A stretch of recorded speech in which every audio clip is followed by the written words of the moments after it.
thereof.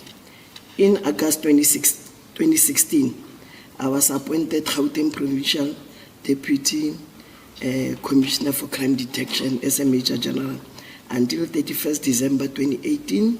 I was later transferred to my current role as a National Detective Service as a component head of serious and violent crime. I'm holding a diploma in police administration, BTEC policing. I'm also in possession of relevant detective courses and leadership courses. Thank you, General. You've set out in some detail your roles and responsibilities. Can you give us a summary of that, your current roles and responsibilities and the units that you oversee? Okay, Commissioners, my role and responsibility within this Division Detective and Forensic Services as the National Component Head for Serious and Violent Crime Investigations. I'm responsible for the effective and efficient investigation of serious and violent crimes. I'm responsible nationally for investigation, monitoring, and evaluation of the performance of the following units: murder and robbery, National Investigation Unit, stock theft and endangered species, taxi violence, and also the monitoring of the tracking teams in all provinces. According to the mandate of the Serious and Violent Crime Investigations, political killings fall within murder and robbery unit, which is within my component. In fact, there are dockets that were given to political tax team that were originally dockets within my components. There are also officers and members from my component who were deployed by the PKTT to join as investigators, but most of them returned to the national and provincial office. Thank you, General. We'll then move into your involvement in handling the 121 dockets. You say that you first found out about the dockets coming to head office in early March 2025. Can you tell the Commission how you found out and what would be your involvement? Okay, Commissioners, I think it was sometime in March. Myself and General Sintumoli, we were from General Sibia's office. It was an informal meeting. When we were about to go out in the entrance, it's an entrance sort of, it's a security entrance. That's when General Sintumoli asked me if we're diverted political, the PKTT is disbanded. Then I said, I'm not aware. Then he said, all those dockets, they are coming to you. Then I said, it's fine because political killing falls within my mandate. And then she said that they are still busy with the discussion thereof. I will be informed later. And when were you officially then informed of the dockets coming to your office? I was never informed officially. After we have this engagement, myself and General Sintumoli, I received a call on the 27th of March. It was about 18:45 when I received a call, and General Sintumoli alluded that he's from a meeting. Then she said, General, where are you? By that time, I was not in the office. Then she said, can you please accompany me to the Office of Crime Intelligence, where General Skumalo is a divisional commissioner, to collect the docket of the PKTT. Then I didn't answer the question because she already in March sensitized, some 2-3 weeks back, she sensitized me about this collection. Then I said, I'm not in the office, but I will arrange with Brigadier Khopolitata to accompany her to collect those dockets from General Kumalo's office. And even in this engagement, did she inform you of what exactly your involvement with these dockets would be? No, she never mentioned. She just wanted me to go and accompany her to collect the dockets. She never elaborated further. Thank you, General. And then on the 28th, the following day, the dockets were then collected. Can you tell the Commission about this? Yes, on the 20th, after arranging, let me go back a little bit, Commissioners. The manner in which he called me on the 27th, Actually, we were supposed to go on the 27th. Then I learned later that herself, Brigadier Khopoditata, Colonel Mguli, Colonel Ramoroka, and Lieutenant Colonel Masohopati is presently on retirement. Actually, they went on the 28th, not on the 27th. So immediately when I spoke with her, so that she can arrange with Brigadier Khopoditat, I called Brigadier Khopoditat. Then he said that General Sintumule already called him and they've made some arrangement. Then on the 28th, they went to CI and then they collected the dockets where Brigadier Khopoditata, they've made some audit when they were there and they were informed that this docket, actually they're en route to KZN. And then Brigadier Khopoditata and the other colonels, they came with the dockets and they put them in a strong room at our national office. The strong room is on the second floor where Brigadier Khopoditata is residing. Actually, Brigadier Khopoditata is a section head of the stock theft and endangered species, which fall under my direct command. You say, General, that you had no problem with the dockets or you being associated with or the dockets coming to you because they fell under, let me loosely say, your mandate. Yes, Commissioners, what I'm trying to say, when General sensitized me about the docket that yes, the PKT is going to be disbanded without giving me some reasons, I didn't have a problem because I know political killings falls under my mandate, especially the section of murder and robbery. And my members, when the PKT started 2018, they were deployed there at the PKT. I know the works of the political tax team there because I think during 2019, I also went to visit where Major General, the now Divisional Commissioner Kumalo, was in charge of the tax team. yes. So I understand the point about the dockets falling under your mandate. But what I would like to get clarification on is why the dockets had to come to head office. Did you ever get to understand that? No. From the onset, I didn't know why they were coming to you. I will elaborate when we go through the reasons why they were brought here. But from the Commissioners, what I'm trying to say, from the onset, there were no proper explanation to me why the dockets were taken here. All right. Now I'm saying through my testimony, Commissioners will understand much better why they were brought here. Thank you, thank you. Thank you, General. And you say that even at this point on the 26th, after the General Brigadier Khopoditata confirmed that the dockets were now in the strong room, there was still not a clear indication of what would be done with the dockets. Yes, until such time myself, then I called, because Brigadier Khopoditata already informed me that whilst they were there at the crime intelligence offices, General Sintumule told them the dockets will go to back to KZN. Then I think the first week of April, it was on Friday, the 5th, if I'm not mistaken, I called General Sintumule just to find out, General, what now is going to happen with this docket because nobody is saying anything to us. Then she said that actually this docket, they are supposed to go back to KZN, to the PKTT. Then I asked the question, why now, what is the reason of the docket being here? Then they must go back to KZN, back and forth, because I see it doesn't make sense. Then she said that she still have to make some arrangement to call General Mkwanas about us to take the docket back to KZN. To your knowledge, when exactly had the dockets arrived at head office? I'm asking that because you are basically saying as early as March, there was already talk that the dockets should go back to KZN.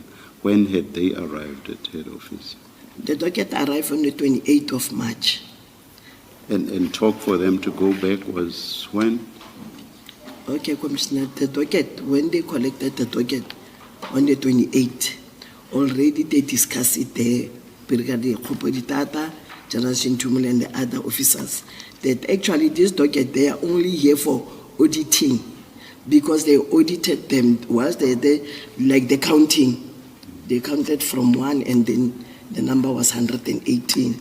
And then actually they were here for auditing, so that General Sintumule as a divisional commission, she's going to hand them back to KZN. So actually the docket came to our office on the 28th of March. Meaning, even as they arrived, the idea was for them immediately to go back as soon as the auditing process had been finalized. Yes, but General Sintumule was supposed to make arrangement first with General Mkwanas. That's when myself now, I called the General. I had Brigadier Khupha. No, I just wanted Okay. to understand the purpose for them coming to Yes. head office. Yes. So they are coming up purely to be audited, meaning that as soon as that auditing process had been finalized, they would go back. Yes. So that's your understanding. Yes, Commissioner. Why could the auditing process not take place in KZN? Why did the dockets have to come up to head office for that simple process? Commissioners, really, I don't know. Maybe General Sintumule, when she comes to testify, if she will come to testify, maybe she will explain the whole process. But that's what I heard from Brigadier Khupha, because I was never part of the previous meetings which led to the disbandment. So maybe she can explain that, why they were brought here, audited, and again back to KZN. Thank you. I have never understood that it was General Sintumule's instruction that the dockets should come to head office. Was it not a higher-up instruction that they should come to head office? I think, Commissioner, when I go through the testimony, that's when I said Commissioner will understand how did those documents come to You see, office. I'm raising these questions because they relate to this fundamental question of why they had to come up in the first place. Yes, now, you have said General Sintumule is the one who would have to explain Yes.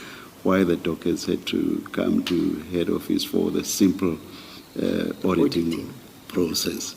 So that's why I'm now referring to perhaps the person who would have to explain is the person from whom the instruction came originally.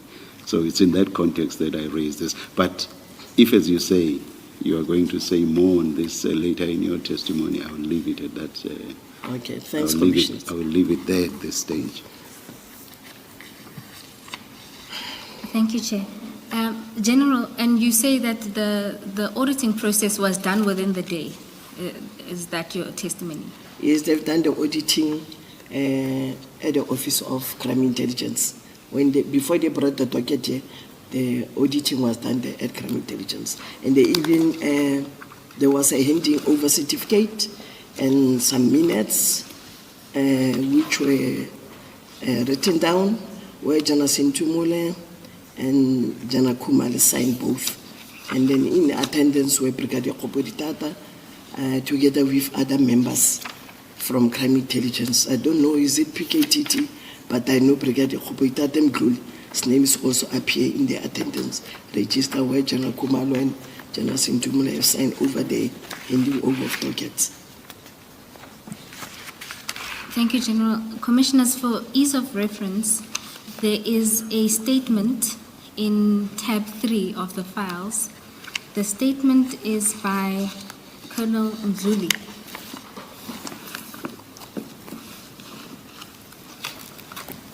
Colonel Mgluli was present for the auditing, and so he is not going to be called, but he has provided a statement. And in that statement, at Annexure IM1, is the attendance register of the persons who were there for the auditing process. And at IM2 is the audit process itself. And you will see at page 6 of that document are all of the signatories that were there for the audit.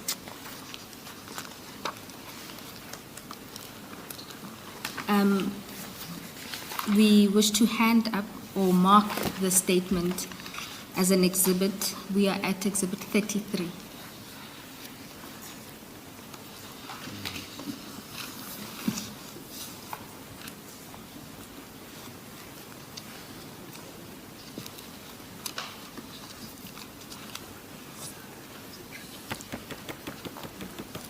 General,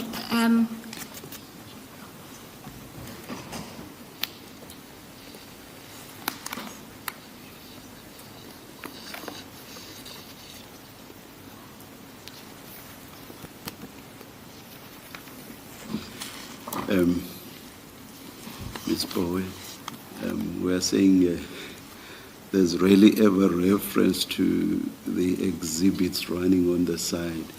We think it's best to just clearly identify the document according to how it's marked in these bundles, and forget about the exhibit numbers on the side. I've forgotten when last we referred to those. It's been I think it was when Ms. Hassim was leading, I forget which witness, but that was quite a while back. We won't get lost, I don't think, as long as we just clearly identify what document it is for purposes of the record and for purposes of us going back to it when we want to. Would that be fine? yes, that's fine, Chair. We have a running list, and so we will mark it. I'm sorry. Exhibit 33, witness statement and annexures of Israel Mzuli. Would that suffice? Okay. All right. I just wanted to avoid the reference Oh, to we the... can But subtract. no, let's keep it. Fine, thank you. Thank you, Chair.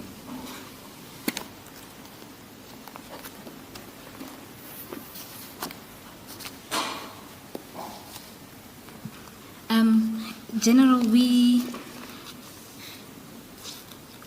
the audit process has been done, and you've now had a conversation with General Sentimole, who had informed you that they need to make arrangements for the dockets to be transported to KZN.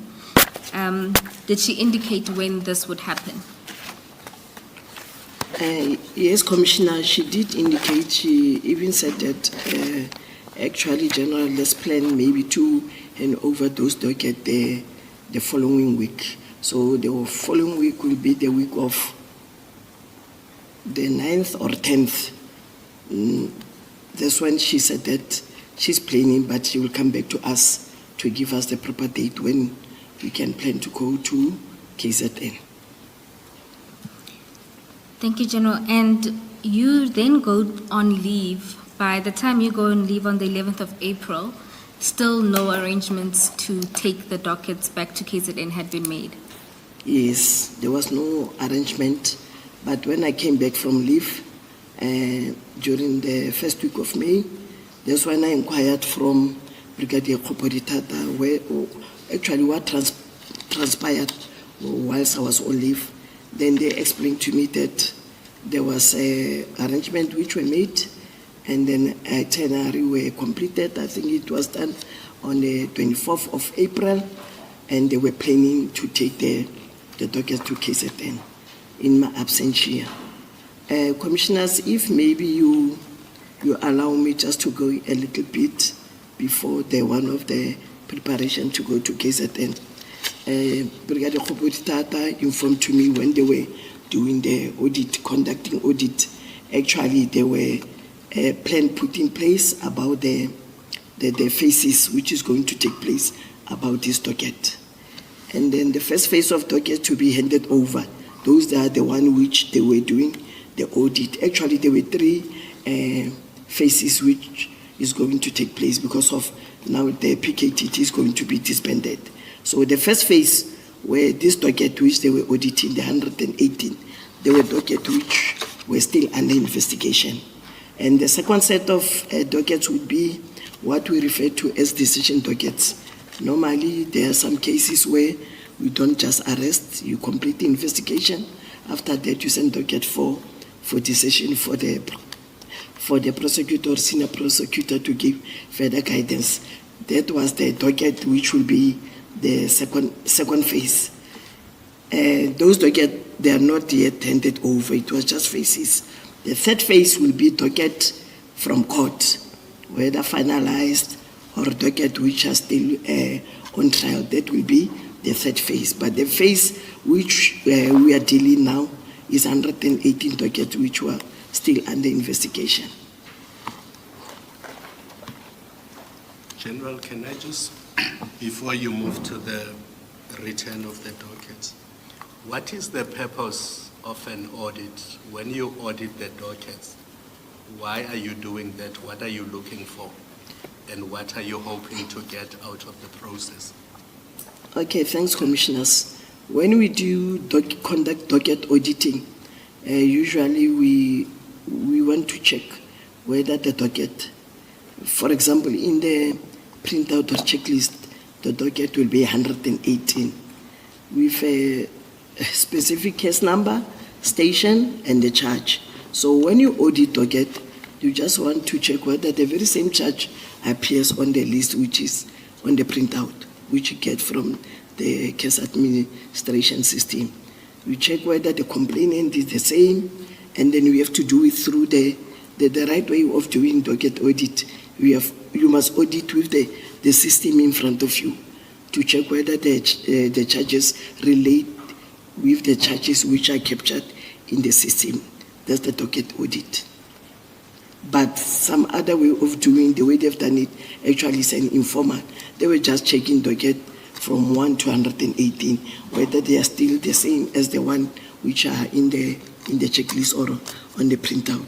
But the right way of auditing, you must even audit the charges, the right case numbers, formulation of charges. That's how you do the docket audit. And docket audit, sometimes you couple it with docket inspections.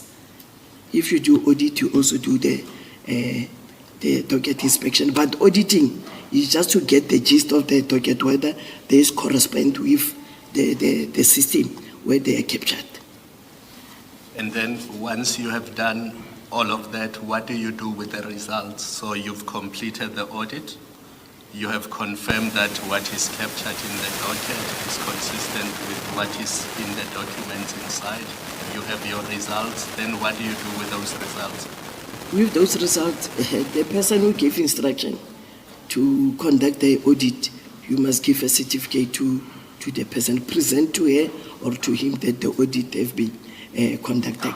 Actually, we want to, because sometimes you find that the printout will say 118 dockets, only to find that if the investigator or whoever is presenting is 110, maybe 110, 8 is missing, then they have to account where are these 8 dockets. Some of them, they will find that they are in court. Some of them, maybe they are also sent for decision. Or some of them, maybe they are lost somewhere. Then they have to find out for where are those dockets. But we make sure that dockets are all accounted. If your dockets are 118, they must be like that. And sometimes inside those dockets, you will find that there are other dockets. The main docket, there's another docket inside. But it's independent because that docket will have its own case number. So you have to audit everything. Whether the docket comprises of 3 dockets inside, you have to audit all of them and give the picture. Because maybe the printout which you are having will say 118. But inside, when you check, actually it's no longer 118, it's 120. And then you find that the very same docket maybe is from another station, but it was not transferred to the station where the docket are investigated. It can be some of the reasons why you find that the audit doesn't balance. So the audit has nothing to do with the performance review of the individual detectives who are working on the dockets. You're not reviewing performance of the individuals. That is why Commissioner said that you can do it simultaneously. You can do docket audit and also do the performance. That's why now you do a proper inspection. You audit it, you are satisfied, I've got 118. Now you say, let me look into the performance of this docket. You have to go one by one of those dockets, then you will do your notes, after then you will write the performance, sort of review of what transpired in those dockets. Thank you. General, if these dockets were were meant to be returned to KZN, and you're telling us as early as the 28th of March, or the end of March, there seemed to have been already a consideration and decision that they would go back to KZN. What would have been the point of National conducting an audit on dockets that are going to be returning where they come from? What would be the purpose? Commissioners, and that is why I said earlier, maybe the General Sintumule will explain. But maybe the main purpose from my experience is maybe when the docket, the PKTT brought 118, which was signed for. Then General Sintumule has responsibility now must to confirm 118 from PKTT and whatever she is conducting now the audit. But the main reason of why dockets were sent to our national office, I will elaborate when I go further. Okay, thank you. Thank you, Commissioners. General, you then explained that after Brigadier Khoporitata told you about the plan, which was to move them during that week of the 23rd of April, by the time you return on the 30th of April, the dockets were still not moved. Yes, Commissioners, the docket was still not moved, and I just want to articulate further that my role in the handing over of the dockets, I was not involved during the handing over of the docket from crime intelligence to our office. But when I come back from national, it's a concern for me because this docket now they're still put in the safe. Then that's when now again I'm asking General Sintumule, General, this docket have been long now. It's almost a month. Actually, what is going to happen with this docket? Then General Sintumule said that, hey General, you know what, let me phone General Mkwanasi. Then she phoned General Mkwanasi. It's now May month. After some time, maybe 2 to 3, 4 days, I called her just to find out what the General Mkwanasi is saying. It's me who's persisting about this docket because it's a concern for me. Then she called General Mkwanasi. Then General Mkwanasi said that she told me back now when I called her again just to find out what did General Mkwanasi said. Then she said that General Mkwanasi said that he's got nothing to do with those dockets. I even said, just like that, as a provincial commissioner, actually those docket belongs to him. He's the main custodian of the docket as a provincial commissioner. Then she said, hey, I don't know what am I going to do. Then I said, we must do something. Then she said, let me call the national commissioner. She called the national commissioner. After some days again, I called her just to find out what did the national commissioner's response. Then she said that the national commissioner said that General Sibia must ensure, or General Sibia, it is his environment, he can use his own discretion about those dockets. Then on the 20th, before you move to the 20th, the time between when you first called General Sintumule to find out about movements of the dockets to KZN, and eventually when you follow up with her again, that was 2 weeks. So again, in those 2 weeks, nothing was happening with the dockets. Nothing was happening with those dockets, Commissioners. And when she informed you of General Mkwanasi's refusal, did you ask or probe about why he refused the dockets? Yes, I did probe, Commissioners, but I couldn't get the exact answer. That's when I asked, now what are we going to do with this docket? Then she said she will call the national commissioner. Then after some few days again, I called her. She said that the national commissioner said General Sibia must use his own discretion with those dockets. And so by the 19th of May, all that had happened with the dockets would have been that one-day audit that was done on the 28th of March. Pardon me, sorry, Commissioner. That by the 19th of May, the only thing that was done to the dockets would have been that audit process. Yes, the only thing which was done was the audit process. Nothing was done. The docket was still in the strong room. Okay. And then you say that on the 19th of May, you are then called to a meeting with Generals Sibia and Sentumule. Can you tell the Commission about this meeting? Commissioners, on the 19th of May, I was called by General Sentumule. Then we went to General Sibia's office because myself, General Sentumule and Sibia, we are not sitting in the same office. General Sentumule is sitting in Arcadia. Myself and General Sibia, we are at the main head office building. Me, I'm on the side of,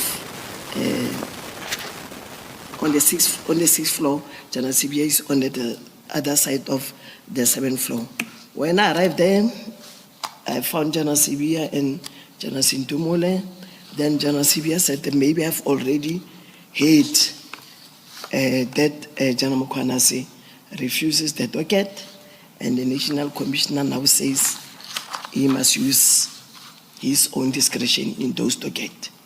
Then General Sibia said that because of the political killing falls under your mandate, under your component, now the ball is in your court.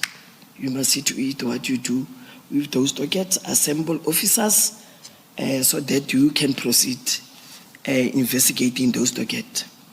Then immediately there I said, it's fine, General, no problem, we'll proceed. Then I phoned Brigadier Khopoditata just to assemble officers. And then I even mentioned, can you get Colonel Mdluli and Colonel Mashile? And then they must identify some other officers. Actually, I said, if they can be maybe plus minus 10, 8 to 10 officers. Then immediately I left General Sentumule and General CB. I went to Brigadier Khopoditata's boardroom on the 2nd floor. Me, I'm sitting on the 6th floor. Then when I arrived there, I just gave them the background because other officers were not part of collecting docket from crime intelligence. So I have to give them the background of how did this docket come here, the collection part of it. They've been in the safe. I've been called. Now I think we must do something. It's been long for this docket to be here. General, you have told us that the dockets came up to head office for a very simple process, which was to audit them. Let's leave aside the fact that it does not make sense why they would have had to come to head office for that simple exercise. Now, all of a sudden, they are to be investigated. Do you know what informed the change that is now they must be investigated? What informed that? Commissioners, when I was called to General Sibia's office together with General Sentumule, the explanation was because of General Mkwanase said it's got nothing to do with those dockets. And now the National Commissioner is alluding that General Sibia must his own discretion. So the very same discretion is now that I must now proceed to ensure that now we proceed with the investigation. I think maybe what informed the change of no longer auditing to investigation is because of General Mkwanase refused the docket, which according to my understanding, when they go back to PKTT, they will be investigated. And now the National Commissioner says, use our own discretion. It means now at national, because my component is the one which have an investigating capacity and capabilities. It's me now who must proceed to ensure that investigations unfold from those dockets. I'm just trying to place myself in General Mkwanase's seat. The dockets are taken for a purpose that does not make sense, purportedly to conduct this simple process, which is to audit them. And it just doesn't make sense that they should have come to Gauteng for that purpose.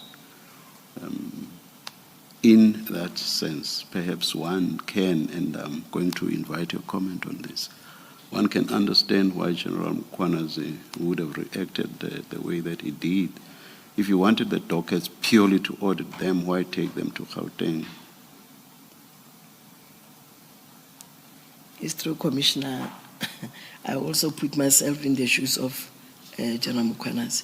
You can't just take docket and you say it's simply audit, then later proceed with investigations. Because you could have audited them in KZN. I'm not talking about you. I'm talking about those who wanted purportedly. Yes. I'm not even saying that I'm accepting that the real purpose for taking them was to audit them. Could have been done in KZN. Simple exercise as you've explained it. Yes, Commissioner. Yes, Ms. Pori. Thank you, Chair. General, in paragraph 19, you say that in the meeting you were asked to assemble a team. What did you understand that to mean? Was it to assemble a team within the national office in the same vein as the task team, or what does that mean? No, it was not on the same vein as the tax team commissioners, because immediately when General Sibia said that assemble a team, then I said, General, let us not be seen as if now we are doing a team because of, according to yourself and General Sintumori, the PKTT is disbanded. Now we are forming another team. I will get the officers from the section. Yes, it can be, we can say a team, but it's not a team. It's not a tax team. Actually, it's not a tax team per se.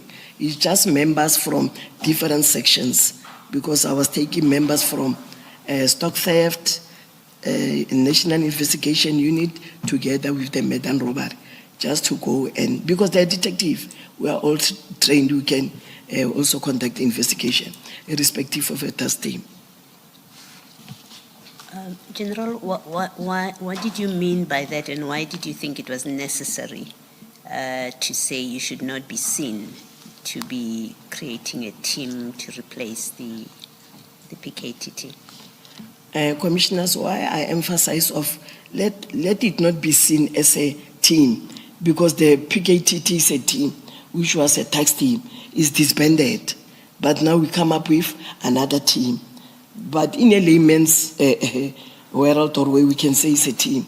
Just to take 2, 3, 4, they become 10 officers. Me, I was preferring to be an investigating team, just to proceed with the investigation. That's how I made it to be understood in that way. Let us not be seen as making another team, because the PKTT is disbanded. I will take members from the different sections. Then it will be a team which will be, but not a team with all those responsibilities of how the PKTT were conducting their investigation in KZN. It's not a tax team. I didn't want us to name it a tax team. It's not a team. It's an investigating team who's going to conduct investigations, not a tax team. Thank you. General, is it fair to say that you had accepted, you were told that the task team, the PKTT, had been disbanded? That was your understanding, right? Yes, that was my understanding. Is it fair to say that there was no documented plan, a written plan, that was going to deal with the after? What happens after the PKTT is disbanded?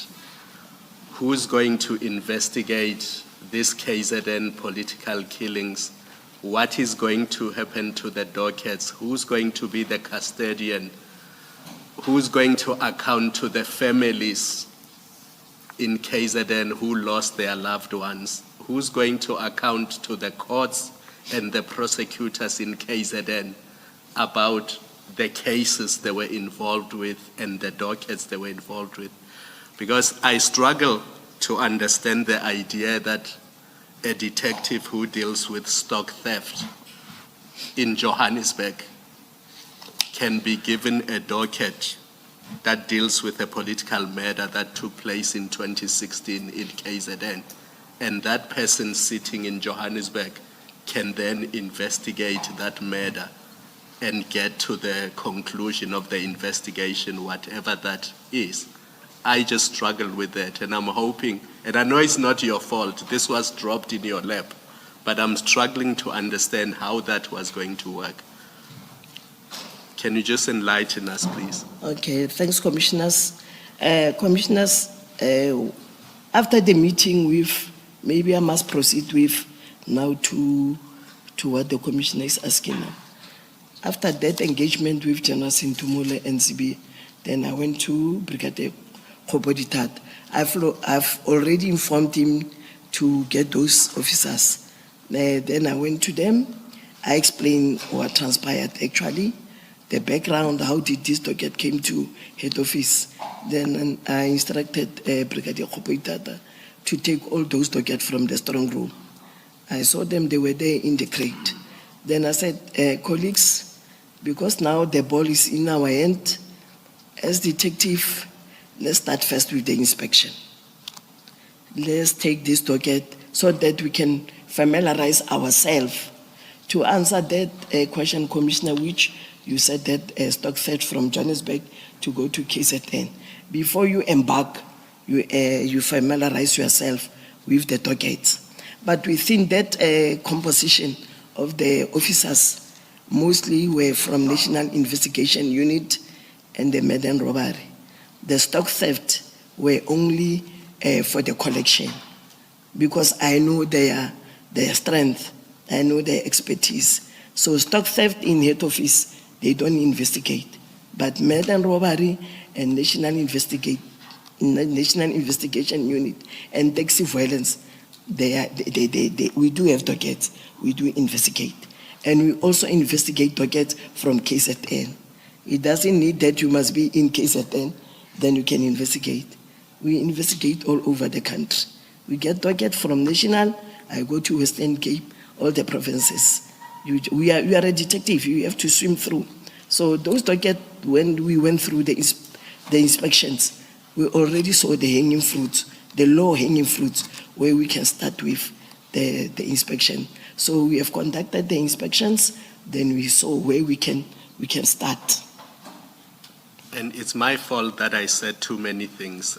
What I started with was, is it fair to say that there was no documented plan about what was going to happen with the dockets? At our disposal, there was no plan. I was never given a plan. The ball was in my hand. I have to devise a plan, and I devised a plan. Thank you. Okay, thanks, Commissioner. Thanks, Commissioner Khumalo. General, in paragraph 20, before we go into the inspection, at paragraph 20, you talk about the reasons that General Sibia gave you for the disbandment. Can you talk to the commissioners about that interaction with General Sibia? Okay, Commissioners, I just want to mention that after I've engaged with Brigadier Mabandla, then I think after a day, I went to General, because now the docket is with me, they are no longer going to KZN. I just want to find the jigs of why this docket were taken to us. I have to ensure that now investigation unfolds. If Commissioner maybe allow me so that I can read this paragraph verbatim, okay? Paragraph 20, or let me start with paragraph 19. Okay, no, Commissioners, let me go straight to paragraph 20. I instructed my team to conduct an analysis of the dockets and to prepare a detailed report on their findings. This exercise commenced on the 19th May 2025 until 30th May 2025. I recall that when I was told that my team would be conducting the investigations, I asked General Sibia for the real reasons for the disbandment of the PKTT. He told me that according to the approved organizational structure, the PKT must cease to operate and fall under murder and robbery, which is a section under the serious and violent crime investigations, and of which I'm the component head.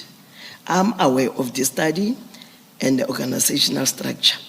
All that was required was for the murder and robbery unit to be properly capacitated, but the structure was already in place.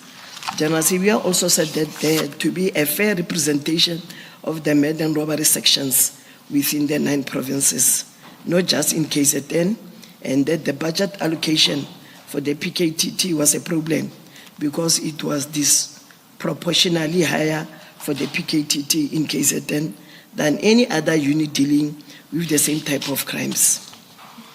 General, when General Sibia tells you about the organizational structure that is there, and that the PKTT must now cease to operate and fall under murder and robbery, you conclude in that paragraph by saying all that was required for the murder and robbery units to be properly capacitated, but the structure was already in place. Yes. Does that mean, in that last part, does that mean that as at the time that you get given the instruction to now proceed with investigating these dockets, the murder and robbery units in the new structure were not properly capacitated at that point? Commissioners, the structure is there. Yes. But when you go to other provinces, you will find, especially Smolanyana provinces, you will find that the structure is not fully implemented because of capacity reasons. Let me take an example of Limpopo. In Limpopo, the structure is the same, but you'll find that the National Investigation Unit, which in the provinces we call them Provincial Investigation Unit, they are no longer functional like in the past when this structure was introduced. So the members who were working under the Provincial Investigation Unit are now falling under the murder and robbery. So actually the plan is the structure must be fully implemented. Like when you go to Limpopo, you'll find the structure as it is, like Provincial Investigation Unit, murder and robbery, taxi violence, stock theft, and also the tracking team under the serious and violent crime. So is the short answer that as at the time of this reason given to you by General Sibia, the murder and robbery units were not fully implemented No, yet? the murder and robbery are fully. That is why from the onset, commissioners, if you can recall when General Sintumolo was saying the political killing are coming to you, then I said that it doesn't make there's no problem in that one because political killing falls under the mandate of serious and violent crime, murder and robbery. Yes. So the structure is there. Yes, what I'm trying to understand is when you say it wasn't properly capacitated, those units were not properly capacitated, why is that relevant to the decision that you are now being asked to implement? Maybe Commissioner don't understand your Yes. question. So you say, General Sibia said to you that he told you that the approved organizational structure, under that structure, the PKTT must cease to operate Yes. and fall under the murder and robbery Yes. units, right? Which Yes, were Commissioner. already there, Yes. right? But you further on in the last paragraph, in the last sentence, you say all that was required for the murder and robbery units to be properly capacitated. So let's stop there. Let's stop there without reading the rest of the sentence. What I would like to do to understand is what does it mean when you say all that was required now, all that was left was for those units to be properly capacitated, and how, the second part of my question is how that would affect this decision that you are now being asked to implement, if at all. Actually, Commissioner, the way I understood General Sibia, the reason of disbanding the PKTT, actually the PKTT must be capacitated into the murder and robbery of KZN, where the structure is already in place even though in some provinces is not fully capacitated because of issues of resources, human resources. But in KZN, there's a murder and robbery under serious and violent crime at the province. So now when you disband this PKTT, some of the members of PKTT actually, they are not all from KZN, they are from other provinces.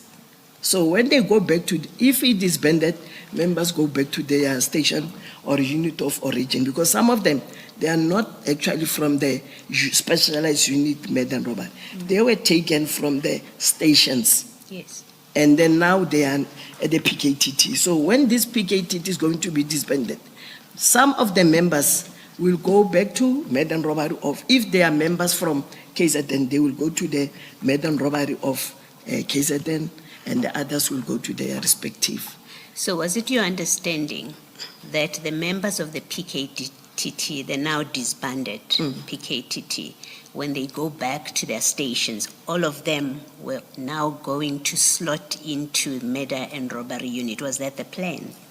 Yes, it was the plan that when they go back to their station of origin, it depends from state. Already they've been exposed to the investigating these murder cases for the past 5-6 years. So when they go back to the station of origin, we can't lose that capacity. Actually, they must be slotted into the murder and robberies. Is that what you were told would happen, or that's what you thought and expected should happen? Was there a written plan about it? People who are now going back to Limpopo, they were never part of the murder and robbery unit, that they would simply, from the PKTT, when they get back to their home station, there was a plan already that they would become part of the murder and robbery unit? Sorry, Commissioner, for me, the way we were engaging with General Sibia, I didn't see the plan.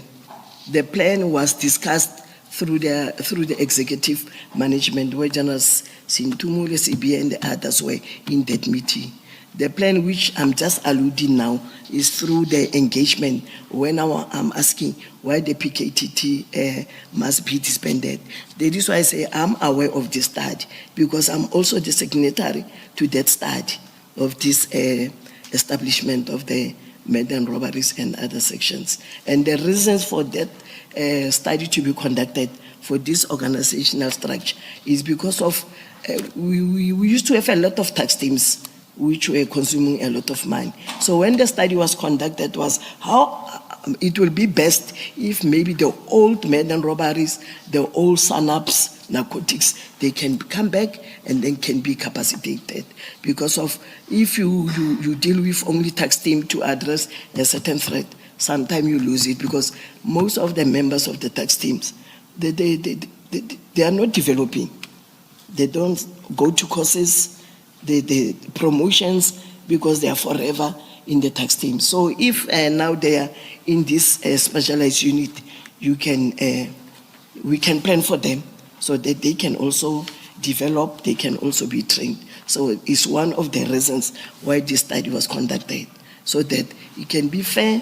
When we say murder and robbery in KZN, there will be members within that section. And commissioners, it doesn't stop you as a commander or as a component head, if maybe you are faced with this emerging threat, to come up with a tax team, but it's not a unit. You just take members from the very same murder and robbery, they address a problem. Then after stabilization, then we see this, now the threat is no longer in that level. Then we proceed with the investigation. Maybe finally, so there should be, I mean, it sounds like a big decision that people, members who are part of the PKTT, now that it is disbanded, they are going back to their home stations. And when they get whatever's going to happen at their home stations, it sounds like a big decision. They don't just decide, this is where I want to belong. Management makes that decision. Yes. So is it fair or reasonable that we should expect there would be a record of that decision and that plan, that when they return, now that the PKTT is disbanded, when these members return to their home stations, identified in a plan, this is what's going to happen to them? We should expect such a plan. Yes, commissioners, there should be that plan.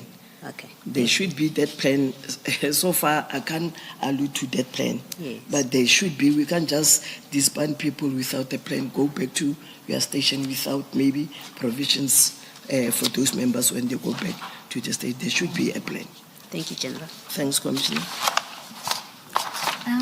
General, when General Sibiya alludes to some of these aspects of the plan, including the return to stations of origin, did you ask him for the plan? No, I didn't ask for the plan. I was just asking what was the reasons of disbanding of the PKTT. Okay. And have you had regard to the minister's letter disbanding the PKTT? No, I didn't see the minister's letter. I was just informed by General Sibiya during our engagement that there was a letter from the minister, but I was never given a copy of the minister's letter. He did mention that there was a directive from the minister for the disbandment of this team. And have you since seen the letter? No, I didn't see.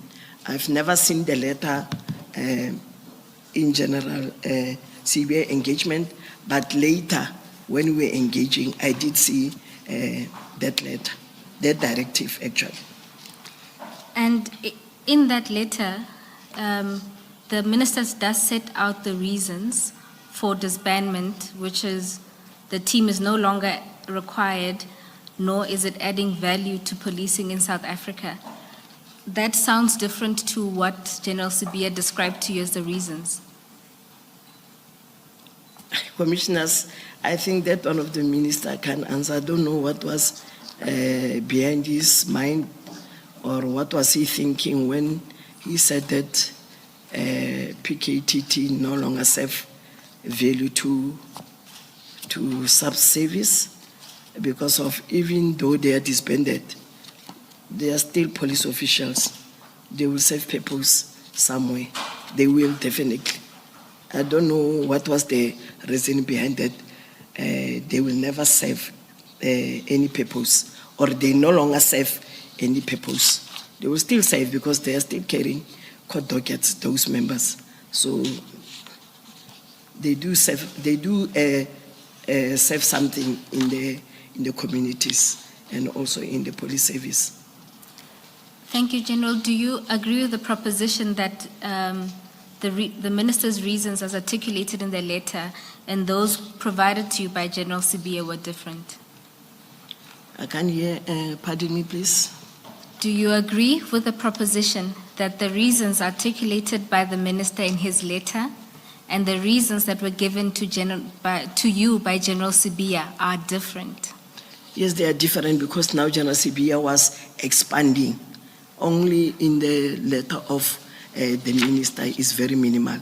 I don't know, maybe when he was with them engaging, maybe he also gave these reasons which General Sibiya now is articulating to me. Thank you, General. And then on paragraph 22, you express your opinion on how the disbandment took place. Can you explain to the commissioners what your take is on the disbandment process?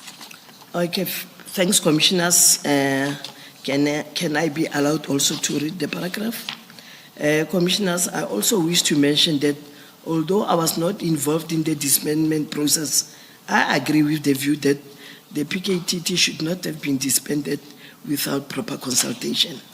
I do not know if the minister has the authority to disband the PKTT. However, even if the minister had the authority to disband the PKTT, he had to first consult with all the relevant stakeholders, which would have included me as the component head responsible for serious and violent crimes. I also do not agree that the PKTT should have been disbanded before the upcoming elections. It is a well-known fact that KZN has the highest incidence of political killings, and there's usually a spike in politically motivated killings before elections. It would not make sense to disband the PKTT immediately unless the stakeholders had advised the minister that immediate disbandment would be appropriate.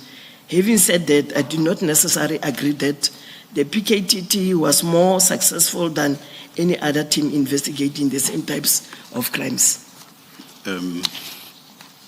Why do you not agree? Commissioner? Why do you not agree, General? I do not agree with the PKTT. Your last sentence, yes.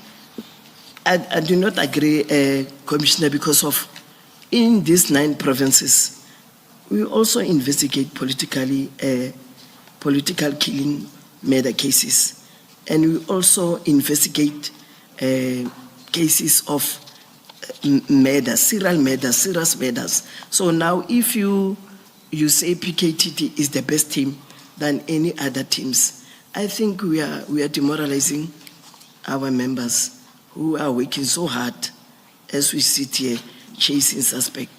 We see in the media, we see all over how is our teams or detective are working more or less the same types of crimes. I'm not sure that I follow your reasoning, General. The point is about success or lack of it. What you have said, or the reason you give, is about working hard, and it does not address the question of success or lack of it. So can you have another go, please, and explain, Okay, thanks. Explain your disagreement. Okay, Commissioner, what I'm trying to say here is we do have successes in other provinces in the very same team, irrespective whether it's a tax team, where they do have less resources than the PKTT, but they are succeeding. There's a lot of convictions. Same as PKTT, they differ in dynamics, but what I'm trying to just to illustrate here is the PKTT is not the only team within the detective environment which have more successes. Other teams in 8 provinces without tax team, with the Mayagra resources, they also have great successes, Commissioner. I just wanted to bring to this attention that it's not only the PKTT which have higher successes, they also contribute to the performance like any other province which are also contributing, Commissioner. Let's take one example. Those who say that the PKTT was significantly successful make the point, for example, that the PKTT had within it ballistic experts, for example, and therefore within the PKTT you would not find the delays that you ordinarily find with the ordinary investigation of crime. What's your comment on that? Is it not a fact that with detectives in other areas within SAPS would have to wait for very long periods, for example, for outcomes on ballistic testing? Is that not a fact?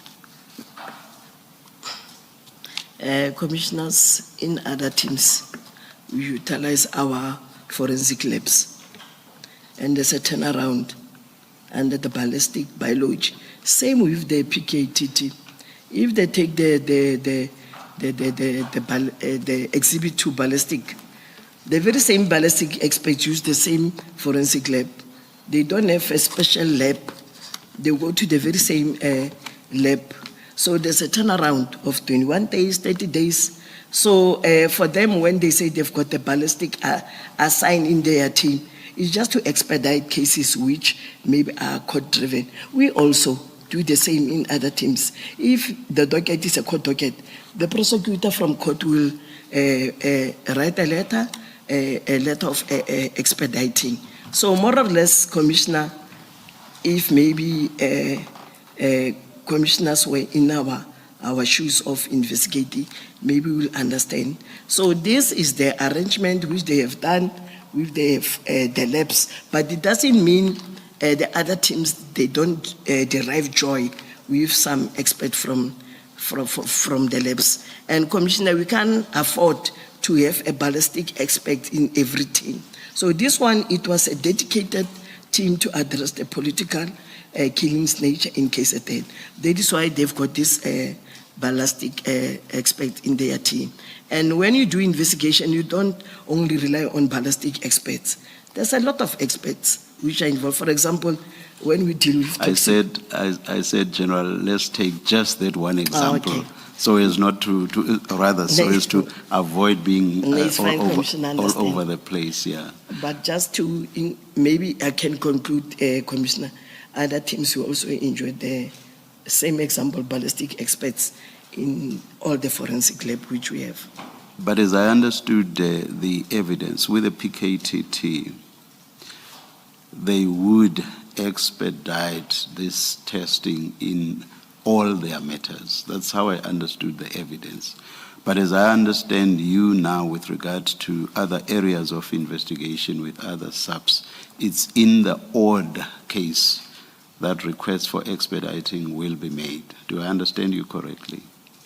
Yes, yes, Commissioner. When I go through commissioners, you will also see that during the inspection, some of their dockets, they were never expedited for ballistic reports. They're still waiting now. It's 2-3 years. So they were expediting cases which are court-driven. Same with the other teams.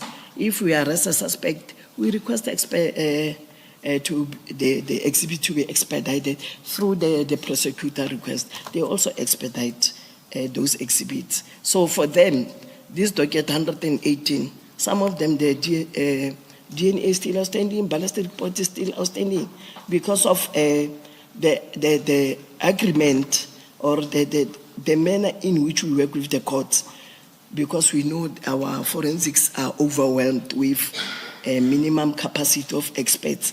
That's when now we request for the expedition, because of that's how the PKTT conduct the investigation. We arrest suspect, then we request forensic to expedite all the exhibits which are related to the crime. If there's nothing, that is why they are still stagnant. There's no ballistic reports, still outstanding. And to very briefly to move to another example, we are told that with the PKTT, investigations were prosecutor directed, as opposed to the police virtually from start to end, investigating in a manner that may not necessarily cover all the elements of the offense, or indeed even the necessary evidence, in a manner that a prosecutor would require. What's your comment on that? Commissioner, in my entire 32 years in the detective, you can just investigate, especially serious cases like the murders of this nature, without engaging. We do a PGI, prosecutorial guided investigation.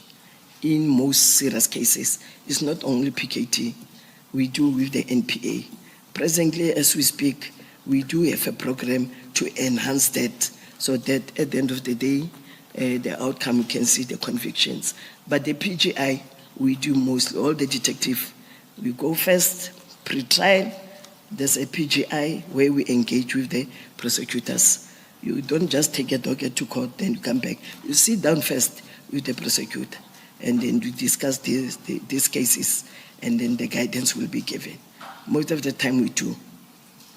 Lastly for now, you say that before the decision to disband, the minister ought to have consulted all relevant stakeholders, and amongst those you mention yourself, because you are the component head responsible for serious and violent crimes.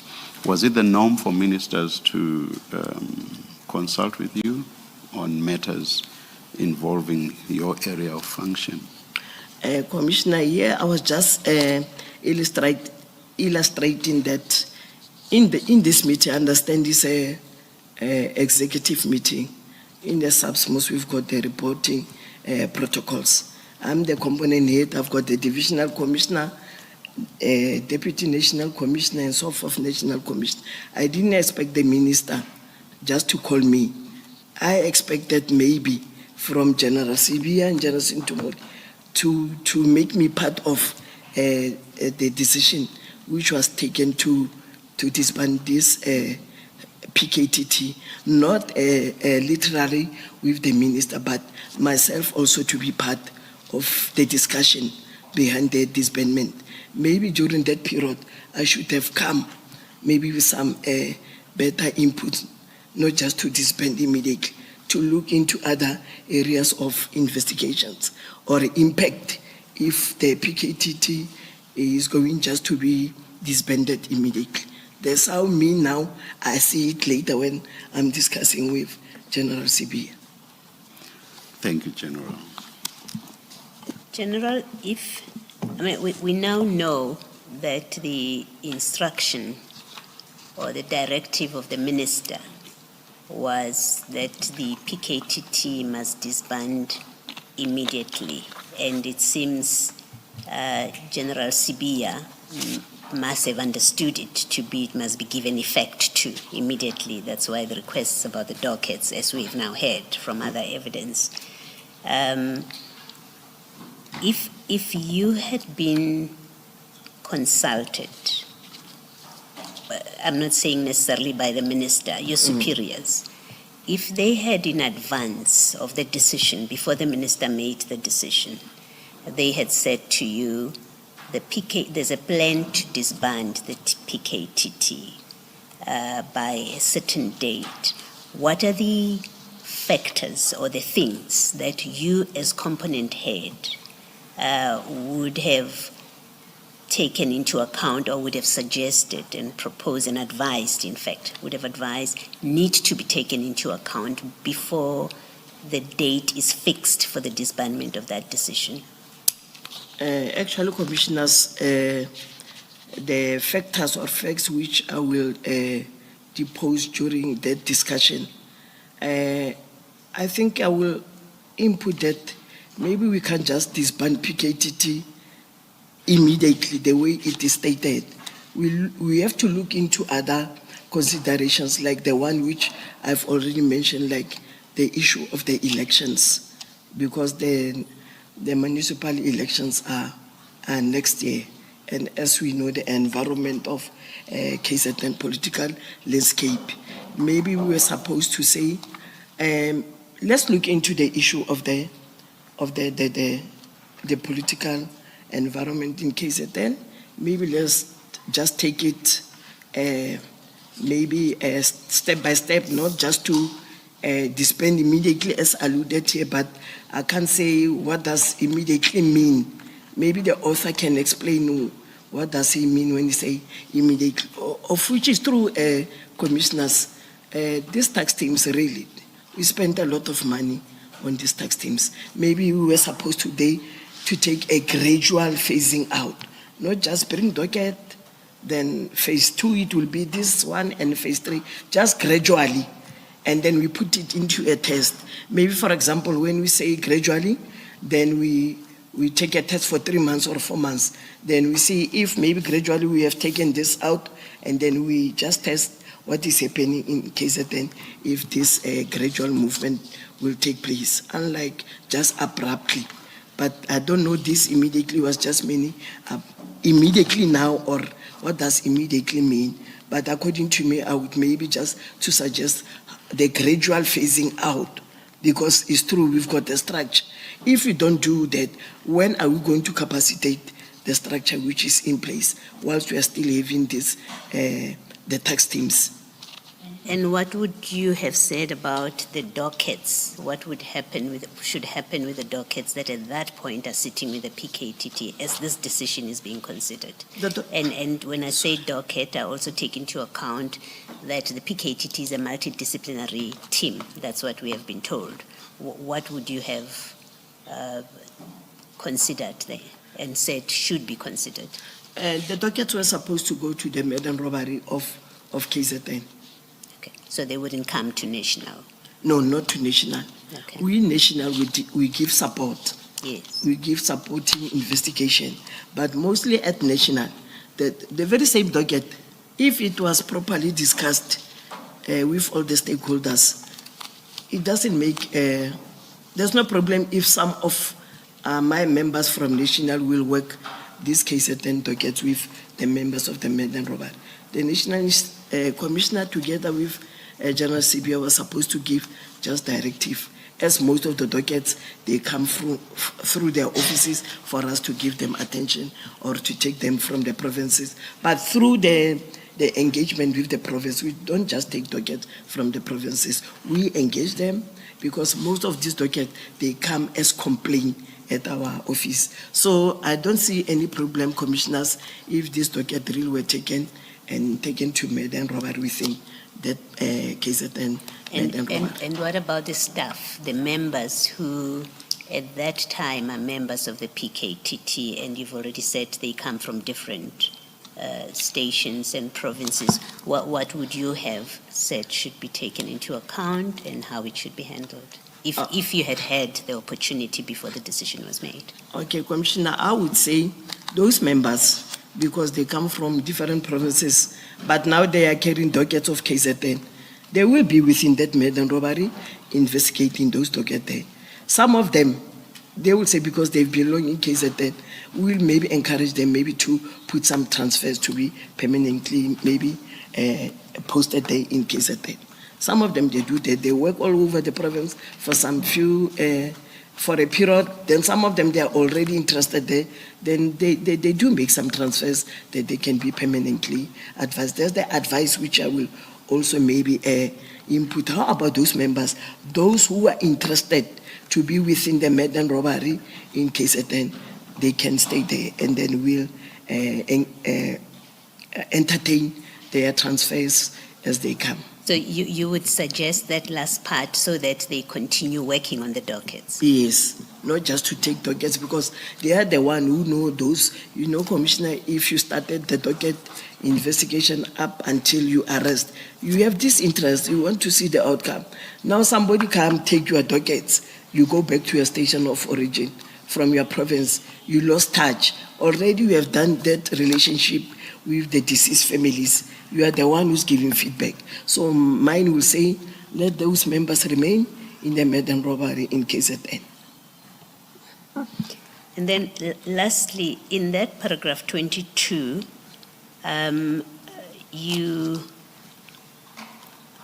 say you wouldn't have, especially because elections are coming up, you say local government elections are coming up, you would not have encouraged the disbanding of the PKTT.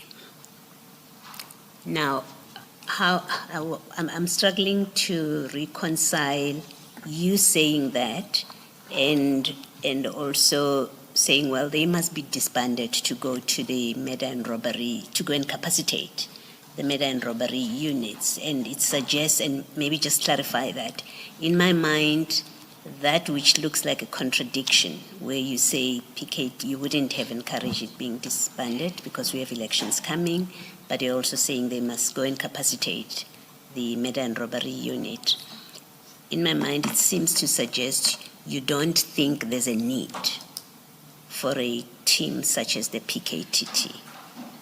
It seems that what seems to be a contradiction to me seems to suggest that your view is it's not necessary to have that kind of team because this is work that Madlanga robbery units can do exactly the same way and have exactly the same claimed successes. Okay, Commissioners, in this statement, paragraph 22, actually I was just showing that if maybe proper consultations were done together with all the role players within the serious and violent crime, I would suggest to them that for now, let us wait for the municipal elections, because we all know what is happening in KZN during the elections. It's a well-known fact. So how about we package this disbandment up until maybe the municipal is over. But in the meantime, we work the process. We don't just fold our arms. We work a process so that when the municipal pre-elections, post-elections, there's no casualties, there's no incident, then we proceed with our proper formal disbandment, which now the members will be in the med and robbery. So I was just explaining this one that to show that we are approaching. We are only left with some few months, even though we don't know the date for the elections. So it will be prudent that now, how about we leave this PKTT now? But after that, in the meantime, we work the process of disbanding, so that maybe after the election, we don't start afresh. We've got a plan in place which shows that after the elections, then we start with the disbandment, and the members will be taken at the med and robbery sections. That's how I'm just explaining. Maybe it was contradicting. You say now PKTT is the elections, now you say med and robbery.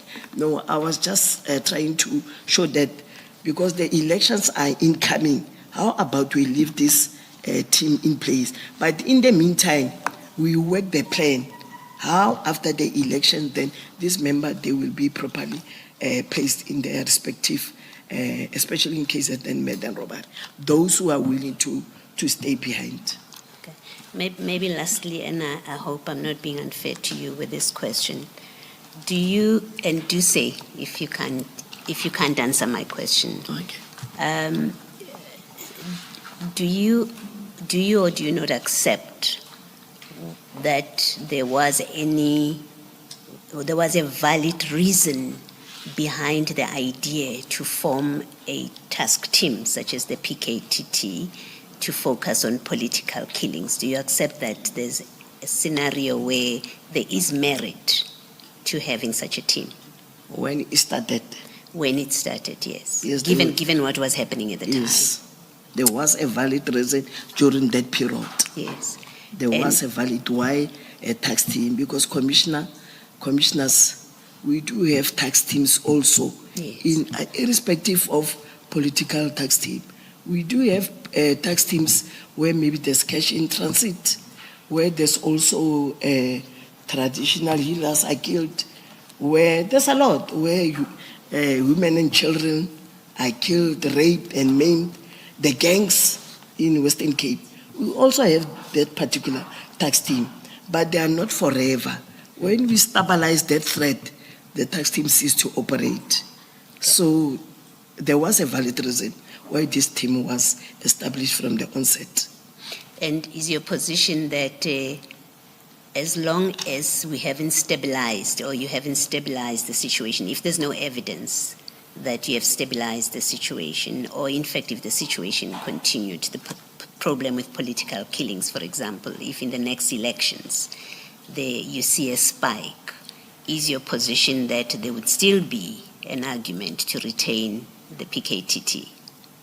Yes, commissioners, maybe when we reach that arena as management of SAPS, together with the other integrated or external stakeholders who are the crime fighters, we have to sit down and consider this position of disbandment. During that period, Yes. then we have to sit down and reconsider. Okay. So the team having been established, the task team, the PKTT having been established, is it fair to say that the decision to disestablish it or to disband it would have to look, on your approach, would have to look at whether you have stabilized the situation, and that is what would inform the decision to disband not just the PKTT but any other task team? Yes. Okay. Thank you. Thanks, commissioners.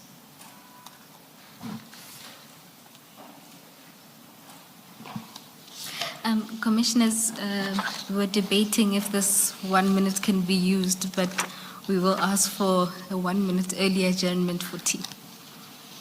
Let us adjourn and resume at 11:15.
can you confirm that you assembled a team of 9 officers to undertake this audit process? Yes, I can confirm, Commissioners. Commissioners, from that 9, as I go further with my testimony, I will explain why I took 1 from the 9 members. Okay, and that this inspection process took place between the 19th and the 30th of May? Yes, Commissioners, it started from that date. And Commissioners, the actual audit report or inspection report is Annexure IM5 to Mr. Mdluli's affidavit at page 26 of his annexures. Just to note that. General, you were then provided with the audit report on the 6th of June. What did you do with this audit report? Commissioners, when I received the inspection schedule or matrix, I went through it as the norm. When you receive the report from the members, you have to go through the inspection itself, and then I compiled and sort of a summary, executive summary, the shortcomings, the findings, and then from there, I called Colonel Mdluli, the one who was presenting me with this inspection matrix or report. Not report as such, it's me who's going to do now a report. Then I compiled the necessary report for the attention of General Sibiya. Why General Sibiya? During that period when I came back from leave, I just want to bring to the attention of the commissioners that my direct commander actually is General Sintumule, but she was not present during that period, so I was engaging mostly with General Sibiya. So maybe commissioners will see through why I'm saying General Sibiya, not General Sintumule. General Sintumule came back on the 7th of June. So after compiling, then I make that report. Sorry, General, what was the purpose of the report? Okay. Commissioners, when members do inspections, you as their commander, you have to do that summarized report to your immediate, like General Sintumule is a divisional commissioner, so that I'm taking General Sibiya through the whole inspection report, because myself and General Sibiya, especially General Sibiya, was not involved in the inspection. So the main purpose is for him also to get the jigs of the entire inspection of what transpired through the report, but I also gave him the very same matrix or schedule which Colonel Mdluli compiled. I also gave it to him. So it was this matrix, and also together with my report, the one which I've made sort of a summary of the findings and shortcomings and recommendations from the bigger report, the inspection report. Thank you, General. If you have regard to paragraph 24 of your statement, you describe a different purpose for the report. Can you have a look at the second sentence? Okay, commissioners, can I read this?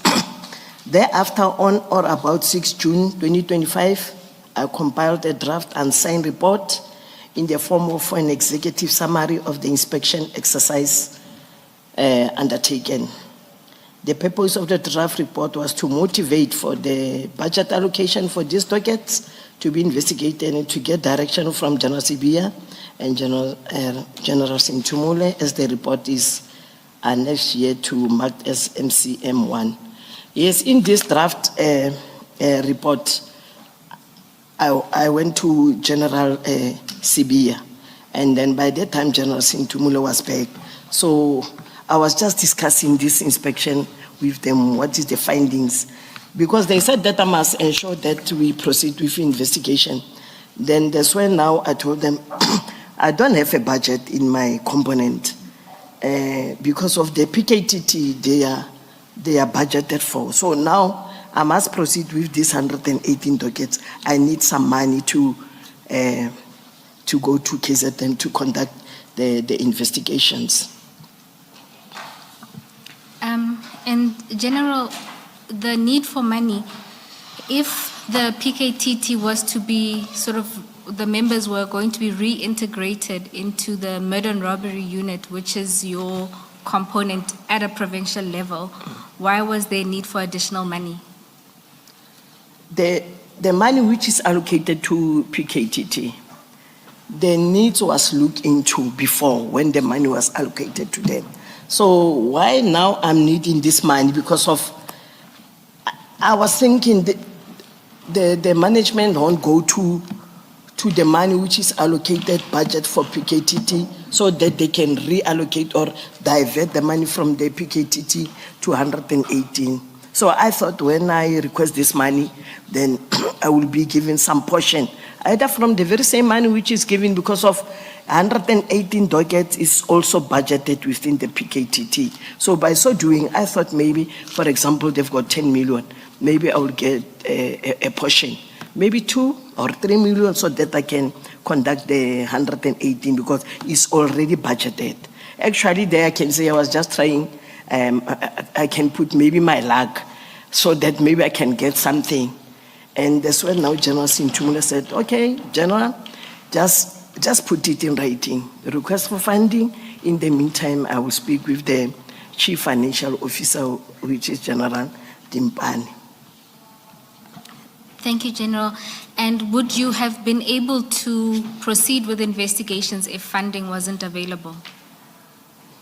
If funding was not? If it wasn't made available? No, I wouldn't proceed with investigations because of commissioners. When you go to KZN, we plan to go there on a fortnight. I even make a breakdown of the hotels, the daily allowances, and so forth, like the PKTT.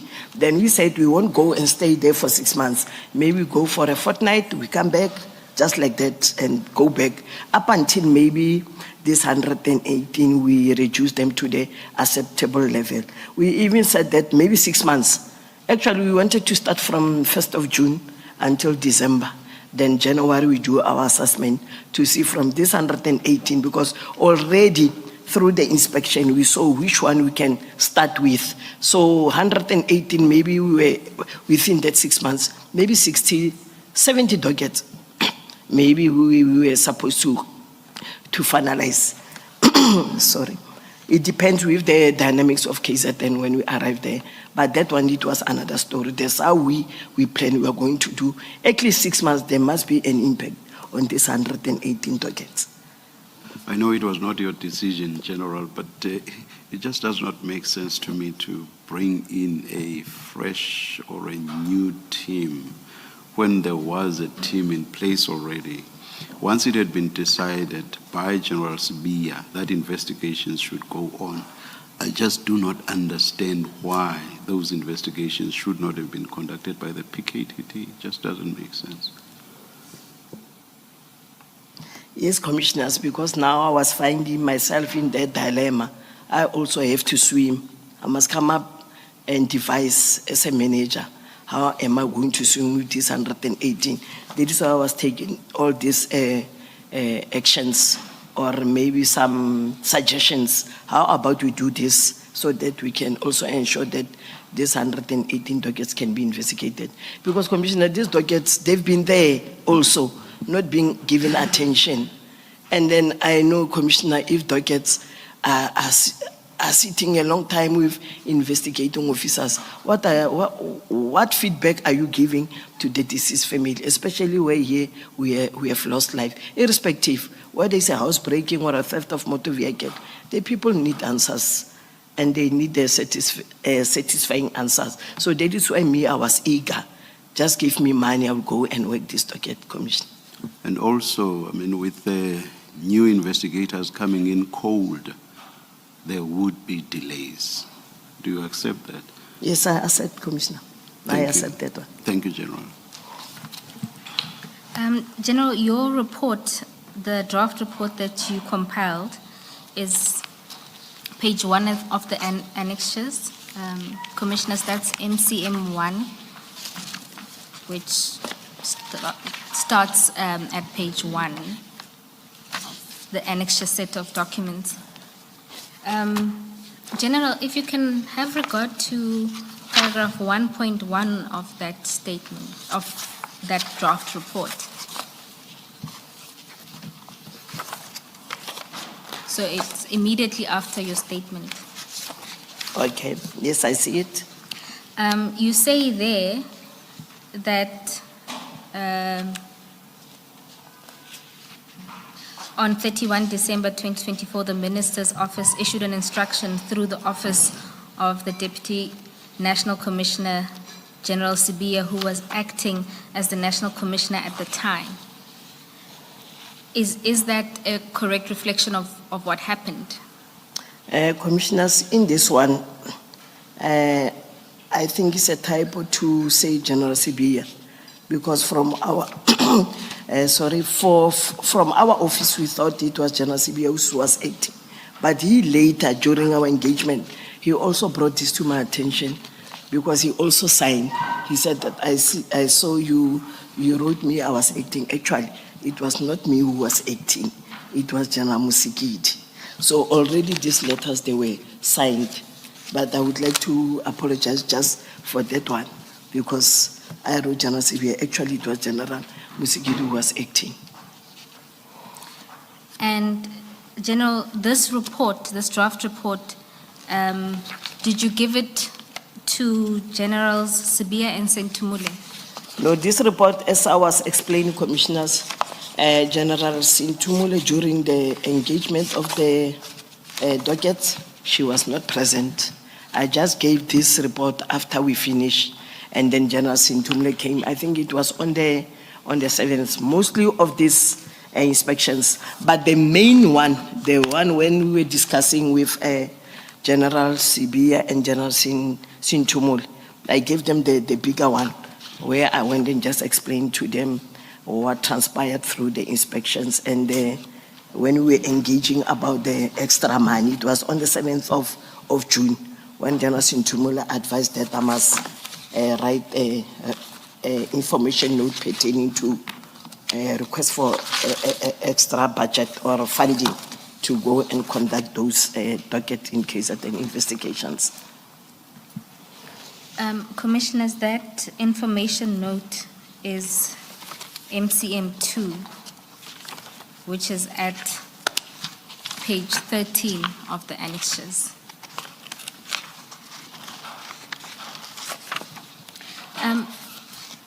General, you talk about the meeting and that General Sentumule asked that you prepare the information note, but at paragraph 27 you go on to talk about a second information note that was prepared regarding the missing statements. Can you tell the commissioners about this?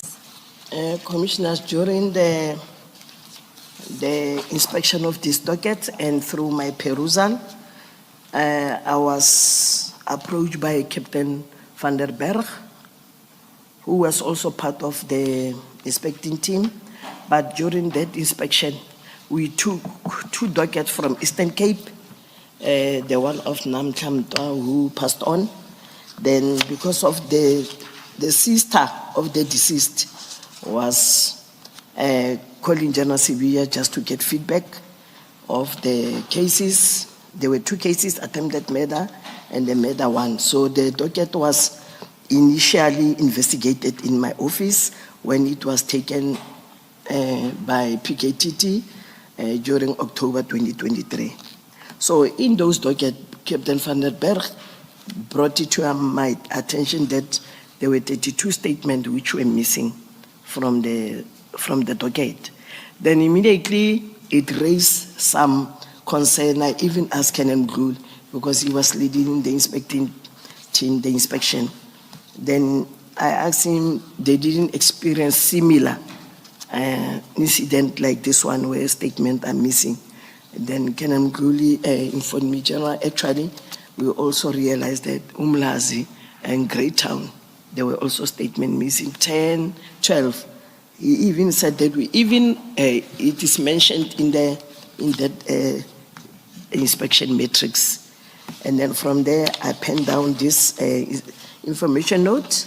I brought it to the attention of General CBA that in this docket of these 3 dockets, the Great Town, Umlazi, and Mthatha, there were statements which were missing. How we saw it, commissioners, is under the C-clip, which is the diary SAPS 5. The statement were annexed. For example, it will say General Motsipe statement A4, Commissioner Madlanga statement A5, Commissioner Kumalo statement A6, and so forth. But when you check the A-clip, there's no statement as such because of you can't annex the C-clip without a statement. The statement speaks to the C. A part speaks to the C. What you do on the A part of the docket is reflected under the C clip. It's your diary. So immediately I brought it to the attention of General Sivia. Then General Sivia wanted to call General Kumar. Then I said, no, you can still call, but let's put it in writing so that maybe he can respond to why this statement are missing from the docket, whereas they've been annexed under the C clip. That's when I wrote this information note to General CB.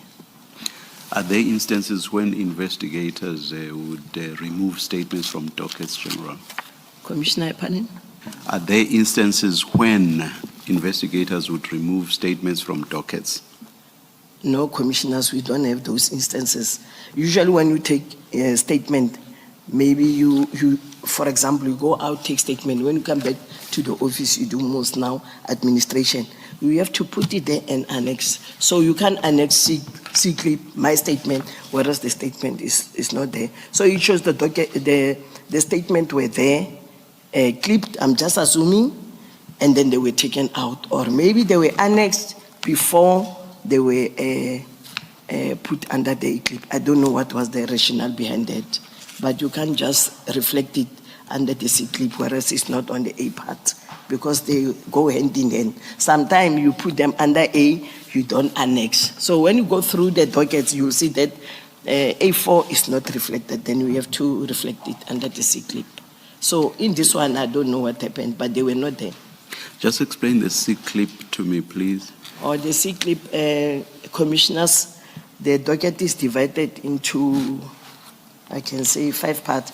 Is the front page, then it will be, we call it the A clip. Second page, the third one is the B clip, where we put all the correspondence.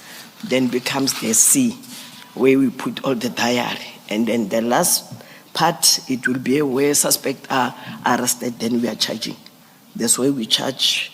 All the suspects will reflect, but provision is made only for 2 suspects, but we've got an additional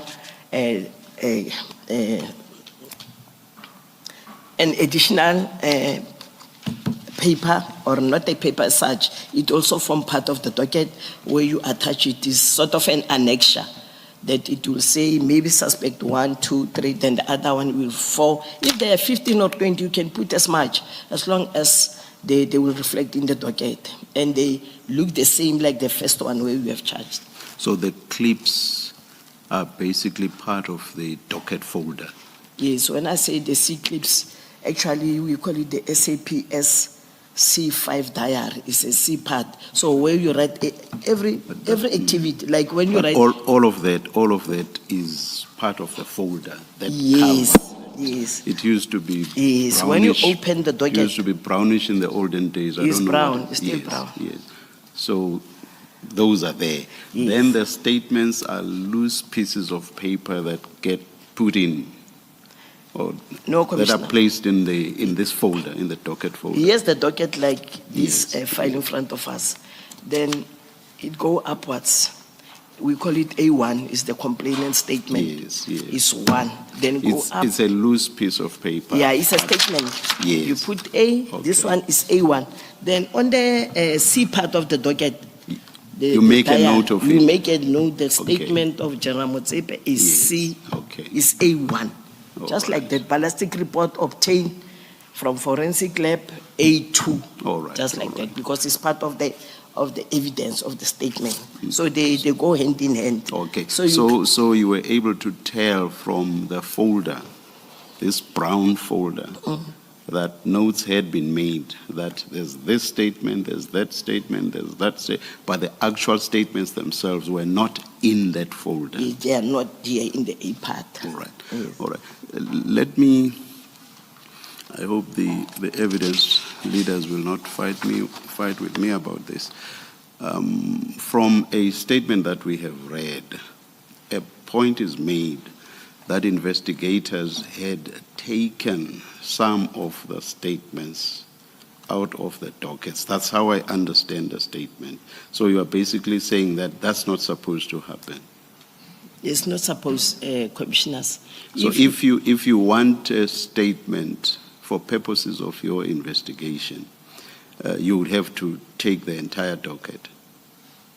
Is that what you're suggesting? No, what I'm trying to say, commissioners, is you can write under the C, the diary, and mention a next statement of General Motsepe. Yes. But the very same statement of General Motsepe, which is A4, whatever number, is not here in the docket. Yeah. No. What I'm saying is, let us suppose that the statement of General Motsepe was actually taken. Yes. And because it was taken, it is noted as A4 Yes. or whatever. So it's not. But when you get to the docket, the physical statement itself is not there. It's not there, Commissioner. So my question is, but it was taken. My question is there anything wrong with investigators removing A4 for purposes of their investigation, taking it out of the brown folder? Is there anything wrong with that? Commissioner, that one really, because I don't know what happened during their investigation. Maybe they've got reasons. They put A4 there, but they took the A statement for some other reasons of their investigation. But when you are an inspecting officer, you expect the docket. That's where the audit comes, an inspection. When I take the docket like this, I expect to see the A4 attached under the docket. If maybe they took it for purposes of maybe for inspections or for bails or whatever during the nature or during the nature of the investigation, maybe something which maybe they will explain. Maybe they took it for something. So in your experience, if as part of my investigation, I want to go around, but I want to have this statement readily available for purposes of my investigation, what would I have to do? Would I have to take the entire folder with all the statements in it, even if all that I want is General Motsepe's A4? Would I have to take the entire docket? Commissioner, if you take the statement for the purpose of investigation, Yes. you can make a copy and certify it. You can make a copy, leave the docket actually must be intact because this brown follows an evidence which in future we intend to produce it before court. But if you take, just imagine 32 statements are not in the docket for purposes of investigation. What type of investigation? Why don't in the diary you mention somewhere, or maybe in the pocket books? Maybe in their pocket books they mention, because pocket books and the diary actually they go hand in hand. If maybe in their pocket books they've mentioned that I took this docket for purposes of another docket investigation, but usually we make copies. If maybe this one is an original of the statement of that particular case, you must make a copy and use it as for purpose of investigation. But in that scenario, I don't know why those statements were taken from the docket. Thank you, General. General, I think either in your statement or in one of the other statements that we have, we are told that some of these dockets were inherited. I think the dockets go as back as 2006. I think that's the earliest. Now, where you found, your audit finds that statements are missing, were inquiries made that resolved the question, where do they miss the statements? At which point were they there, and when do they go missing? And I ask the question because from your evidence, and I don't know if that is the intention of what you are conveying, from your evidence, it seems you are saying the PKTT members removed statements from the dockets. Now, given that some of those dockets, if we accept that evidence, are inherited dockets that were given to the PKTT as things moved along, do you know whether those statements that were identified as missing, where in fact did they go missing? Do they go missing in the hands of the PKTT, or from whence those dockets came? Sorry, Commissioners, this docket, especially the one which I'm alluding them, Tata one, they were inherited from my office. But the statement which was annexed under the diary C is their handwriting, is the member of the PKTT. Where Colonel Odendal stopped in the diary, where he wrote whatever investigation he conducted, it shows you have to sign with a date and time. But the one which I'm mentioning is the PKTT members. Thanks, Commissioners. And General, you mentioned that you then made an inquiry to General Khumalo through the information note annexed as MCM3. Do you know if that information note was ever sent to General Khumalo and his response? Commissioners, I wrote the information note to the attention of General Sibia, and then I just ended up with General Sibia. I don't know whether it was taken further with General Khumalo, but I brought it under his attention because General Khumalo report directly to General Sibia. So, General, just to follow up on Commissioner Baloy's question, did you get responses from the PKTT on all of these queries that are mentioned in your report? So, in instances where there's a statement missing, was there ever an inquiry to the PKTT to say, I've got docket, let's say docket 95. It is noted that there should be a statement in the docket. When we audit the docket, we see that the statement is missing. Was there ever an inquiry made to the PKTT to say, where is the statement that should go with this docket? Commissioners, I never communicated with the PKTT myself. I was doing it through protocol, through General Sibia, so that he can communicate with General Khumalo. But that is why I put this information note down, so that he can take the matter up with General Khumalo. Okay. But as far as you know, that was never taken up? I did myself. I didn't get a response from General Khumalo or at the statement. I never received the response from him, because I took it upon General Sibia, who was supposed to give me feedback, but so far I've never received any response from General Khumalo or General Sibia about this missing statement. Thank you. Thanks. Then, General, you deal with what you highlighted as shortcomings identified from the inspection process. We are at paragraph 29. Can you give a summary of those findings or shortcomings that you identified? Commissioners, can I go through and read them?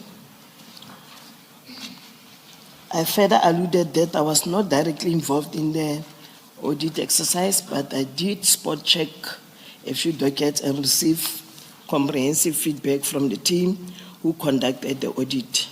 The following are a few of the shortcomings that were identified.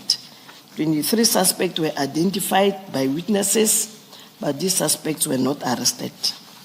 One case was withdrawn by a witness because the suspect was on bail and the witnesses were fearful for their lives. 4 cases were found nully prosecuted because the public prosecutor instructions were not complied with. 1 case, the suspects were identified in the identity parade, but they were not charged, meaning they were identified immediately when the suspects are identified in the parade. what follows, you must charge them, take them to court. But in this instance, they were only identified in the ID parade. One case, the suspect was arrested with no public prosecutor instructions in the docket. It shows that the suspect is arrested, taken to court, but it doesn't show all the court processes because it must appear either at whatever lower court or at the regional court, and the prosecutor actually must write something on the docket instructions. I'm not sure I understand this point, General. Are you saying that PKTT members could not effect arrests without instructions from a prosecutor, even if the requirements for an arrest, set by the Criminal Procedure Act were satisfied? Which paragraph is that one, Commissioner? I'm referring to your 29.5. One case, the suspect was arrested with no public prosecutor instructions in the docket, which I understand to say, if there has not been an instruction by a prosecutor, go arrest that suspect, there can be no arrest. That's how I understand your 29.5. Now my question is, are you saying that PKTT members could not effect arrests without instructions from a prosecutor, even if the requirements for an arrest set by the Criminal Procedure Act were satisfied? Commissioners, in this particular docket, a suspect was arrested. So when the suspect is arrested and charged, they must go through the processes at court. So in this one, it doesn't show that actually the person was arrested, but he was never, it seems he never went through the court processes. If the suspect was arrested and released, there was supposed to be a release form inside the docket. So this one, the suspect was arrested, taken to court. So where did he appear? Which court? Also, it is not the arrest that you are querying. What you are querying is the lack of any entries made by the prosecutor on the docket. Is that what your query is? No, actually, Commissioner, maybe the manner in which it was faced here, I was just showing that the suspect, yes, in the docket, he was arrested. But it seems he ended up without appearing before court because there's no prosecutor's instructions. If a person appears before court, it's a norm. The prosecutor will write something on the front page of the docket, maybe remanded for bail for 7 days and so forth. Even inside, they write something. They will say maybe obtain ballistic report, obtain whatever medical report. But this one is just a docket. So it seems it never. That is why I'm indicating, emphasizing the issue of the public prosecutor, not the arrest. Oh, thank you, thank you. I guess it's a problem with the phrasing. Okay. I did not understand what you meant. That's all right, Thank you, thank you. General, these findings or the shortcomings that you identified are pretty serious. Did you then communicate these findings to General Khumalo to inquire about some of these challenges? Commissioners, everything in this inspection report was never communicated to General Khumalo. It was communicated to General Sibiya. That is why I say the reporting a template or the protocol. You speak with General Sibiya. By that time, General Sibiya was supposed to call General Khumalo just to bring this to his attention. Myself and the team were just doing the inspection. Now we are giving the outcome of the inspection to General Sibiya to take it further with General Khumalo. And then, General, paragraph 30, can you confirm those are the 3 cases wherein there were missing statements that you referred to earlier? Yes, Commissioners, Umlazi case 479 of 4/2016, 10 statement missing. I just mentioned here the victim was an ANC member. And then the Greytown case 2 of 11/2018, which is murder, 32 statements. Actually here, I think, Commissioner, it was a typo. from ourselves. Let me apologize. It's not 10 statement, it's 12. 32 statement is the one of Mthatha, the one of the murder. So for Greytown, it must read as 12 statement, not 32. Thank you, General. Can you please explain the Mthatha case? My recollection, which may not necessarily be accurate, is that in the Eastern Cape, the cases investigated by the PKTT were Fort Hare cases. I seem to recall that there was also mention of an East London case, but probably it was connected with the Fort Hare cases, I'm not sure. I don't remember mention being made of a Mthatha case. Commissioners, at the initial stages, we spoke about 118 dockets. Actually, we were supposed to say 121. Let me apologize for not taking you through. So PKTT, through the testimony of General Kumalo and the National Commission, they did mention the cases from Eastern Cape. So when the docket were taken back, after 3 weeks. My issue is not with the 118, 121. Because my understanding was still that to make up the total of 121, Yes. 3 cases were added from the Fort Hare cases. So what I'm saying is, I don't remember a Mthatha case ever being mentioned. I don't quite see why the Mthatha case would have been part of the Fort Hare cases. So the Mthatha case sounds like it's something new altogether. Do you get me now? So I was just trying to understand where and how the Mthatha case features. Commissioners, 121 dockets actually is this docket. It's 2 dockets from Tata and 1 from Alice, which was part of Fort Hare. But when the docket were brought, later, the 3 docket, it was Alice and 2 Mthatha. So the 2 Mthatha is this one. Thank you. Okay, thanks, Commissioner. All right, thank you. Chair, if I may be of assistance, in General Masimola's testimony, he indicated that there was a trip to Fort Hare when there was a directive for them to include it as part of the PKTT's mandate. Said there was uproar about a particular murder, which was the Namhla case, and he then requested head office to give that case over to the PKTT. So it wasn't related to Fort Hare, but was added because of a public outcry at the time they were there to address the Fort Hare issues. Thank you. General, you then deal with the stalling of investigations that you noted at paragraph 31. Can you explain what you mean by stalled investigations? Commissioners, by stalled investigations, I just want to illustrate that the 121 dockets, they were stalled for some period. The oldest docket is from 2016, where suspects were identified through Section 205 Sapuna, but the suspects were not arrested. And then in the big inspection report or inspection matrix or schedule, the last entry on this docket, I think it was, investigation was done on 2023.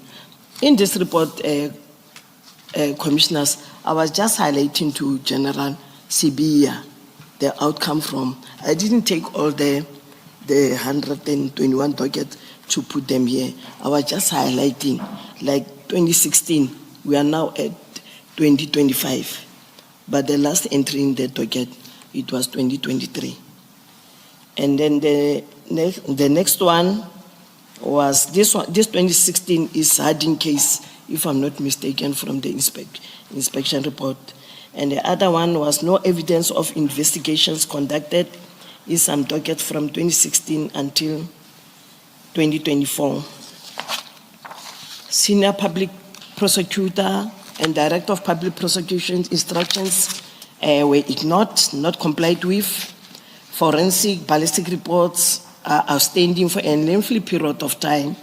Section 205 subpoena reports are not analyzed. They are there in the docket. When you receive a Section 205, you have to analyze so that you can make the linkages of the suspect together with the crime committed. So it doesn't serve a purpose. You receive a Section 205 from the service provider, you put it in the docket. So you have to go through and analyze it so that you can come up with the linkages. Cases are not enrolled because of insufficient evidence. So in these instances, you'll find that suspects are arrested prematurely. You take suspect to court, but there's no evidence to link. That is why they are not enrolled.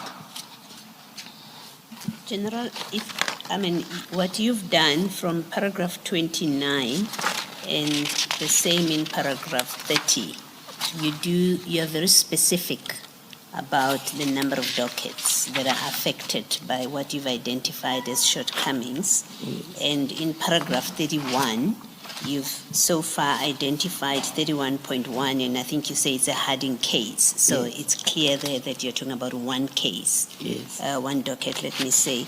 The balance of that, 31.2 up to 31.6, you don't say, and maybe you should be specific if you can, because right now the impression is it's a general picture. You are dealing with 121 dockets, and one doesn't have a sense of where you say investigations were not conducted from 2016 until 2024. How many dockets are we talking about? Is this a widespread problem? Is it an exceptional problem that you picked up?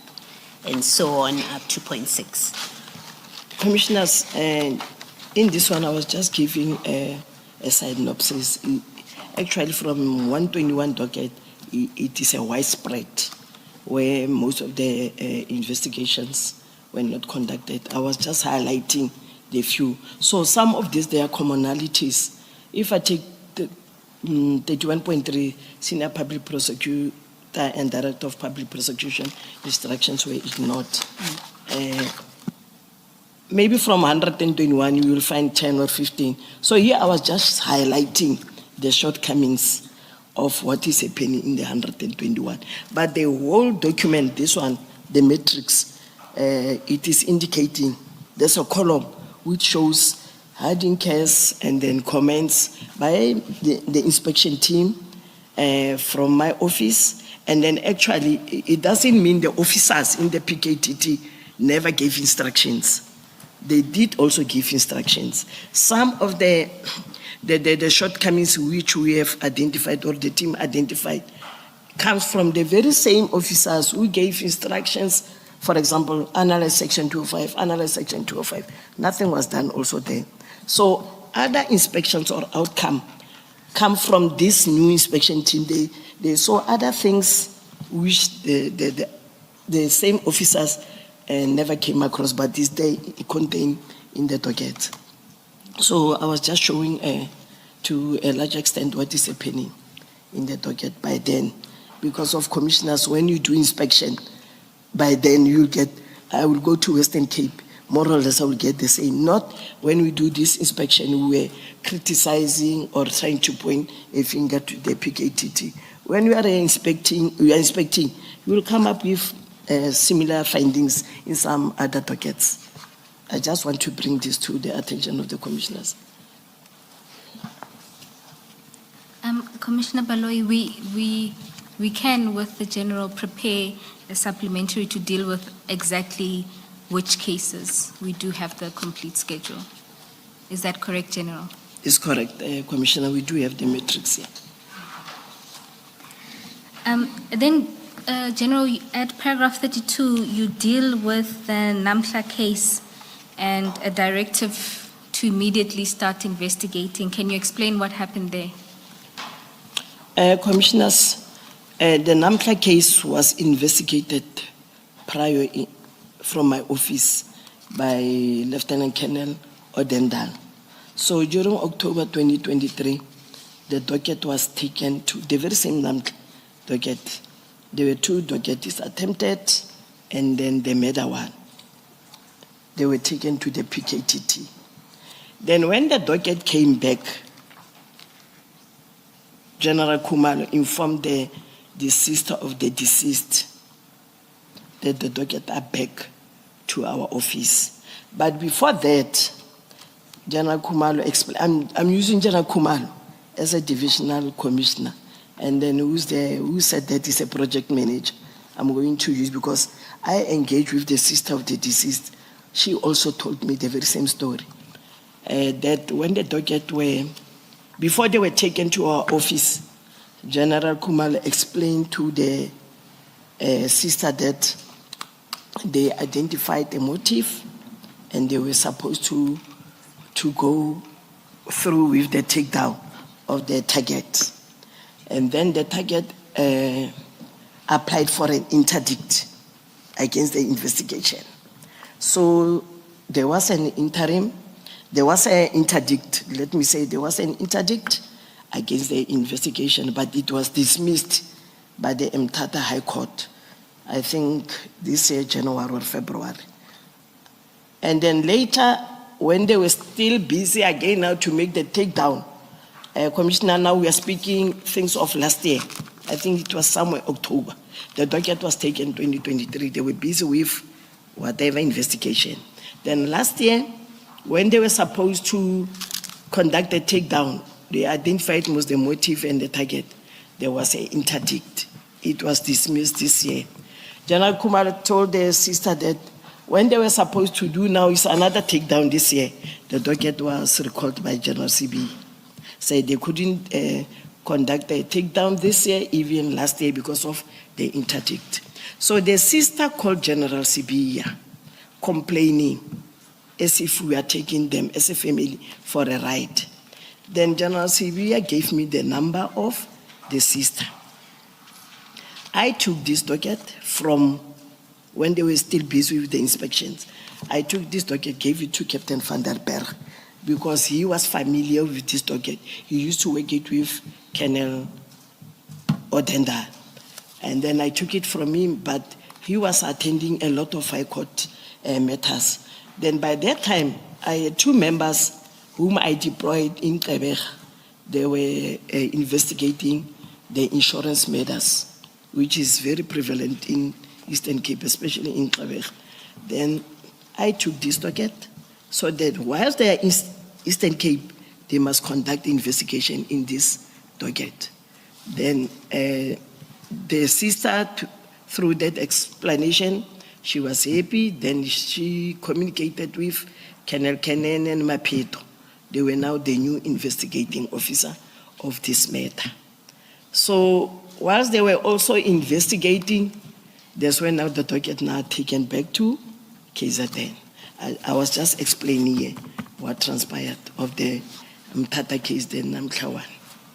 That's the whole thing in paragraph. Does that, General, not illustrate the problem created with the taking of dockets? Because now they are supposed to execute the takedown, but they don't have the docket with them. So that takedown never happens because they don't have the docket. It never happened. Because the PKTT, they are the one who identified the target. So I was asking myself, when the interdict is dismissed, but there were two months lapse for the docket to be recalled by General CB, why the takedown didn't take place? Because they've identified most the target last year. You're talking about now the interdict is dismissed in January, and Yes. your question is, in February and March, why did they not execute the takedown? Yes, because they told the sister, that's what the sister is telling me. She understood the interdict after the attempt to make the takedown. Now she's asking, the interdict is dismissed by January, Feb. Why now they didn't effect the arrest or make the takedown before you from National, you requested the docket. Now the docket with you are going to start afresh now. So now the docket with these two kennels is taken back again KZN. I don't know whether it's still in KZN or where is the docket now. I'm with you. General, just to clarify, the dismissal was in February. It was Feb. Okay. Thanks for that. And this is February when, 2025, 2025, Commissioners. after the decision to disband the PKTT was made. Yes, after that directive of the Minister. And then, General, at paragraph 33, you speak about General Mkwanazi's media briefing and some of the statements he made there about the dockets. Do you want to elaborate on this? Commissioners, if I can read my statement, this paragraph 33. During General Mkwanazi's media briefing on 6 July 2025, he indicated that 5 dockets had warrant of arrest that had been issued and that the dockets are gathering dust at the head office of General Sibia without being given the necessary attention. And I said it's not true. Why do you say it's not true? Because this related to whether there were any investigations taking place. Is that not so? Yes, Commissioner. So what this meant was the dockets are sitting at head office with no investigations going on. So it was in that sense that General Mkwanazi was saying that the dockets were gathering dust. So why do you disagree with that? Because no investigations were taking place. Commissioner, before the investigation was supposed to take place, we have done the inspections. I think it's part and parcel, even though it's not physical investigations of the docket. But by mere investigation, requesting the funding, it shows that we needed to go and do that. But General, you've just agreed that what General Mkwanazi was talking about was the fact that no investigations were taking place. So inspections of dockets and so on do not go to the question of actual investigations. So in that sense, the dockets were gathering dust. Why do you not agree with that? That's the explanation which I'm giving, Commissioner. The docket were not gathering dust because this docket were only 3 months here with us, approximately, maybe 3 months. And then in the month of, they came March, and then April, there were the itineraries completed. When General Mkwanazi refused the docket, the National Commissioner said that General Sibia must use his own discretion.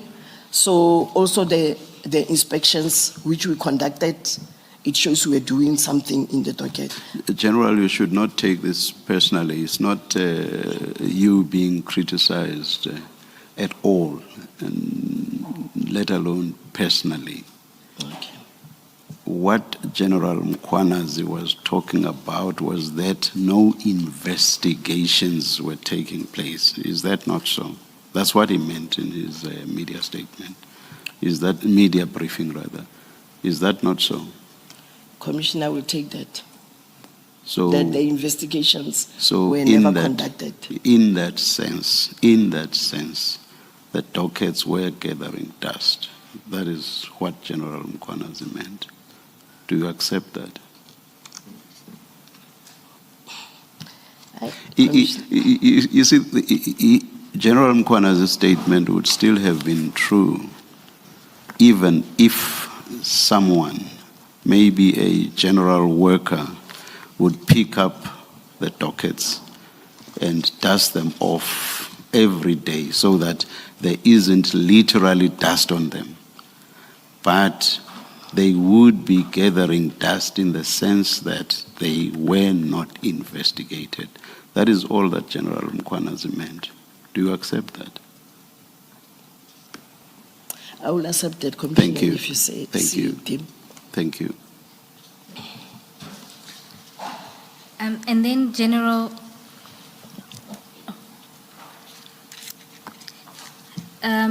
your reference is made at paragraph 34 to the criticism that there were 5 warrants of arrest issued in the docket, but you there talk about what your audit found. Can you explain what you mean there? When the team conducted the audit, commissioners, They found 2 warrants of arrest agreed to by the prosecutor and magistrate on 2nd October 2024. It was in Ndwendwe case 127 of 10/2023.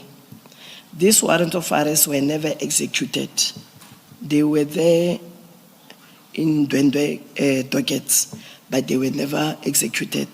And the commander wrote that the suspect must be circulated.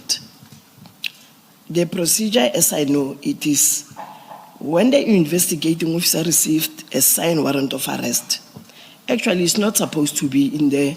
You don't put it there in the docket. You receive a warrant, you have to go and execute. He must proceed to execute the warrant by first tracking and tracing the suspect or suspect. If there are no leads regarding the suspect whereabouts, the investigating officer would then complete an SAP 55 for purposes of circulation and send this to the Criminal Record Center for further circulation in the database of wanted circulated persons. Can you please explain the concept of circulating a suspect? What does that mean? Commissioners, in this Ndwendwe, there is a warrant of arrest in the docket. So the commander, instead of urging the investigating officer to trace the suspect, then when we went through the diary, it never indicates where the suspect were traced. The main purpose of signing a warrant of arrest is to execute. Execute meaning you must go and trace the suspect. So this one, it came, is attached under Ndwendwe case, and the commander just say circulate. How can you circulate a suspect who was never traced? It's exactly that circulating that I'm interested in. What does it mean to circulate a suspect? Okay. How do you do that? Okay, Commissioner, when we circulate a suspect, we complete this SAPS 55 for a purpose that there will be a hit if the suspect is arrested somewhere. Then in the system, because now it's captured in the system, it will be a hit. Then the investigating officer in that particular, he will inform this one that your suspect is arrested here. Come in. That's the main purpose of circulating. Thank you, thank you. General, and then you deal with one other docket at paragraph 35, where there was an unsigned warrant. Commissioners, in this one is still warrant of arrest. Furthermore, there was one docket where the warrant of arrest was completed by the investigating officer, but not signed by the prosecutor or a magistrate, meaning the warrant was never issued.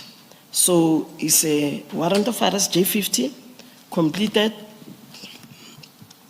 but not signed by the prosecutor or magistrate. So it's just a J50 there in the docket. I'm just responding to what General Mokwanas was alluding, that there were 5 warrants of arrest which were imminent. We delayed because docket were gathering dust. That is why this warrant of arrest were never executed. So we found these types of warrant, the 2 which were signed, the other one where it was not signed. Those are the only warrant which we found in the dockets. And General, earlier you explained that one of the purpose of doing the inspection was to identify low-hanging fruit, so that if there's anything that needs to be done urgently, that can be attended to. Is there a reason why these ones, where there were either a need for circulation or perhaps getting the warrant signed, why those weren't given priority while the administrative processes for getting funding were going on? Actually, commissioners, we planned it in that way from the onset. When they were doing inspection, then they're bringing me some heads up. I even suggested, how about maybe before we look into the funding, we look into our own monies, the one which I'm having, then we go and execute on especially these 2 warrant of arrest. So that, at least because you can see they are there, and they were issued last year, October, the 2nd of October 2024, if I'm not mistaken. They were issued last year, now is this year. They've never been executed. We thought it in that line that these low-hanging fruits, if we got money, we are going to start first, like the one which I mentioned, where I said 23 suspect were witness identified suspect. Those were the first dockets which we wanted to start with, actually. So, General, the question still remains, why wasn't this done if that could have been done while you were waiting for the big money issue to be settled? Commissioners, when we look into our coffers, especially my budget, we didn't have enough money to embark and conduct this investigation. We wanted to go there, but because of money, because finance office, they are the one which will guide you. Immediately when you write there that this docket come, you have to outlay what is happening. This docket come from the PKTT. They all know that there's money being allocated to PKTT. Then we have to explain. That is why now we took this route of requesting for an extra budget. So, General, these dockets, at least the two that you've given dates for, the October one, October 2024, we know there's a period of about 2 months before the PKTT is disbanded. You are saying in that period, in that window period before they were disbanded, these warrants should have been executed in that period. By the PKTT. Yes, I understand that. Yes, you're saying in that 2 months period. Yes, before, yes. Then the PKTT is disbanded on the 31st, at least that's the directive. So for all intents and purposes, as far as the minister is concerned, it seems that from the 31st of December or from the 1st of January, there's no PKTT to speak of. I guess that's why General Sibia instructs that the files must come back, the dockets must come to Johannesburg, to Pretoria rather. Now, what that means, and this speaks to an earlier point by Commissioner Kumalo, that because of this decision, we know now that from January up to whenever these dockets were returned to KZN, these two warrants were never executed. On your explanation, because you were waiting for a budget. Yes, Commissioners. Thank you. General, just to complete the point, it was also not possible for you to speak to your provincial counterpart. I think is it Major General Gopal? Yes, Major General Gopal. In the same component, especially for the urgent matters to be attended to. Commissioners, really, we never communicated with them. This is the outcome of the inspection, and then we never communicated. Up until we finished by 30th May, we have never communicated and brought to their attention that we found 2 warrants of arrest in the docket. How about maybe you expedite? We never communicated with them.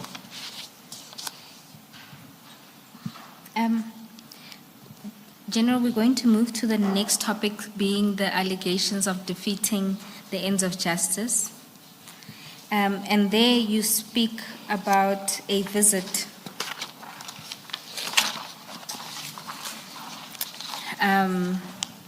You first talk about the funding request that was sent. Do you want to explain what happened with that funding request? That was sent to the National Commissioner to request funding for these investigations. Commissioners. Maybe, General, before you answer that, just keep the question in mind, but what I'm going to ask you is related in a way. The information note that we looked at, MCM2, that we looked at earlier, under recommendations, you've got 2 recommendations, and the one is the funding issue recommendation, and then the first one, though, is that you recommend that the dockets be returned to KZN for investigation. And then that's the first recommendation, and then the next recommendation you make is for funding, that a dedicated budget be given to the national team. Why, in your thinking, was that the first preference, your first preference, that the dockets be returned to KZN? Well, why was it your first preference? Commissioners, in this one, I was recommending that if maybe we are not going to get the budget, let the docket go back to their where they belong, because the PKTT already got funding, or they are budgeted, inclusive of this 121 docket which are under investigation. And then the next recommendation is the one of the funding from the National Commissioner. How did you think about it? I mean, at this point, this is a memo in June, or an information note in June, so we know that the PKTT rather is disbanded by this point, at least according to the Minister and General Sibia. It is disbanded, and yet you are saying the dockets must go back to KZN. Can you just explain how you thought it would play out? And I do understand you're saying because the PKTT were already familiar with the dockets, but it is now disbanded. Commissioners, when I wrote this, the PKTT is not disbanded. According to me, it was never disbanded. Okay. It was partially, because it was the first phase of investigation where the dockets were brought. But they are still operating, and they were still operating whilst I was, and when there was no formal directive for us to say that now the PKTT is no more. So I was just making these recommendations that if maybe the National Commissioner then can't portion some budget for us, then this docket, they must go back to the PKTT, because they were still operating. Because practically they were still Yeah, operating. practically they were still operating. Thank you.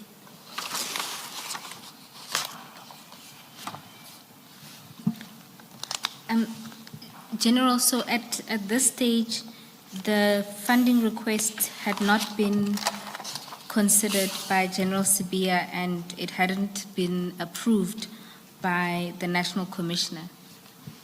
That's what you say at the top of the page on page 14. And you then further say that you could not investigate until you received the additional funding. Commissioners, the first information note, the one which we're discussing now, it was revised because it's myself who signed it. Then later it was sent back for ratification.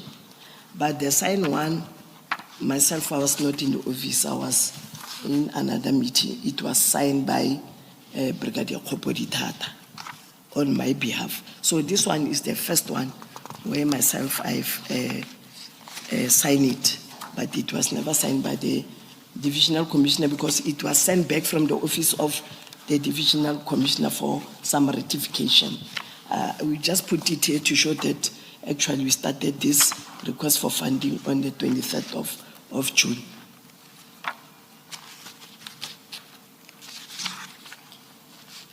And then, General, you earlier in your testimony, if you look at the information note MCM 3 at page 17, which would have been the initial one, and the corrected one is at page 19, MCM 4. You'll recall I asked you about paragraph 2.1 in a different document. That would have been the summary of the audit findings that you provided about the background section where you say that Lieutenant General Sibia was the acting commissioner. This is found again at this information note, which you prepared in June 23, and then again in the revised one, which was signed by Brigadier Tata on the 1st of July. Yes, Commissioner. And is it that at that point your team was operating under the impression that General Sibia was the acting National Commissioner at the time? Commissioners, I explained earlier that in all the correspondence we wrote General Sibia as acting. he also brought to our attention, to my attention, that actually it was not himself that he was acting. Actually, it was General Musikiti. But in most of the information note and the reports, we wrote General Sibia, but not to portray or to bring to the commission that General Sibia is the one who was acting. Actually, it was General Musikiti. But most of the reports, even the National Commissioner signed one of the requests for funding, where we also mentioned that it was General Sibia. Thank you, General. And then you deal with a request, a visit and a request to take photographs of the dockets, and you were told about a case at paragraph 38. Can you summarize the events? You've set them out in a lot of detail in the statement. So if you can summarize what happened there with Brigadier Kunen. Commissioners, can I proceed with paragraph 38, reading it? Or just to summarize? Just to summarize. Commissioners, on the 22nd of July, I think it was 2 days.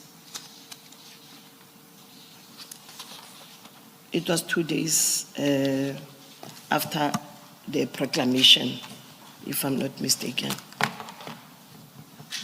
Let me go through this paragraph, then I will summarize it, Commissioners, with your permission.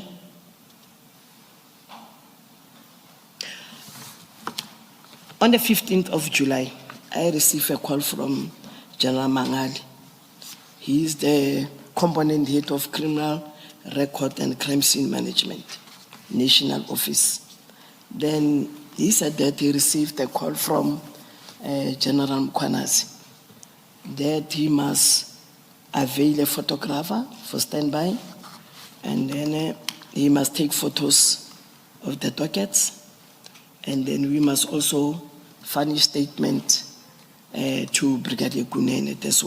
Actually, let me speak. General Mangwale mentioned only about the taking of the photos. Then the following day, I communicated with Brigadier Khopoditata because the docket, they are lying in Brigadier Khopoditata's floor, as a second floor in the strong room. Then Brigadier Khopoditata also confirmed that he communicated with Brigadier Kunene. So Brigadier Kunene left KZN on Monday, and then we saw him the following day on the 16th. I think it was around 11 o'clock. It was myself. Before Brigadier Kunene came, I was with Brigadier Khopoditata and Colonel Mguli, but Colonel Mguli got some commitment, work-related commitment. Brigadier Kunene came, and then he explained the purpose of his visit. He said that General Mkhwanazi instructed him to come and take some photos, and then the strong room must be considered as a crime scene. We must condole of that strong room as a crime scene. Then I asked Brigadier Kunene, crime scene, what crime is it committed when you condole? Because we have been going through that. If it's a crime scene, we have already tampered with it. I don't understand the logic of condoning of the strong room as a crime scene. Then he said this is the instruction which he was given. Then from there, through our engagement, then I said, what is the interest of taking photos? Then he said, no, he was just given the tasking by General Mkhwanazi. And then from there, I said, let me call General Sibia, because General Sibia by then was still in office. I called General Sibia. General Sibia said that, let me find out from the commission. I don't know whom did he call. He said, let me find out from the commission whether photos of those dockets can be taken or whether you can also give statement. After about 10 minutes, General Sibia called back. The phone was on the speaker. We were the three of us. Then General Sibia explained that the instruction is, or the advice is, photos can be taken of those dockets, provided the National Commissioner authorize. And then we must make an OB entry to that effect. From there, then I told Brigadier Kunen,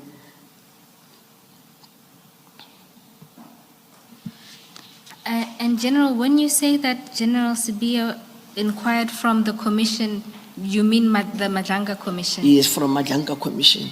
Okay, thank you. And then thereafter, you... Do we know who was contacted within the commission? General... Were you told, General? Commissioners, I don't know who was called, but General Sibia said that he received an instruction or an advice. If dockets need to be taken photos and for us to give statement, the National Commissioner must authorize that instruction. Then Brigadier Kunyana was not happy with the explanation of General Sibia. And then from there, he said, hey, it seems now it's going to be a fight between himself and General Mukwanas. Then I said, you take instruction from General Mukwanas. I'm also taking instruction from the Deputy National Commissioner, General Sibia. So let's wait. Maybe the National Commissioner will call and maybe he will authorize, because by then I learned later that General Mukwanas was with the National Commissioner in KZN. There was a protest march then. Then Brigadier Kunyana left. I went to my office at around 4:05. I was with Colonel Machabela, whom I met from the lift. He was greeting me. Then we went to my office. The National Commissioner called.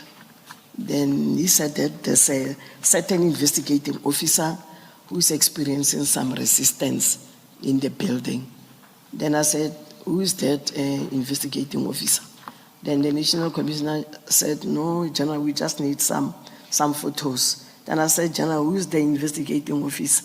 So when he mentioned the photos, I recall now is Brigadier Kunen. I just reminded General, said, General, now the National Commission, I think you are mentioning Brigadier Kunen. He is the one I had an engagement earlier with pertaining to photos.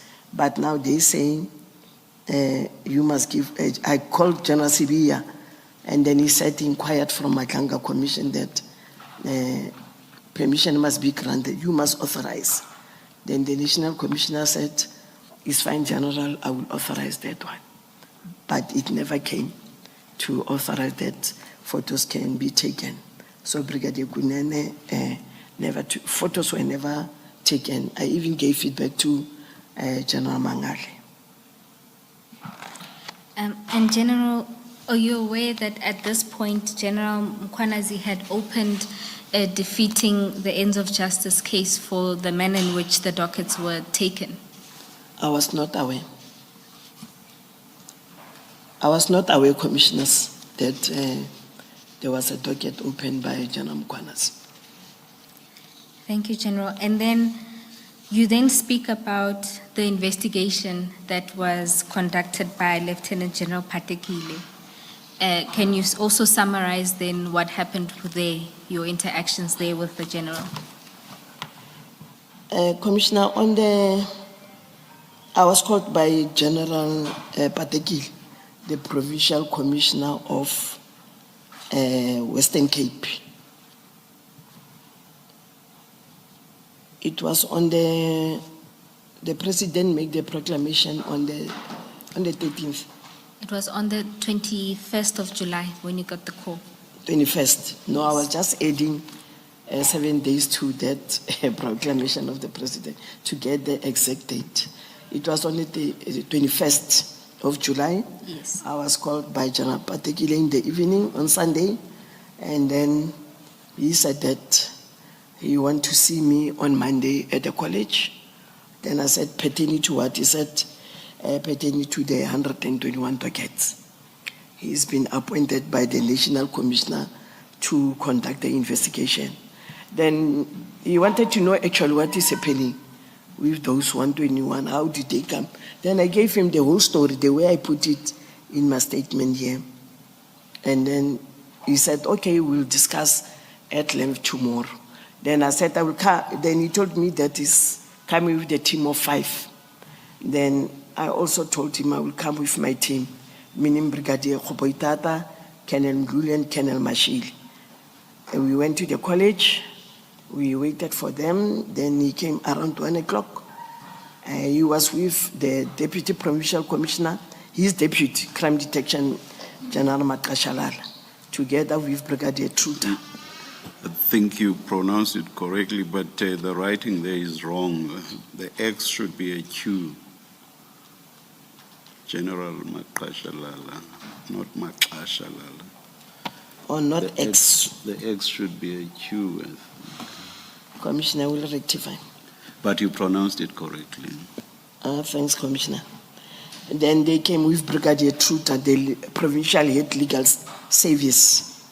And then General particularly explained the purpose to all of us, the 4 of us. And from there, he wanted to know actually what's happening with this 121 dockets. Then I advised him to start first with Brigadier Khoboitata because he's the one who collected the docket with Colonel Mguli.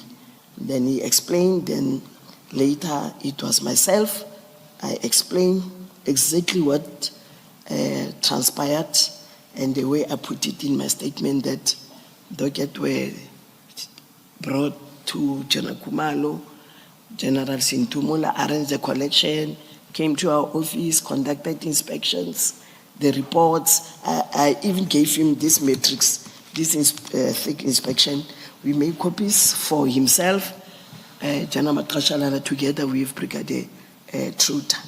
And then later, I wanted to know when he said he was investigating. Then I said, General, you say you are investigating. What are you investigating, actually?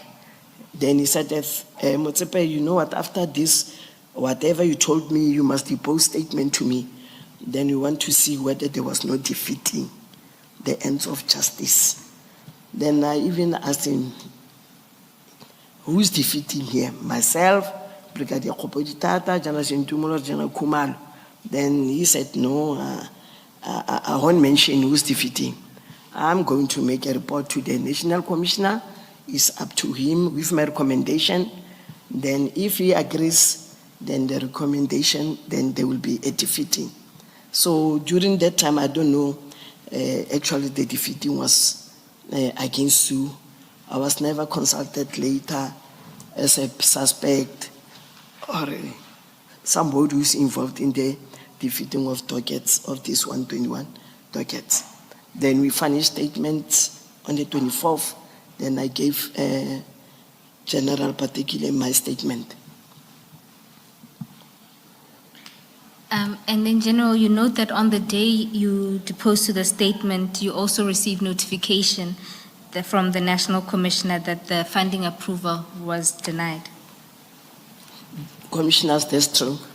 The National Commissioner didn't approve on the 22nd. Then the file was brought to my attention on the 24th that the National Commissioner didn't approve. What reason did the National Commissioner give for not approving the funding request? The National Commissioner, if I can just say without reading it, he mentioned that the PKTT is already budgeted. And then what are the dockets doing here at the national office? And then the docket must go to the station of origin as agreed. Then me, I don't know where does this agreed comes from. Maybe they've discussed it before that through the disbandment. Actually, the docket must go to the station of origin as they agreed in their executive management meetings. But he wrote it in that way that docket must go back to the station of origin as agreed. General, page 21 of MCM4, just to be fair to you. MCM4. MCM4, page 21.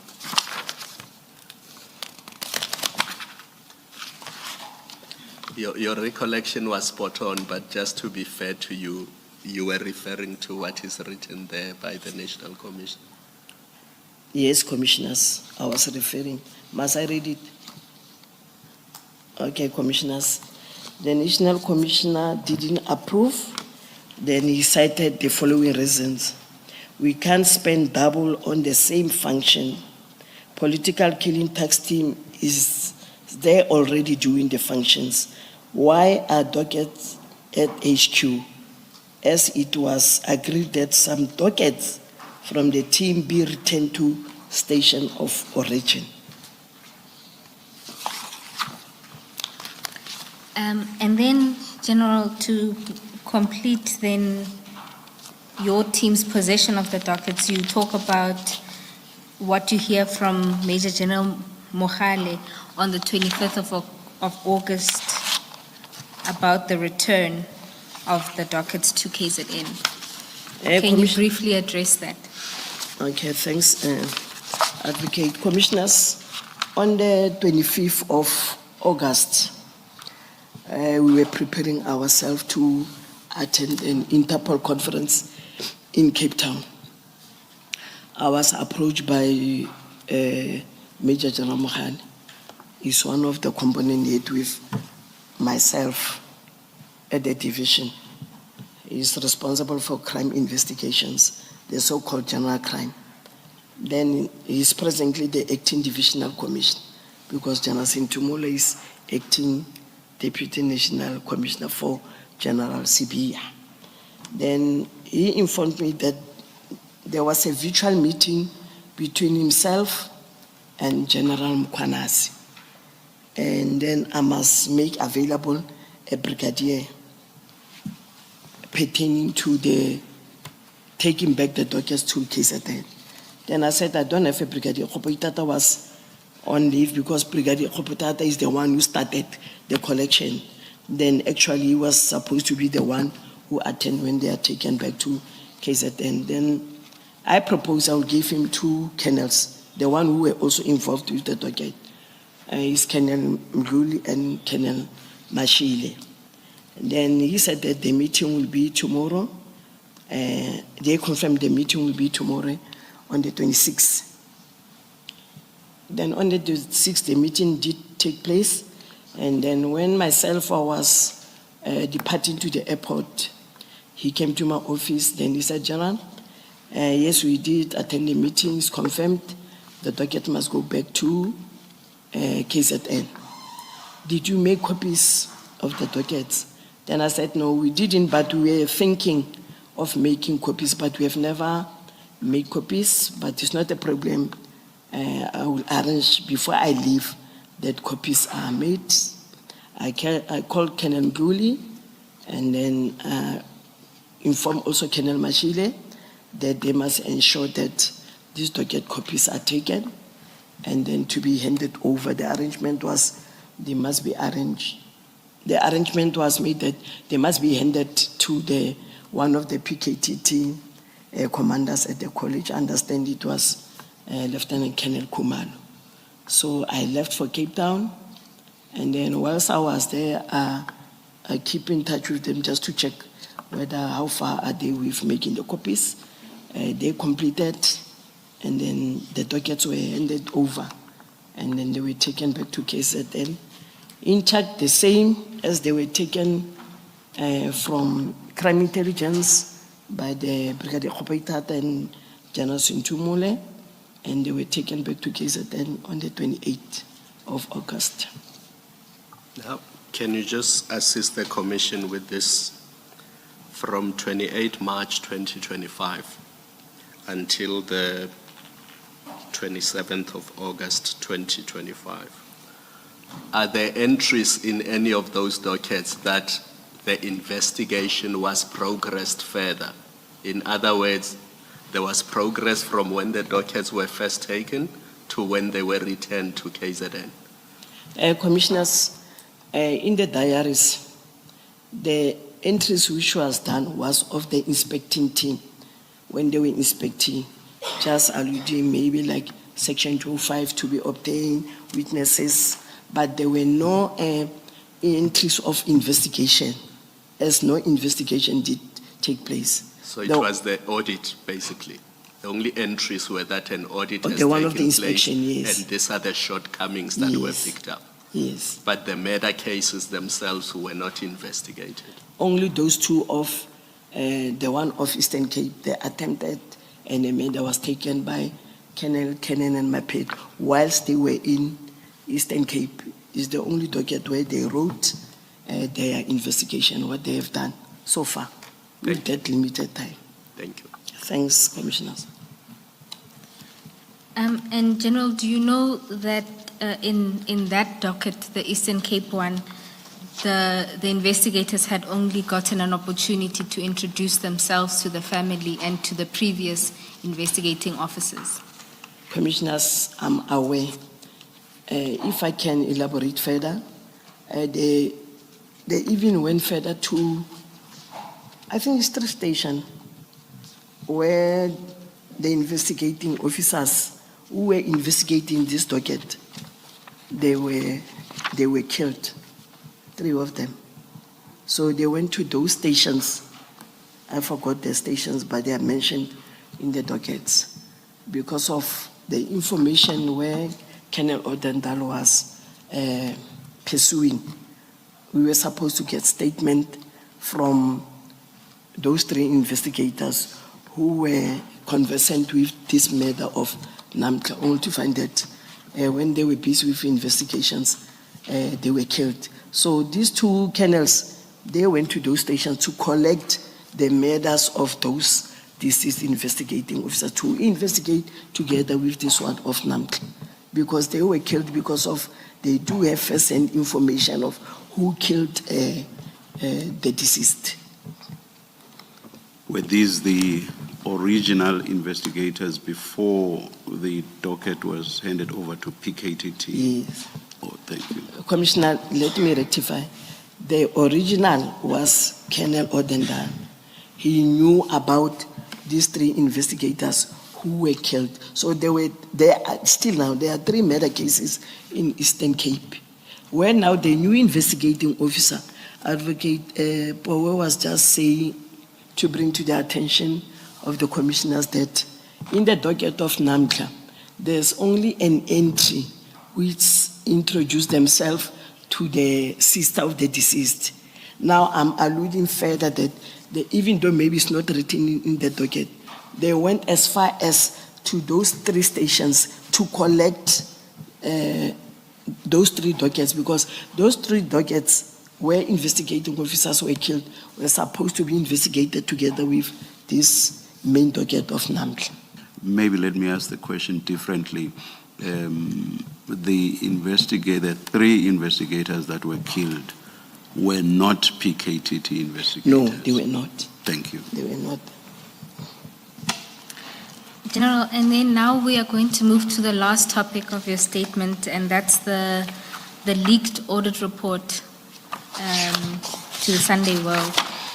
So there you start with the call that you received from Brigadier Mate, alerting you to an article that would be published. Can you explain what happened there and your response to Brigadier Mate? Commissioners, actually the call was made on the 16th, not the 17th. Brigadier Mate called me on the 16th. Brigadier Mate is the spokeswoman of our National Commissioner General, Masemola. She called me that a journalist by the name of Situmo from Sunday World, he needs some input pertaining to 121 dockets. Then I said to Brigadier Mate, I don't have any input because I don't report to the General Situmo. And then I don't see any need to input to him about this 121 dockets. And then he sensitized to me that it seems the following day, on the 17th August, which is Sunday, it seems there's a leak report of my report to them, and they're going to publish. That is why they wanted some inputs to me. Then I said that the report from myself, I didn't give the report to any newspaper or media or any journalist. I don't know what's happening. Then Sunday, Brigadier Martin called me. Then he said he even sent the article via the WhatsApp to my phone, WhatsApp. I went through it.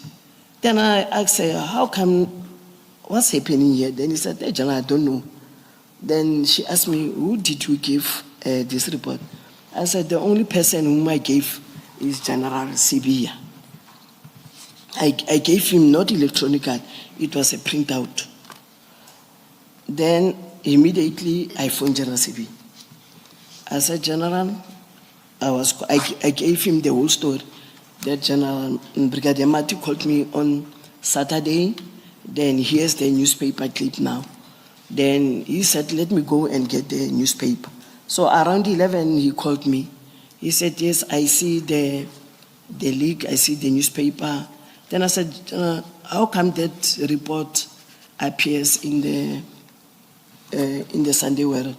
Then he said, he also don't know. Then I said, you are the only person whom I gave. Did you share it with somebody else? Maybe that person is the one who leaked this in the newspaper. Then he was adamant that he never shared this report with anyone. And then it was quiet about this leaked report for a while until you received a call from the National Commission on the 15th of September. That's at paragraph 53 of your statement. What was your interaction there with the National Commissioner? Commissioners, on the 15th of September, I did receive a call from the National Commission inquiry about the report. I even said, our General, you know now about this report? It was most 17 August. Didn't Brigadier Mate brought it to your attention? Because initially, when we were engaging with Mate about, I even asked her, didn't you bring this to the attention of the National Commissioner? She said, I did send the National Commissioner, but he never responded because maybe he was busy. That's why he never gave me the response to inquire further from you. And then the National Commissioner asked me about this report. Then I explained to him, I'm aware I was brought to this leak by Brigadier Mate on the 16th of August. It's already a month now. Then the National Commissioner said that, do I have a report with me? Then I said, yes, General, I will check. I think I still have that report.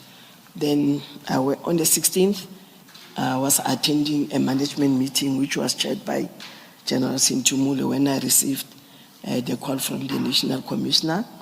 He was waiting for that report. I explained to the National Commissioner that I've tasked my secretaries just to check in the system so that we can print. But they said that it seems when they were typing, they didn't save it. Then I said, okay, I will excuse myself from this meeting and go and look for that report in my office on the table. Then whilst we were engaging with the National Commissioner, he said that, am I aware that now I'm the star witness that General Sivia leaked the report?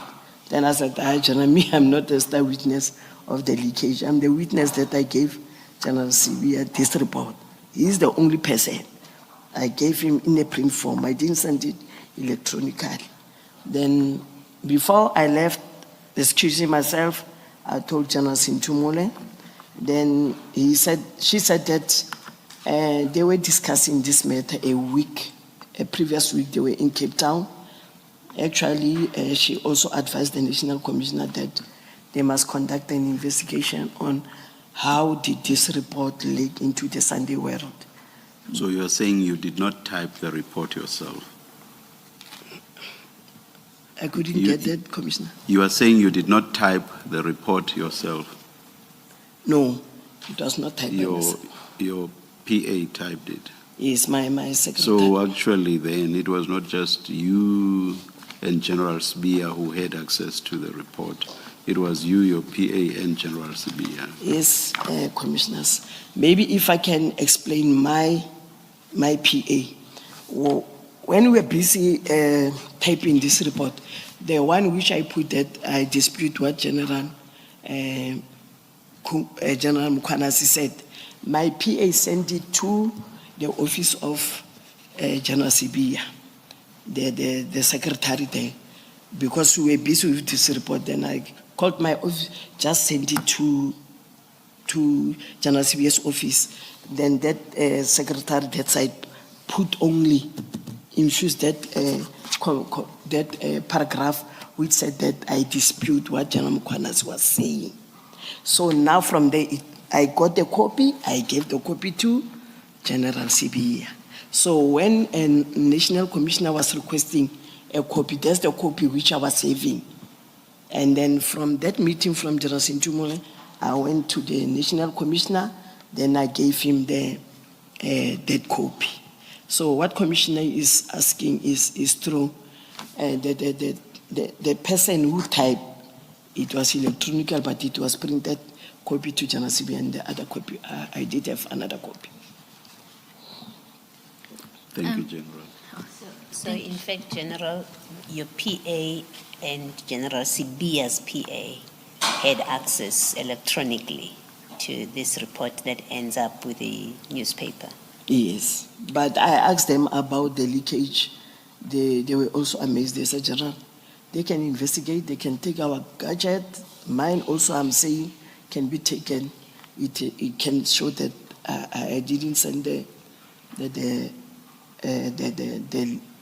report to the Sunday World. Thank you, General. So any one of the four of you could have Yes, could have. It's actually any one of the three, because you firmly say it's not you. So it's either the two PAs or General Sibia. If we accept you saying you did not. The general Yes, has already agreed. The general has already agreed to the No, possibility of any one of the four of you. No, Commissioner, but just to affirm or confirm that I didn't leak. Thank you, That thank one you, is for General. sure. Thank you, Commissioners. And then at paragraph 56, you confirmed that you did hand over the physical copy that you had to the National Commissioner. Yes, I did give to the National Commissioner, and then the Commissioner wanted to know why is it not signed. Then I said it was just a draft, sort of executive summary. I was discussing with General Sibia so that they must give me further directive to that one. And then to conclude, General, in paragraph 57, you clarify your position as regards to the 121 dockets. Do you want to read that into the record? Commissioners, yes, I concluded by saying the docket were not gathering dust, and by saying that an audit was conducted and the dockets would have been investigated once funding was approved. I had no involvement in the disbandment of the PKTT, nor did I have any involvement in the handing over process. Once the dockets were under me, I, of my own accord, tasked my team to conduct an audit, and if funding had been approved, the dockets would have been investigated. Thank you, General. Unless there's anything else you'd like to say, that concludes your testimony.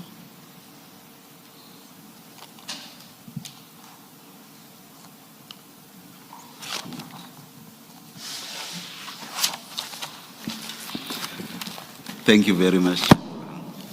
Thanks, Commissioners.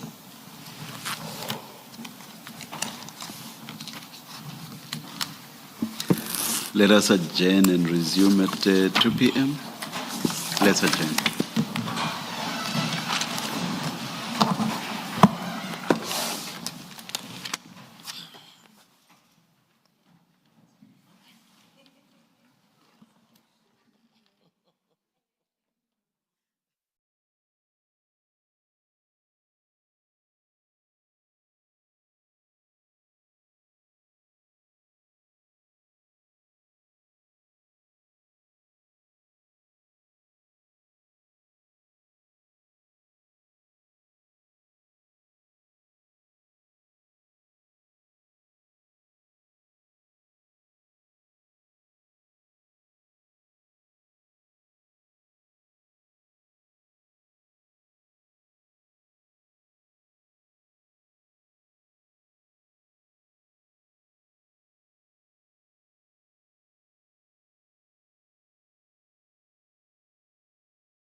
Do you swear that the evidence you are going to give is the truth, the whole truth, nothing but the truth? If so, please raise your right hand and say, "So help me God."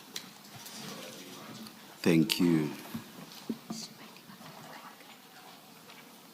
Thank you. Lieutenant Colonel Khumalo, can you just ensure that your mic is on when you're speaking? And perhaps turn on both mics so that the audio can pick you up clearly. Thank you. In fact, while I'm here, as I say, Lieutenant Colonel Khumalo, perhaps I should just get this out of the way. Are you related to Lieutenant General Khumalo? Thank you, Commissioners. Maybe I should say it in Setswana so that the whole South Africa should know that I'm Khumalo, but not Khumalo from Zululand, but Khumalo from Northwest, Potchefstroom. Then you are probably related to this Khumalo, who is from the Northwest.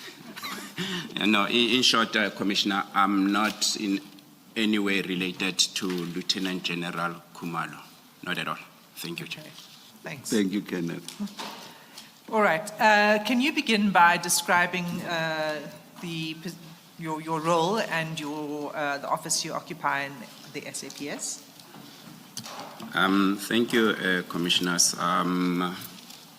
Previously, I joined the SAPS in 2004, trained at Oudtshoorn Academy. Thereafter, I was attached at Gales River Police Station under the visible policing.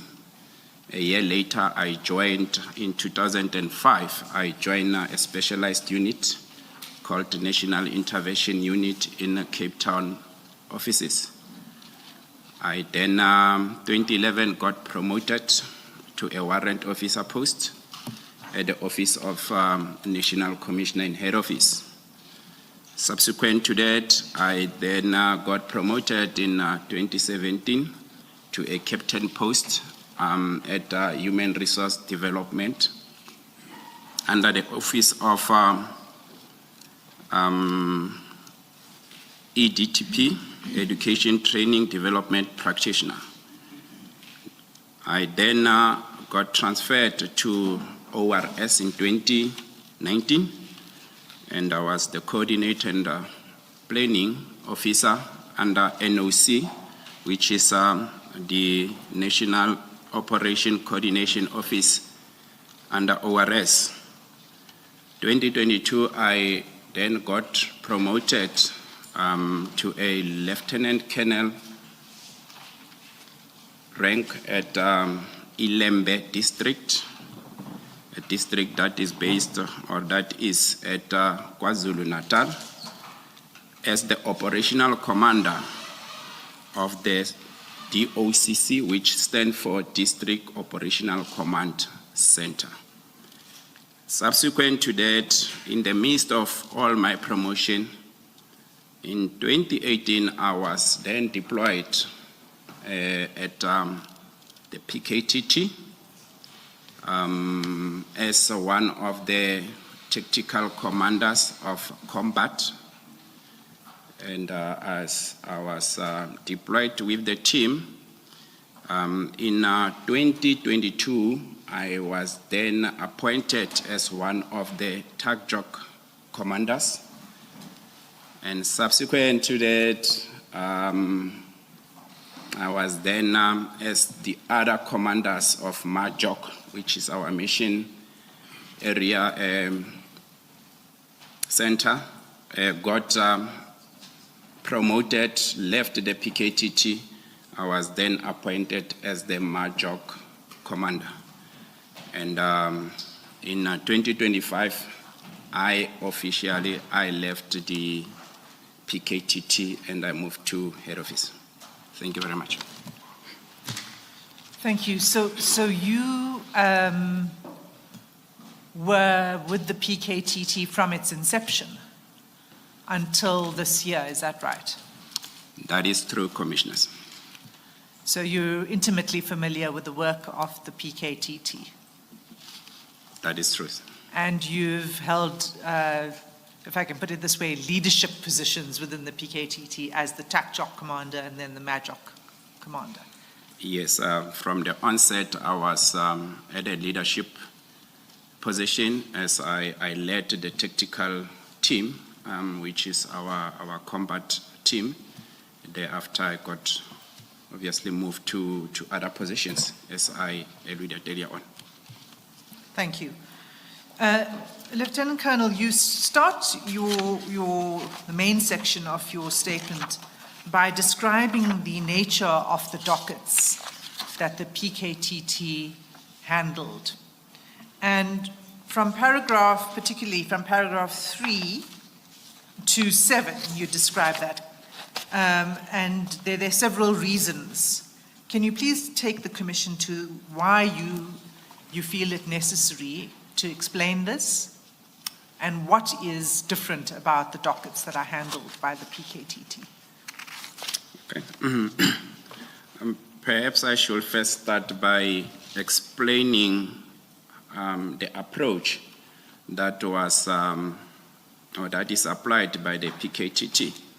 The moment we all came together, the approach was firmly explained and emphasized on us that there's a 5-pillar approach, of which I was familiar with it because prior me joining the PKTT, I was deployed at Hluhluwe, whereby the same approach was applied on the rhino poaching project, which was one of the successful projects, if one can say that it yielded good and excellent results. Therefore, arriving at PKTT, it was a continuous investigation that one can say in terms of the methodology, one understood very well. Therefore, the pillar approach consists of 5 pillars, which is pillar 1, that was for intelligence gathering and analysis. Pillar 2, which was your proactive approach, mainly to prevent crime from happening. Pillar 3 was combat approach. That's where you find your tactical teams continuously having your density operation, visible policing, and so forth. And then pillar 4, which is reaction. That's where mostly you get, obviously the crime already has been committed. Therefore, all the other disciplines come together and try and investigate what actually happened. And then the last pillar, which is pillar 5, was the communication and liaison. The team was then allocated these dockets. And maybe one should say that moving forward, I will fast forward to 2024. Financial cycle of 2023 to 2024, a financial authority was approved, whereby a call-up instruction made preference of 102 members, but only 98 arrived. And from there, the team continued to work well because all the disciplines were capacitated. And fast forwarding, then when you look at the team, you try, because the project is mainly investigation driven with analysis. And each TACJOC then will be allocated a number of disciplines. Normally a TACJOC will consist of 4 detectives and supported by other discipline and so forth. At maximum, it will be 6, but most of the time, 4 members. And then based on... Pause you there, just for clarity. Are you saying then every docket would have 4 to 6 members of the PKTT working on it? No. Each tag job has 4 detective members. These 4 detective members will be divided into 2 teams. It will be 2 teams of detectives, 2 members of combat, and the other team. Therefore, a tag job will have 2 teams consisting of 4 detectives. And then it will then have all the other discipline in terms of LCRC, ballistic, cold data analyst, operational analyst, and so forth, in order to support the detectives. And your, obviously, crime intelligence and information members from either national intervention or your POP, because they've got such capacity.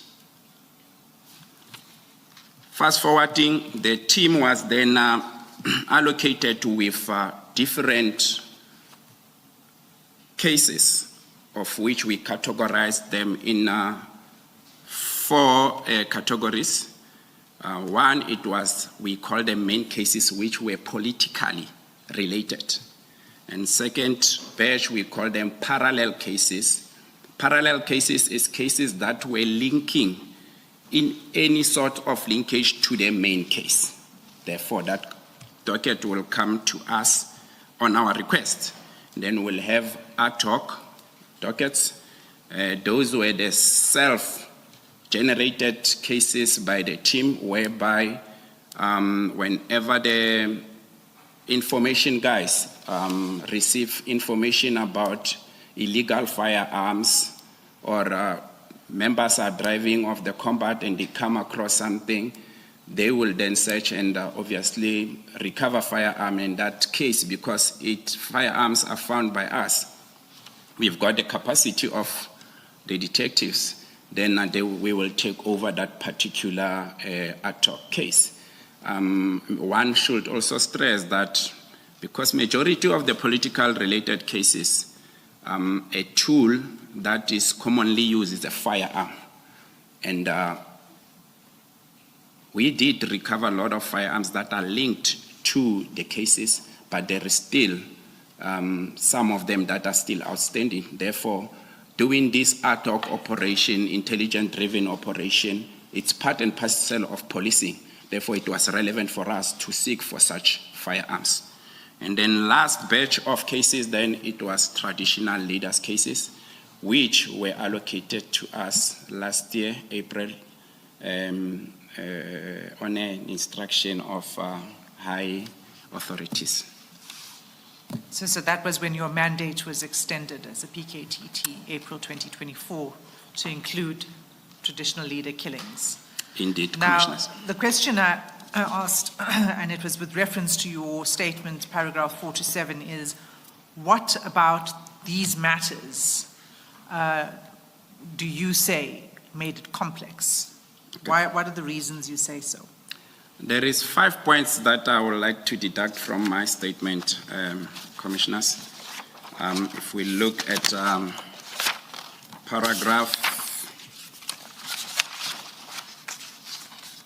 4, I would like to single out a sentence where I say these particular cases, true orchestrator of these assassinations remain concealed. I'm saying that based on the fact that there is huge money involved or invested for the perpetrators not to be located or arrested. By who? By the hit orders. Therefore, suspect will, or hitman coordinator, whoever you call him, as per our organogram, will try by all means to evade the arrest. They will go and even live a normal life of hiding for years. And one will make example as I continue with my testimony. Secondly, the hit orderers, they go as far as paying the hitmen in order for them not to implicate them. There's instances whereby we are able to detect that the hitman can't afford a certain attorney, and you will find that the hit orderer then pay the legal fees of the suspect if the accused is being arrested, and taking care of the family, so long as he is still under custody. The worst one is when these hit orderers start to threaten the witnesses. And most of the time you find the witnesses recanting from the original statement that they submitted. Or you go and you get bystanders and they will tell you straight, I didn't see anything, because they fear for their life. The second point that I wanted to point is at some instances you will find that the motive of killing of these victims is frequently intersect with other criminal offenses. Commissioners, in this point, I'm actually highlighting the fact that sometimes you'll find that the motive after we investigate, because first thing first that we try to do is to determine what is the motive. Why is victim killed? Because that is going to answer and give you clues going forward with your investigation. One then saw that at some instances you find someone is a politician, but at the same time is a taxi owner. Therefore, as investigation unveil, you'll find that the motive is not politically related, but taxi-related violence. But now one asks, why then are you investigating this case? There's a criteria that was approved on which cases, if we say this is a politically related cases, you investigate. One, if a member is a card-carrying member of, official card-carrying member of a political party, a former card-carrying member of a political party, a municipality official bearer, all those people, they fall under the category of saying these are politicians, these are people that the PKTT should investigate their cases. Therefore, the fact that the motive is not talking to the political related, it bears no reason for the team not to investigate. The bottom line is that the victim is a political affiliated member. That's one. Two, one of the investigation that we picked up during the traditional leaders cases, we realized that most of the Inkosis, Ndunas, and Isolenkosi will get involved in criminal activities. There's criminal activities that you find that there is livestock stolen or forcefully taken from their lawful owners. Daylight, you find people coming and opening the kraal and take your livestock. And that is called in the northern KZN, called iskepe. That's how they term it. Why they came with that, it's only them that knows, but they take your livestock daylight. And the other reason you find that there's issues of land dispute. And you find that the Induna is selling land, but then through someone, and that particular person, before he sell the land to individuals, he will put his interest, and then A goes to Induna and say, but then you said this land is so much, and your 2IC sold it to me for so much, and that then starts to create conflict and results in death. The third point, one should stress, commissioners, that the dockets that have been allocated to PKTT is dockets that have already, especially the political related ones, already been open and registered from the police station, respective police station. PKTT was covering the whole of KwaZulu-Natal policing or province. And one then asked, how do you get this particular docket to PKTT? There was a process that was tabled and agreed upon. Immediately when the docket is open and registered, and the station feels that this is politically, because they will be the first respondents, they feel this is politically related, or the person is a politician or an office bearer of a municipality, they will then transfer the docket to the district commissioner. The district commissioner will transfer this particular docket to the provincial head, and at the provincial head, the docket is transferred to the Deputy Provincial Commissioner Crime Detection, who then will liaise with the PKTT. At the PKTT, we had one person that we nominated as the Nadal Point branch, the tactical commander for detective, which is our branch commander, who will be the one that goes and collect the dockets, sign for them, come with them, sit down with the docket, and then we start analyzing the docket. But these dockets, I must say that sometimes you'll find the oldest docket of 2016. Therefore, if you get a docket of 2016 in 2019, sometimes 2020, there's quite a lot of information or evidence that has already been tampered with. There's quite a lot of hands that dealt with that docket. Therefore, to sit down with us and we start unpacking the docket, it's very difficult. I should maybe also mention that that's where you'll find that when you go back and try and interview the witnesses and see if whatever they said 2-3 years back, they will be consistent with that. And witness will tell you that I've lost interest. I don't want to continue with that. And that makes our job difficult. But despite that, we continue persuading, because our aim is to solve the matters. And then the fourth point, commissioners. Now in paragraph 6. I think, yes, I've covered that. And then I will move to point number 5, which is the last point, whereby I want to emphasize that the significant risk associated with this investigation. One should mention that the hitmen used in these killings sometimes are sourced out from taxi industries, from security companies, and so forth.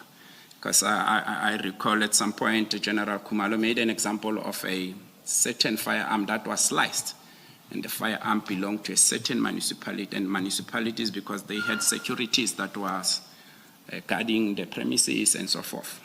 Therefore, there's firearms that we took and others linked and so forth from security companies. And secondly, you find that the hit orderers, it's people that are financially muscled, and it's easy for them to buy anyone in order for them not to come forth and give evidence against them. Hitmen, sometimes they take fall on behalf of the hit orderers in order to protect. And lastly, the chain of this organogram is long. For instance, you will get hit orderer.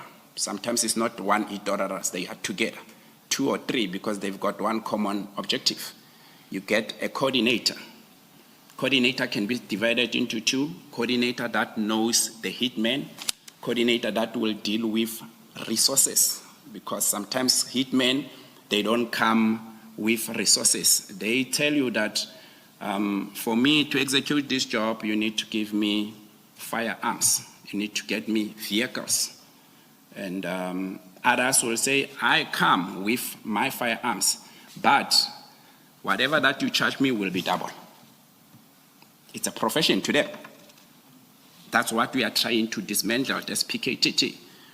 And as you also get spotters, people that will spot the victim, where he goes, what time, what vehicle is he driving, who is he traveling with. It's not a once-off thing. The operation can take a month up until they get the movement of the victim in accordance to time and so forth.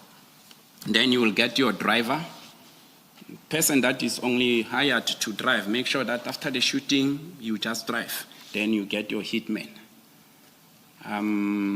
Therefore, that's how we crafted our organogram as we continue with investigating these cases, that this is how and the patterns of these killings happening.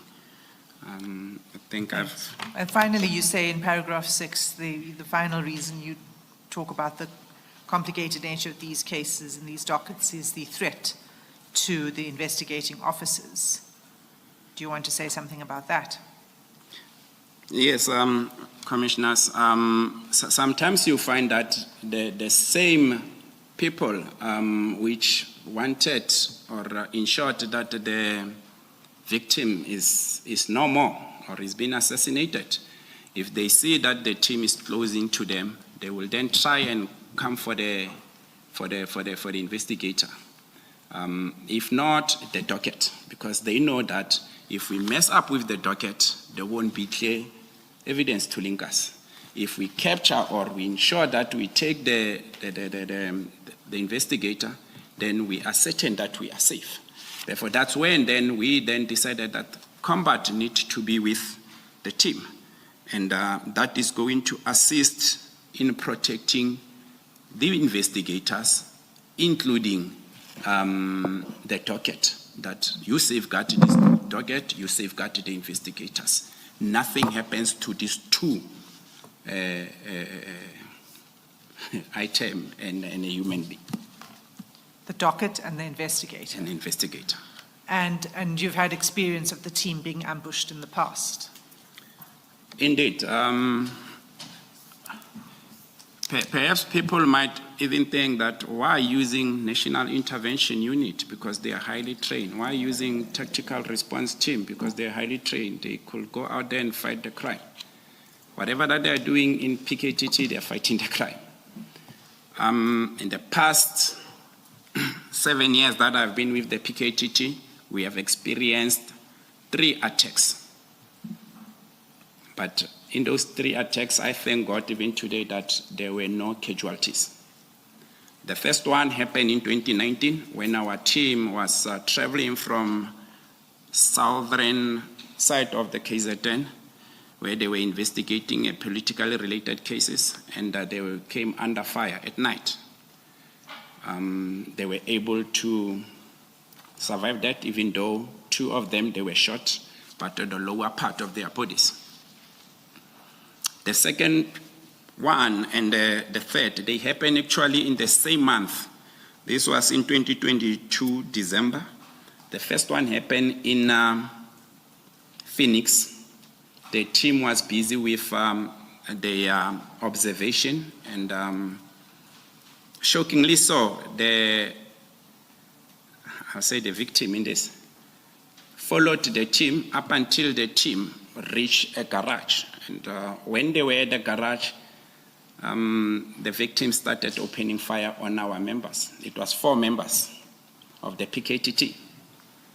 And luckily, they managed to neutralize the victim, which is normal. The third incident, on that one as well, 2 of our members, 3 members were shot, but luckily no fatalities. On the third one, which is a bizarre one, the team was busy with investigation at Msinga, and as they left the police station, going up the mountains of Msinga, a vehicle started following them, and they could see that this vehicle is following them. And they accelerated, but the vehicle continued to accelerate up until they arrived at a certain point, and the passenger draw a firearm, a pistol, and start shooting at the members. Members were able to return fire, and 2 of them were shot, but then not fatally. One inference that could be drawn, and it's a proven fact, is that on all 3 attacks, commissioners, a hand of a police officer was detected. The matter of 2019, there was an R5 that was used. R5 is carried or allocated to police SAPS.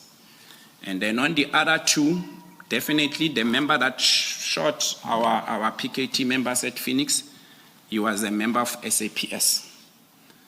On the one of Umsinga, which I said bizarre, the driver of the suspect vehicle was a police officer. The passenger was a member of the public. And that's the member of the public that actually drew a firearm and shot at our members. And then when we conducted the investigation, the firearm he shot us with, it's a police firearm. That means a police officer handed the firearm to a member of the public. Say, shoot them. So out of all this, because of combat being part and parcel of the team, we were able to win that particular attacks. So far, we know that police are being attacked and police are dying. Maybe one should make an example of detectives that were traveling with a suspect in Gauteng, and I think it's 2-3 months back. And then the particular suspect from court, how he managed to get the firearm and shoot and kill the 2 police officers, we don't know. But then for us to have a combat, we try by all means to avoid such. Thank you, Commissioners. Okay, so very high risk involved in the dockets that the PKTT investigates, is what you're saying. Very high, and the attacks come in different ways. And there's quite high profile firearms that are being used. The teams are traveling far, wherever they are based.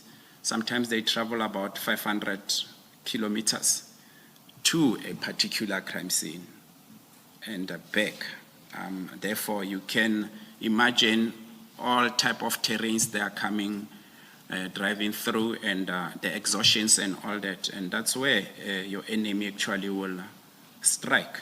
But then with combat, and we made it a clear point that combat, you don't drive, so that you can always be alert on the road. Okay, thank you. All right, so, and Can I just ask, Colonel, this which you are describing, the risk that confronts the PKTT Yes, Commissioner. investigators, is it something that is unique to the PKTT because of the way in which you work and the kind of cases that you handle? That's the one possibility. And the other is that even those detectives who do, in KZN, who do murder and robbery, which is not political killings, for example, may well face the same risk on a daily basis as they go about doing their work. But which one is it? I will talk mainly on PKTT because I haven't been in murder and robbery and so. PKTT, one knows that most of the time you find that there's political element involved. And therefore, I don't think there's any politician that will want to allow his career go down the drain easily. Therefore, to deal with this PKTT all the way out of his way, and you know that he save his career, will be the business of the day. And they know very well that whenever PKTT deals with a certain docket, they don't let go up until they get to the bottom of it. Therefore, in essence, they will try everything in their powers in order to protect themselves from a distance. Because others, it's scary tactics that when we do this, they might not come for us. Therefore, I wouldn't say much or dwell much on the serious and violence crime if there is such attacks on them. But then looking at the statistics of how the police are being attacked, one can't rule that out as well. Thank you, Commissioner. So it's not unique to the PKTT, but you're speaking about the specific experience of the PKTT. Indeed, Commissioners. Okay, so you then deal with the issue, you talk about multidisciplinary approach to investigations, but I think you've already explained that at the outset of your evidence. Can we rather go to paragraph 9, where you speak more practically about the way in which the team investigates? Can you summarize paragraph 9 for the commissioners? Okay, thank you, Commissioners. First and foremost, as I alluded that the cases, sometimes you find that they are old cases. The moment we get the docket, we sit down with all disciplines, all pillars. We sometimes, or as I remember at some point, the project coordinator, then Lieutenant General Kumalo, will call it Isambonyani, meaning we come together. Here is a cow head, and let's see how we enjoy it. We will take statement by statement and analyze it thoroughly. We look at all angles. You take a statement, you've got your call data analyst, you're sitting with your operational analyst, you're sitting with your digital forensic investigator, which is the DFI, you're sitting with your DFO, designated firearm officer, and including then myself, which is combat commander, because at the end of the day, I'm a police officer. I might see things that they don't see. Therefore, we will look at all the statements.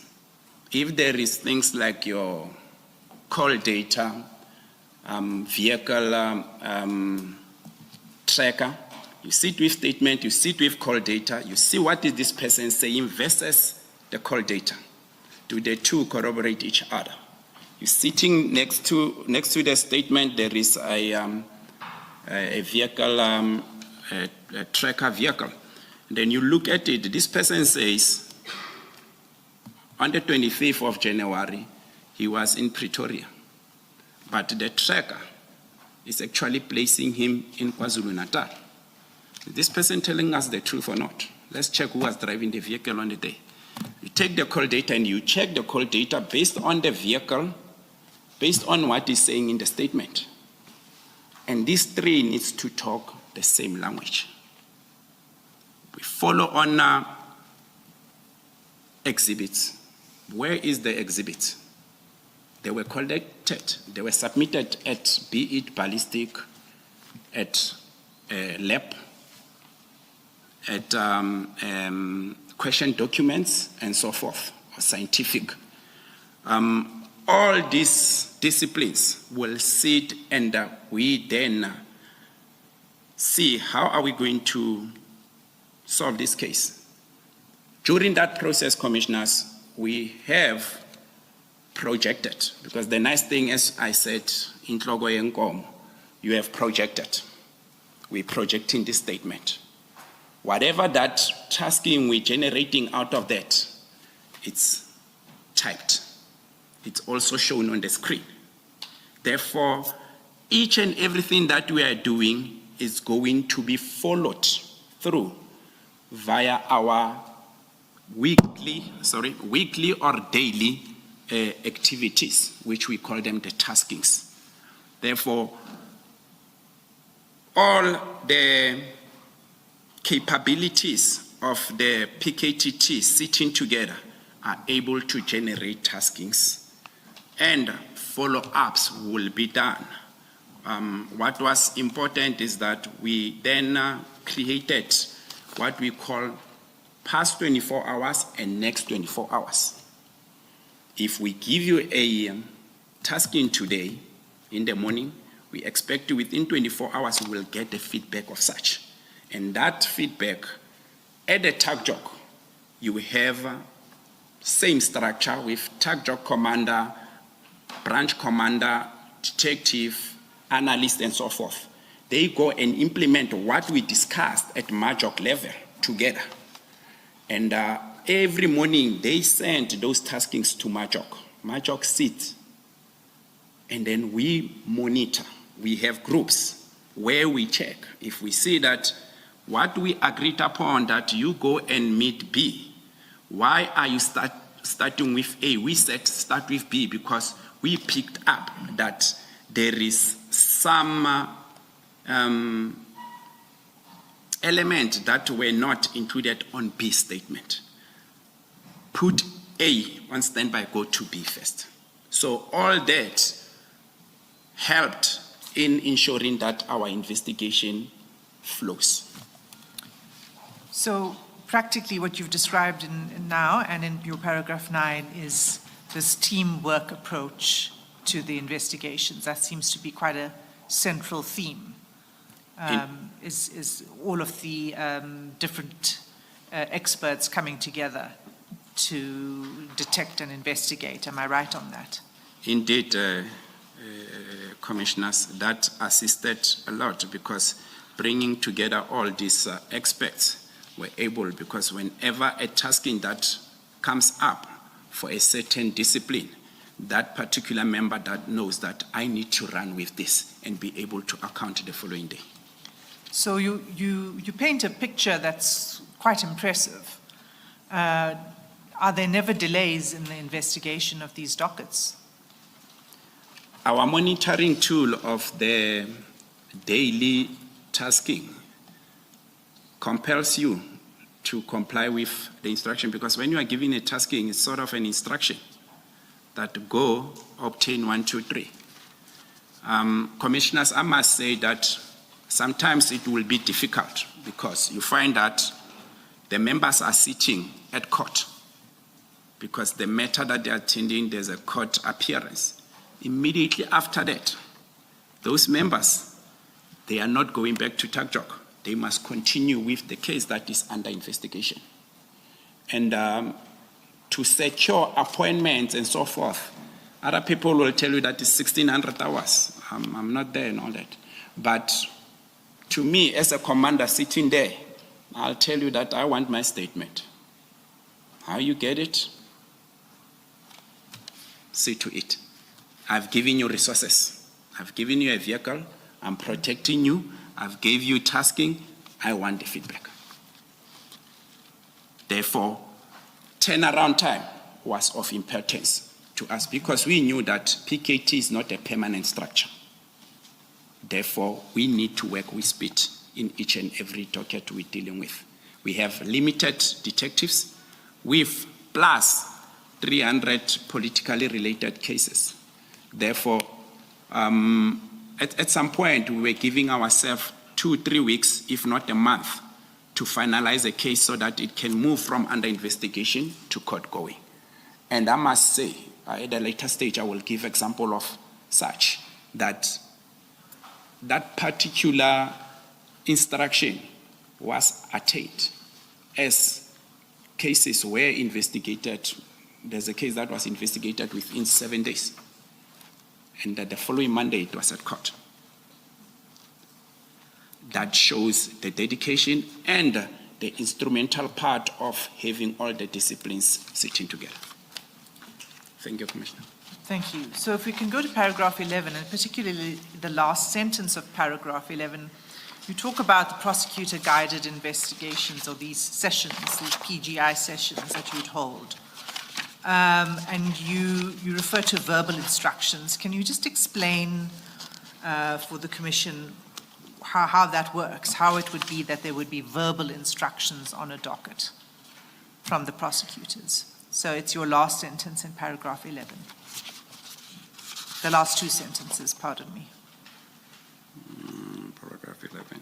Okay, no, thank you, Commissioners. As our approach also involved other departments and its prosecutional analysis-led investigation, time and again, because I recall very well that at some point we will have a month, almost every month we will have a PGI. PGI is prosecutional guided investigation, whereby team will sit together with the prosecutors that are dedicated, because we were given serious and violence crime prosecutors that were dealing with us.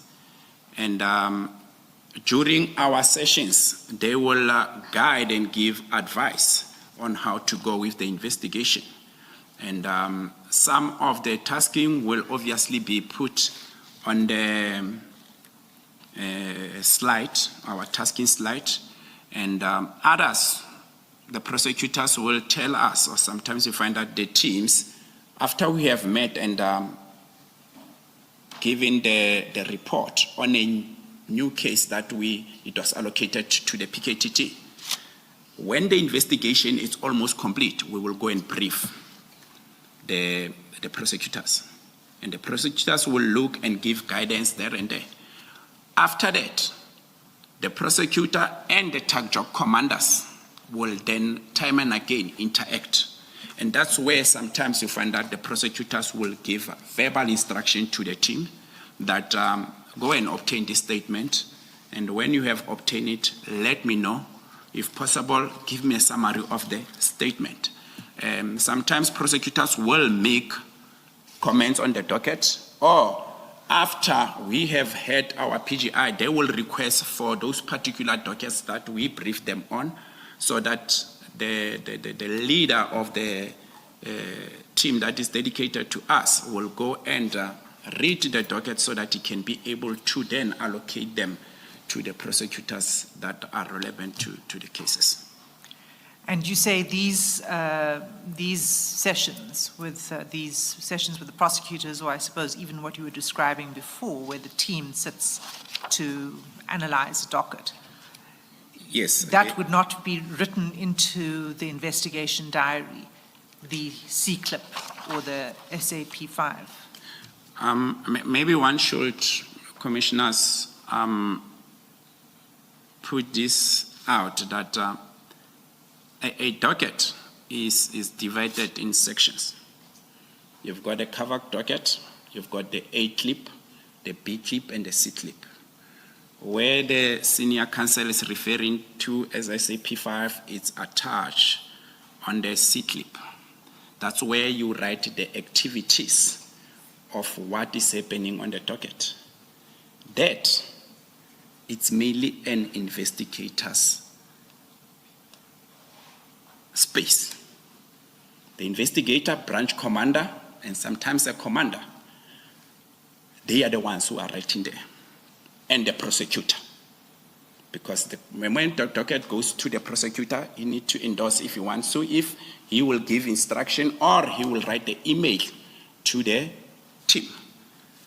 The moment the docket goes to court, after court, the prosecutor, if he's having some queries, he will write those queries, it comes back, or he's there at court with the investigator, he will give those directives. There's no way that a call data analyst, for instance, can take that and write on the SAP5. There's no way that an LCRC member can take that docket and write on the SAP5. What's LCRC? LCRC, it's a local record criminal center. This is a system that is used to save the evidence that is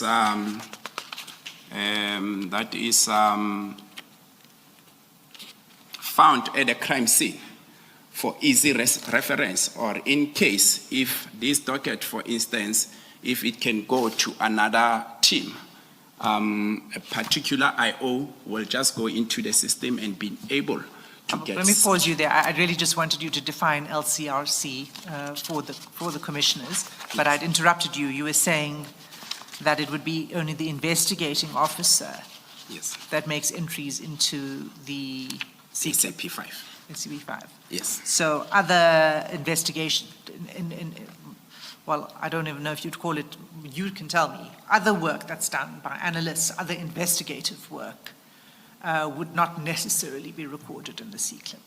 It will not be reported, but then from the methodologies that we applied, we will have our own tasking list. You have which a were, specific. yes, that are on the site.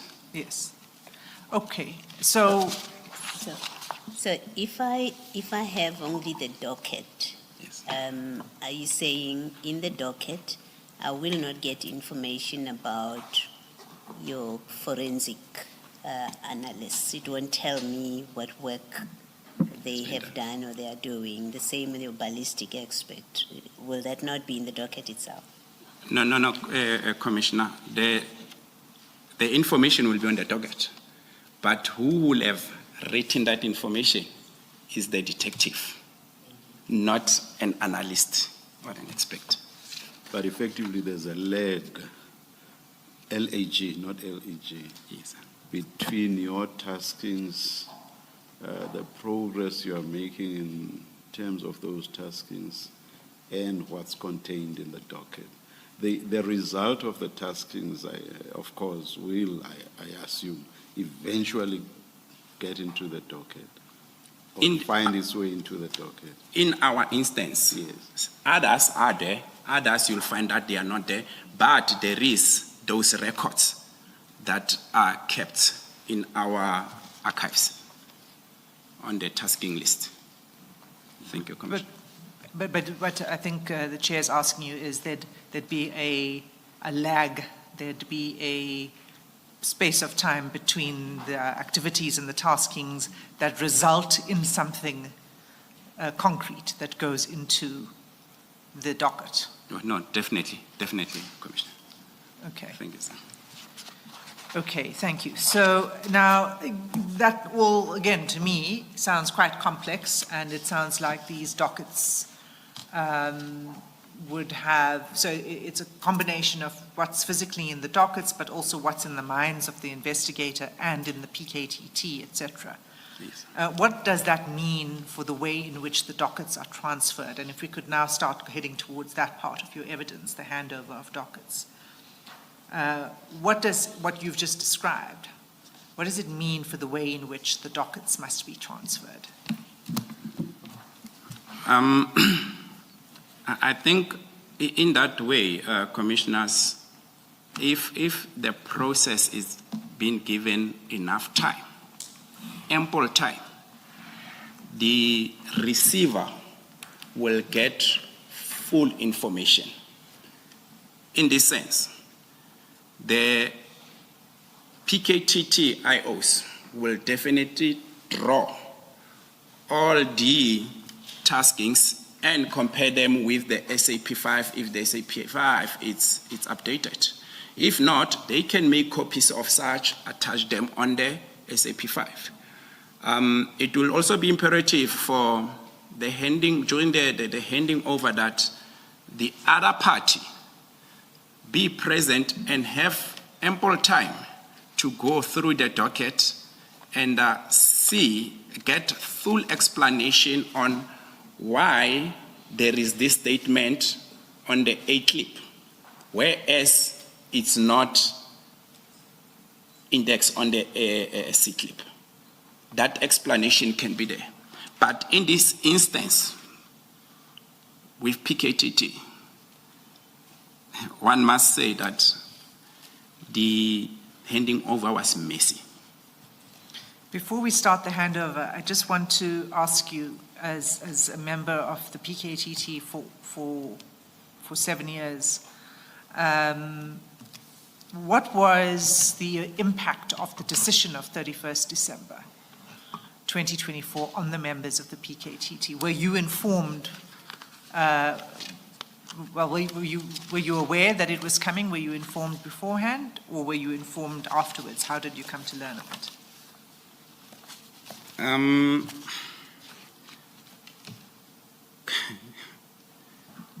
The 1st of December one is thinking of family, of having good time and so forth. We never had such luxury anyway in PKTT. We were working.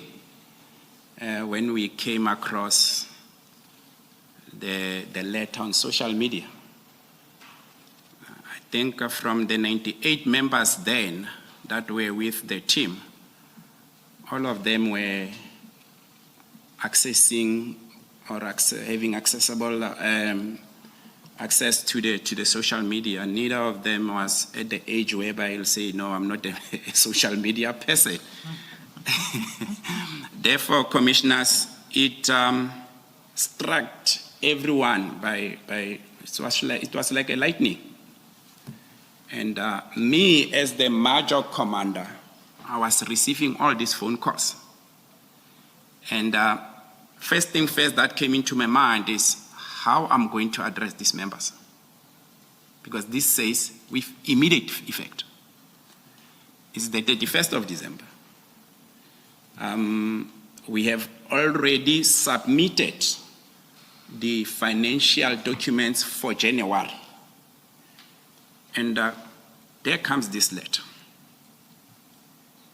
And I first took a phone and phoned the project coordinator, because one of my roles as the major commander was to liaise, be a liaising officer between the team, the project coordinator, which is General Khumalo, and obviously accounting at the same time to the Provincial Commissioner, Lieutenant General Mkonazi.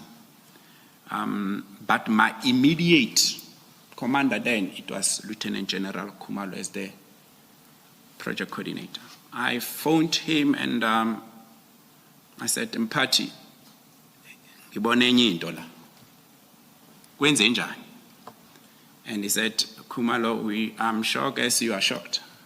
But address the members and tell them that we are dealing with this matter. We don't know how this letter came about, because there was no official communication with us. We perhaps think this is not true.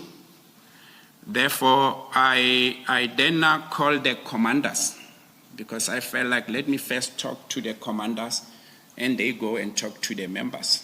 If the members still don't understand, that's when I will call the whole team. And the comments that I heard from the commanders were not nice. They were, it damaged them. It left scars, because there were cases that were remanded beginning of January. There were cases that were on the trial stage. Other members, they were out working on the 31st when this letter surfaced. And if you are sitting with a person of interest, you're sitting with a witness and he sees this, he tells you straight away that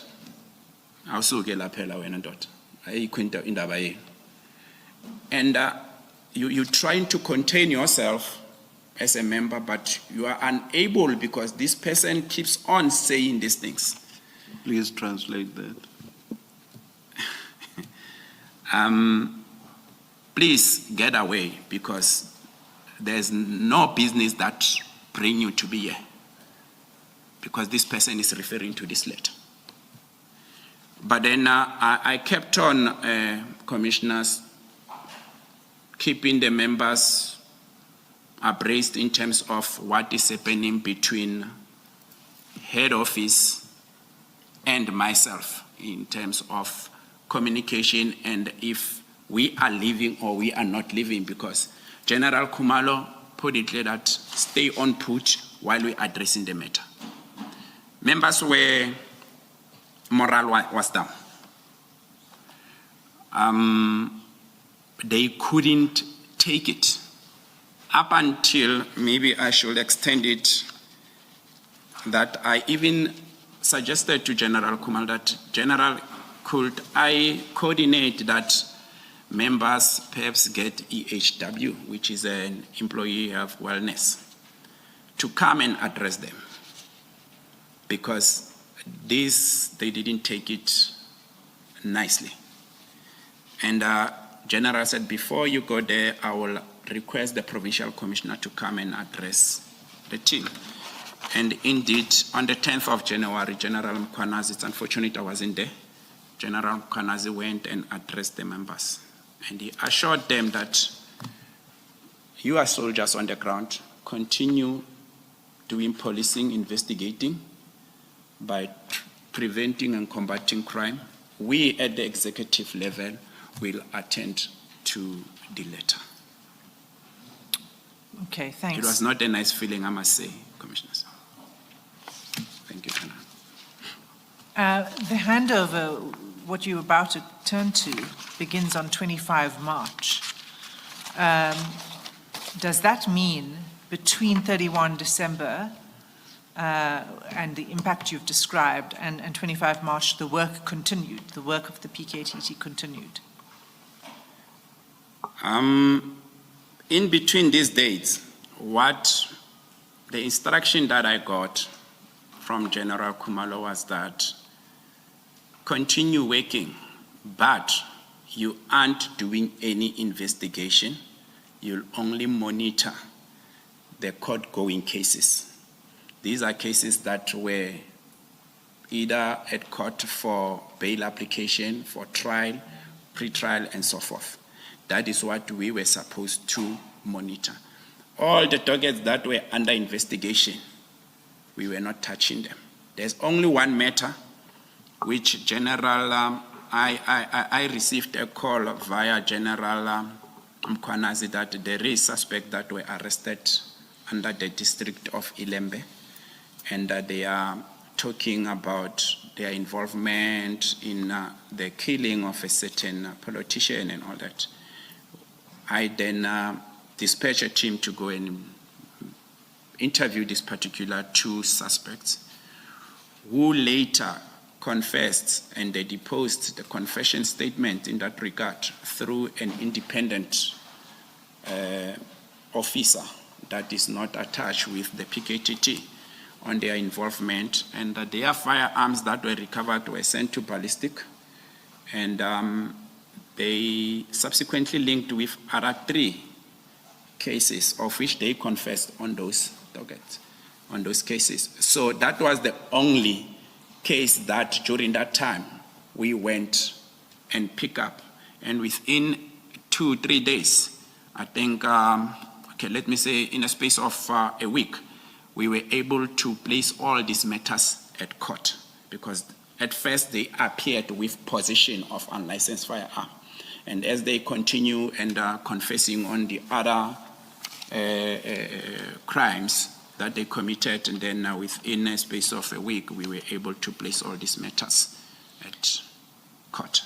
Therefore, that was the last case under investigation that we dealt with. Other than that, whatever that we were investigating, it was the continuous investigation from the directives of the prosecutor on the matters that are already at court. Perhaps to say, go and obtain a additional statement from witness, blah, blah. Go and obtain the video footage, because this one that is here is not clear enough, and so forth. So those were the court-going cases. Those you were were the following up court-going. on instructions on those only. What did you think was going, what were your expectations? What were you informed? What was going to happen with the dockets, with the remainder of the dockets? At an early stage, the only thing that I knew it was, don't do any investigation, and we are waiting for directives. But then as time goes on, maybe I will dwell then on the phone call I received from General Khumalo, which was on the... So between 31 December and the handover, which starts now on the 25th of March, all that the team was looking at were the court-going cases, and not the dockets under investigation. So come 25 March, what happens then? I received a call, and General Khumalo by then I was around Pretoria, commissioners, informed me that Colonel, coordinate that the under investigation of all categories cases must be brought to my office before business day of end of business day of the 26th March. I then communicated and coordinated this with my 3 TAC job commanders back in KZN. Sorry to interrupt you, Colonel. The instruction was to bring all of the dockets Yes.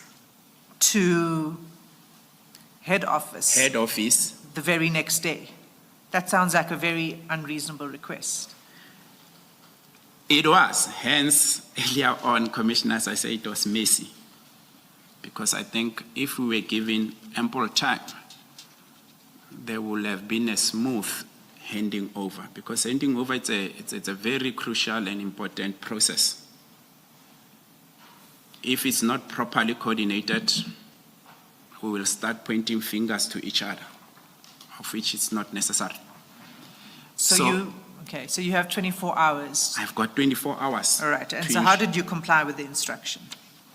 I did so. I'm a very disciplined member of the South African Police Service, and I take instruction so long as the instruction is lawful.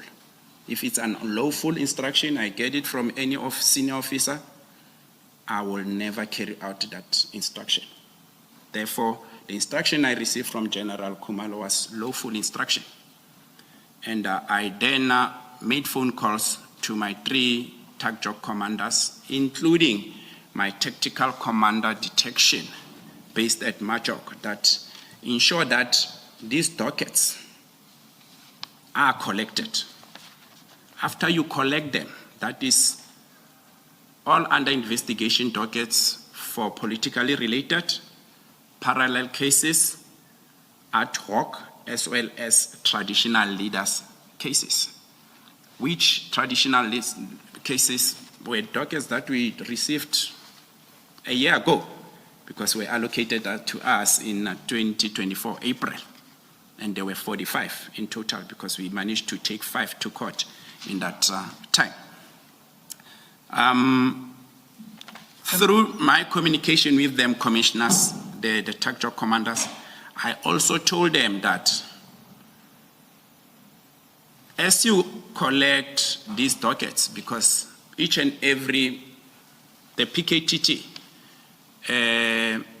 they divided the region of KZN into segments for each team to focus area of policing, that you focus on the northern and central part of KwaZulu-Natal. Then the other team was focusing on the midland and southern part of KwaZulu-Natal. Therefore, you had the 3rd team that was moving around the whole province. And those were the TAC job commanders that I was talking to that collect these dockets. They were in the safe, but I must mention that others were with prosecutors because this came as a surprise.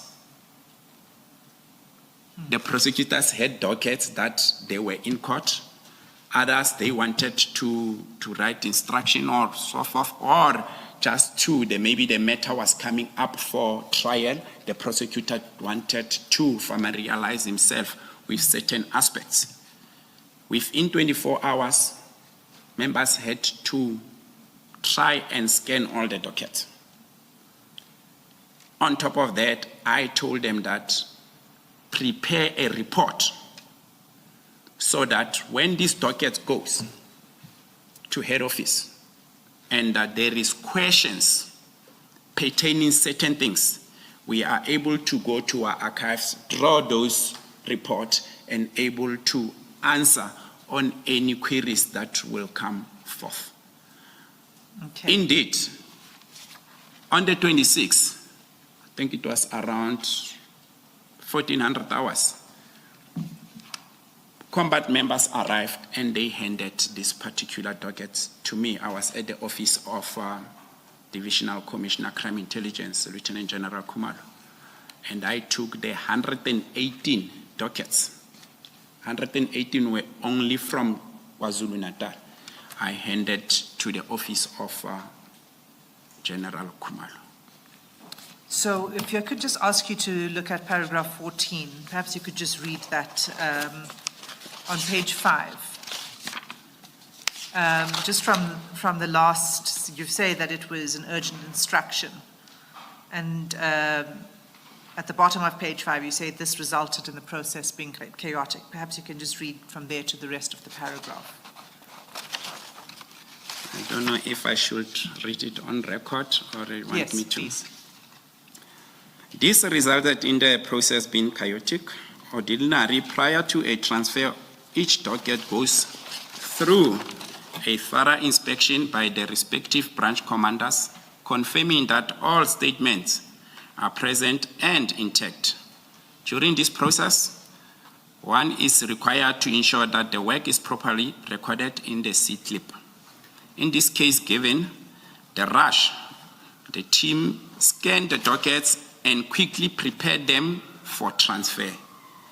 In some instances, we saw new statement, but we could not update the C-clip because of the pressure to move the docket. In some instances, the statements were with the investigating officers as the analysts were scrutinizing them for the purpose of the record. I'm saying this, commissioners, because I was informed during the handing of these dockets sometime in August this year that there were some statements that were missing, but then I will deal with that when we get to the topic that is speaking specifically to that. Sometimes you will find that when the IO comes back with the statement,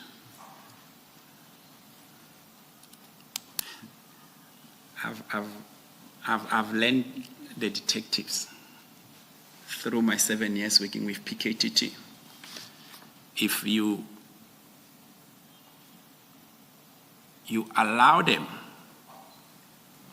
they sometimes become a little bit messy as well, more especially when it comes to docket. Therefore, monitoring of a docket and ensuring that everything is intact, it's important. Myself and you can talk about the evidence and so forth, but if the evidence is not inside the docket and the matter goes to court, that matter will never be a successful, we'll never see a successful prosecution on it. Therefore, sometimes you'll find that the IOs comes and the statement is not attached because he still wants to go through the statement as well and so forth. It's understandable, but he will forget to replace it or put it back. What statement would this be? Would this be a statement that has just been taken, or are you talking about a statement that would already have been in the docket but would have been removed from the docket? What statement are we talking about?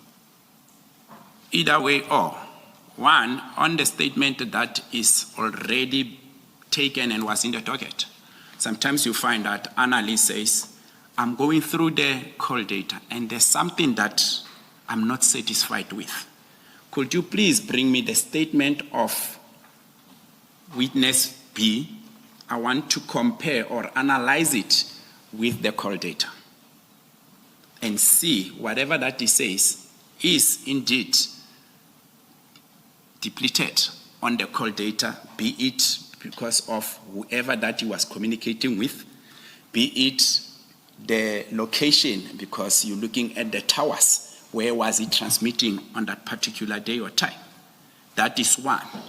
The second one, it can be that after the IO has obtained the statement, he comes back, he wants, on the same day, he wants to just read and understand if indeed this person is telling the truth or not. And subsequently, he forgets to go and file the statement. Therefore, it can be one or another. Thank you, Commissioner. You were part of the combat team. And that being so, this may not, or in fact is not, your area of expertise. General Mutsipe, who testified before you, Yes, Commissioner. told us that the proper way to do this is to make a copy of the statement and go and use it for whatever purpose you want it for, rather than removing an entire statement or taking out of the docket an entire statement. I don't even know whether I should ask you to comment on that. Commissioner, thank you for the question. I wouldn't dispute her version, but I can safely say that no statement was removed in the docket purposely and not returned. The statements that are alleged to be missing from the testimony of General Motsepe, all those statements are accounted for. Thank you, Commissioners. Thank you. Thank you, Colonel. So you prepared the dockets, and then you say you did this pre-handover audit where you had a table in which you recorded the status of the docket, and you described that in paragraph 16. And you've explained why you did so. You said you did so that you could have for yourself your own record, and you could answer questions later on if questions were put to you about the dockets. Yes. And is that what you're talking about? That's at NPK1, is that correct? If you can turn to NPK1. That is correct, Commissioners. As I was in Pretoria, during that telephone conversation with my tactical commanders, I told them that let's prepare this. And this was in corroboration with me because I need not to be there as I was here for other taskings. And I told them that we need to compile this as it's going to assist us going forward. So in this table that you prepared, and it's for each of the 121 dockets, the last column, well, maybe for the record, I should just say the columns are the docket number, the station and CAS number, the summary of the background of the case, evidence collected, suspects identified, and then the last column is remarks or outstanding. Remarks stroke outstanding. What is that last column reflecting? This is a summary of what needs to be done to continue or making sure that the docket can be taken for further guidance to the prosecutors and subsequently getting the authority to go and effect arrest. So that is some of the outstanding investigation that needed to be executed. And this is what you noted in March 2025. Indeed, Commissioners. Thank you. So you hand over the dockets. Before we just get to the 26th of March and the transporting of the dockets, once these dockets are now removed from the investigating officers, did they have any further role to play in the docket or any further investigation on any of the dockets? No, Commissioners. The detection, they will not have any further role to play because the dockets are not physically with them. The only thing that they can do is just telephonically, because when you investigate a docket, you sometimes build that relation professionally, so with the victims' families and certain witnesses which prefer or feel protected, if not safe, when they deal with a particular member only. Therefore, that's what they will do. And I must say, in some other instances, that it was not a happy ending, because I think there's a part where we're dealing with victims' family that were not satisfied by moving of these dockets. Okay, so in paragraph 17, you explain that the dockets were then transported on the 26th of March. What you say is were securely transported to the head office. Who transported them and who handed them over to General Sentimule? The dockets were transported from KwaZulu-Natal by 2 combat members, commissioners for their safety. Can I not mention their names? And they were then handed to me. Then on the same day, because I had to rush to the airport to catch a flight to KZN, I handed them to the office of General Khumalo on the same of the day of the 26th. That was the last time I touched the dockets, 26 March. So you delivered them to the office of General Khumalo on the 26th, and what happened after that you were not involved in, the further handover to General Sentimule? Correctly so, Commissioners. Okay. And you had no further,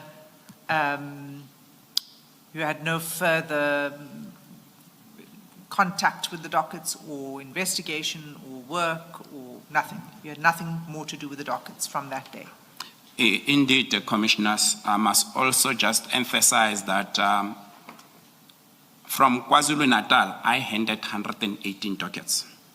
There were 3 dockets, 2 Umtata dockets and 1 Alice docket that were from Eastern Cape, were not handed by that time. And I communicated with the team that was in Eastern Cape and informed them that they should ensure that those dockets are brought to head office. And indeed, though they arrived late, 23 April, the dockets were brought to head office. I saw a letter of receival, and they were subsequently sent to or transferred to the office of Divisional Commissioner, Forensic and Detective General Sentimule as well. So that then made the total number to be 121. Okay, then there's a hiatus of 5 months from the end of March to the end of August. Can you tell us what happens on the 27th and 28th of August? I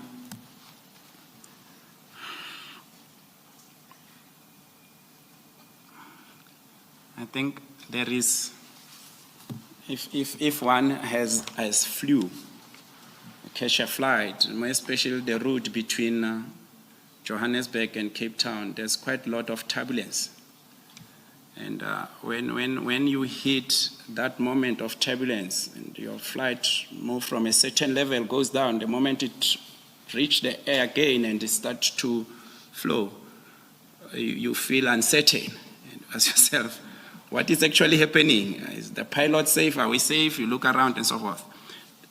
It was that moment, because we didn't know that we're going forth, back and all that, but we had confidence in our executive officials that a proper decision will then be taken, because in essence of what we are doing, we are all police officers and we fight crime. Commissioners, nothing happened between that period on these under investigation dockets. Nothing at all. You got the dockets back in August. Yes. Let's just start there before we talk about what happened in the 5 months. So were you then tasked to go to head office to collect the dockets. Is that what happened? Commissioners, thank you. I received a call again from General Khumalo on the 25th of August, informing me that there will be a 2-day handing over of the same docket that was brought down to head office. And a venue and time has been arranged for that process to take place. I then phoned PKTT members and requested 2 of the branch commanders and 1 other member to come and join me for that process to take place. I think one had about 2 days at least, and could make means and ensure that the process this time around is more professional. And we are able to account for everything that we are doing. Then on the 27th, we gathered at a venue that was identified, and myself, my 3 members from PKTT and 3 members from head office, consisting of the kennels.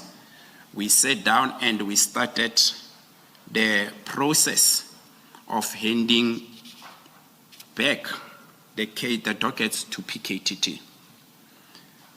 We started by counting the dockets physically before we can go to statement by statement if they are still intact.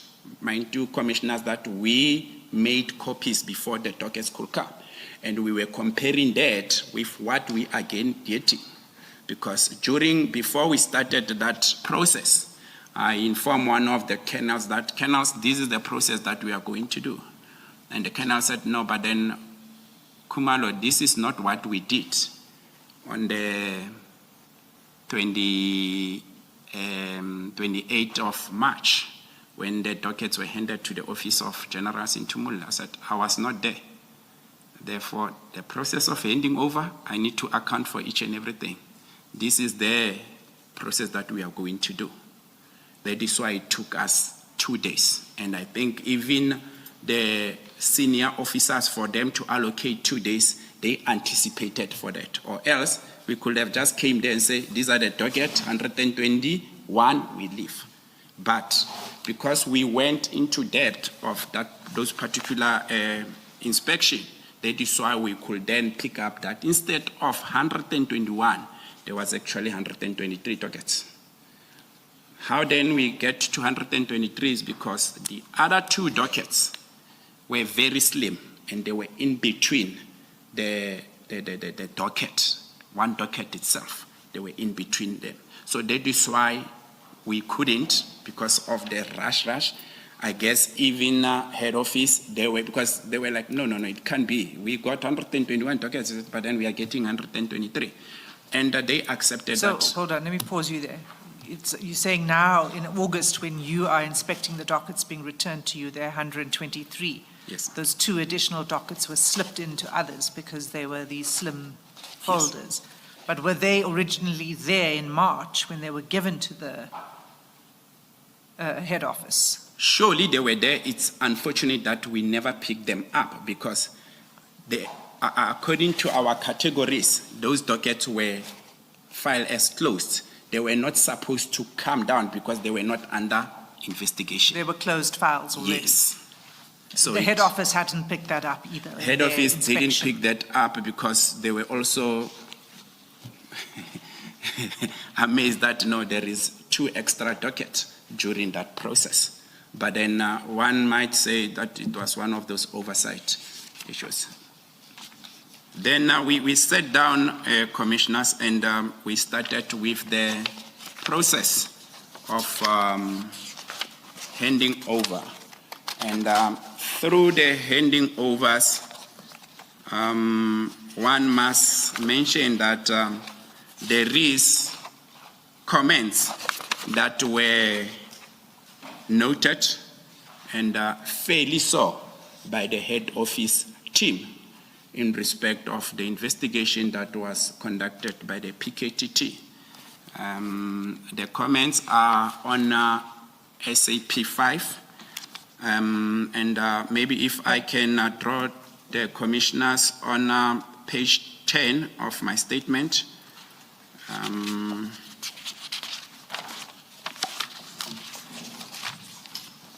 Under paragraph 22.2, where I mention, can I read that in record?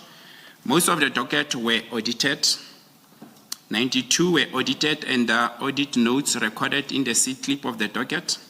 31 dockets were not audited and notes were not found in those dockets. This is one of some of the assessments that we picked up. I would like also to read on record the next paragraph, which is 22.3. No work was conducted on any of the docket except one. Docket Mtata 286 of 4/2022 matter received attention. Maybe the commissioners might ask, what is Khumalo referring to? I'm saying this because according to the investigation diary, which is an SAP 5, this case, in May 2025, Lieutenant Colonel Kenene contacted Lieutenant Colonel Siachula. I don't know if I'm pronouncing correctly, commissioners. Siachula, Lieutenant Colonel Potwana, Lieutenant Colonel Orendan, of whom these are all previous IOs that handled this case before it was reassigned to PKTT. He also introduced himself to the family of the deceased, and I must put it on record that no investigation was conducted. Because if investigation was conducted, we will have seen the statement or the C-clip having that statement obtained from witness A or person of interest and so forth, or correspondence on the B-clip that call data has been applied for an application of the call data and so forth. Therefore, this docket was not investigated at all. Can I pause you there? Yes. When you're saying that of the 123 dockets, only 92 were inspected, audited and inspected. Yes. Because there seems to be a difference between an audit and inspection. So are you saying only 92 had inspection notes? Correctly so, Okay. commissioners. All right, and then I just want to take you to NPK2, because that's a table that you also put together with your team, as I understand it. On NPK2?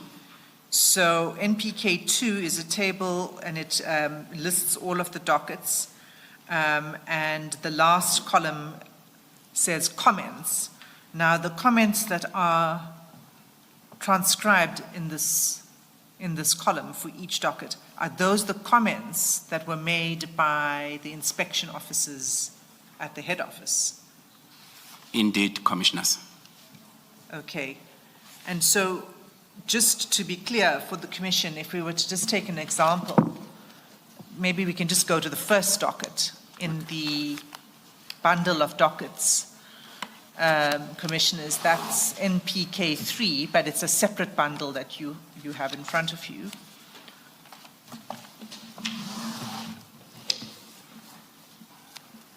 So if we take the first docket on page 1, and that's an Alice case, what do we see on page 1? This is a cover docket which entails the case number, the investigating officer, and all the offenses or instrument used to commit a crime. Okay, and then if we turn to page 2, This is not the second page of the docket, technically, as I understand it. This comes from the C-clip. Correct. Is that right? That's right, Commissioner. And we know that because it says C-26 in the box at the top of the page. Does that mean C-clip page 26? Correct, Commissioner. Okay. And so, and if we turn over the page, again, it says it's on page 3 of the bundle, but it's C-clip page 27. Yes, Commissioner. So these are the last 2 pages of the C-clip, is that right? That's correct, Commissioner. Okay. And if we look at the last page, that's on page 3.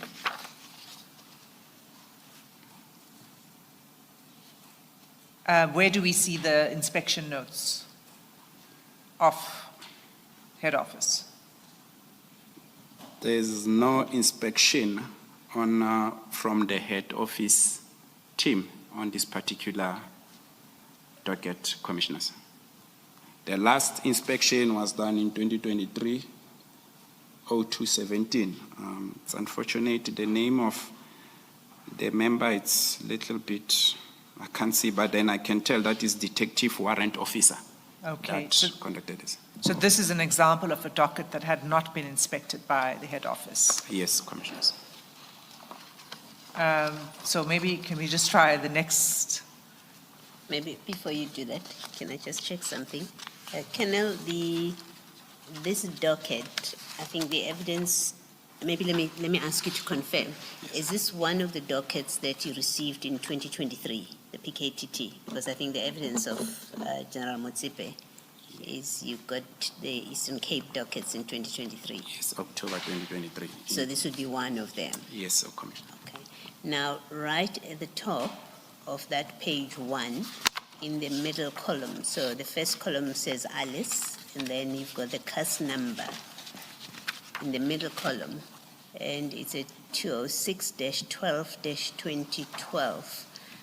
What are those numbers there, if you are to explain them? 206, 12, and then 2012. That is the serial number, the first number, 206. It's a serial number of the case per month.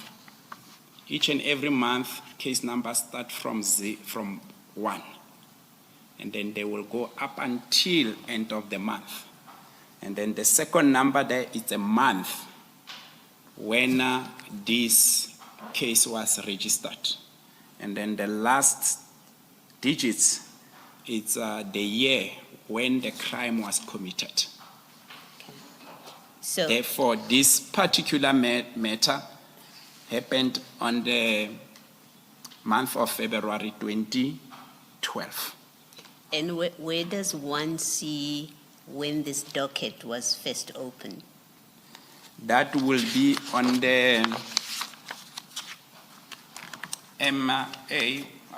It's unfortunate, Commissioners, we don't have example of that, because on that particular document, that's where you get the name of the complainant, contact number, where the incident happened, and the time. But then even on this one, if you can look on the, you see on your left-hand side of the cover docket, Commissioner, Yes. there is a number starting with 071.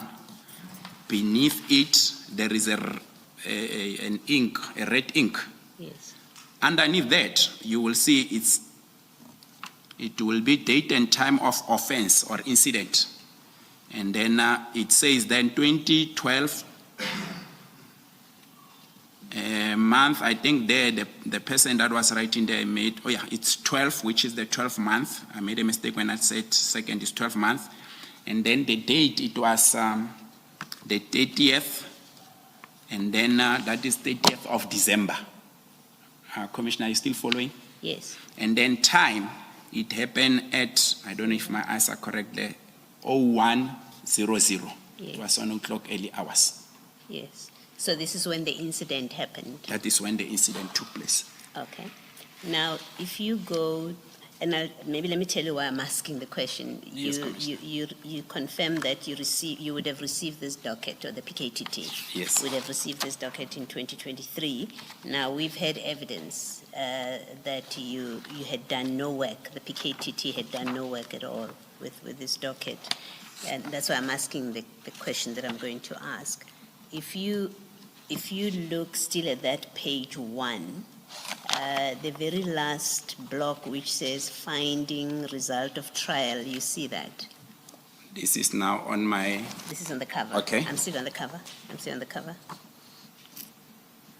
Right at the bottom? Yes, at the bottom, yes, Commissioner. You've got that last block which says finding, the heading. Is Yes. Finding/result.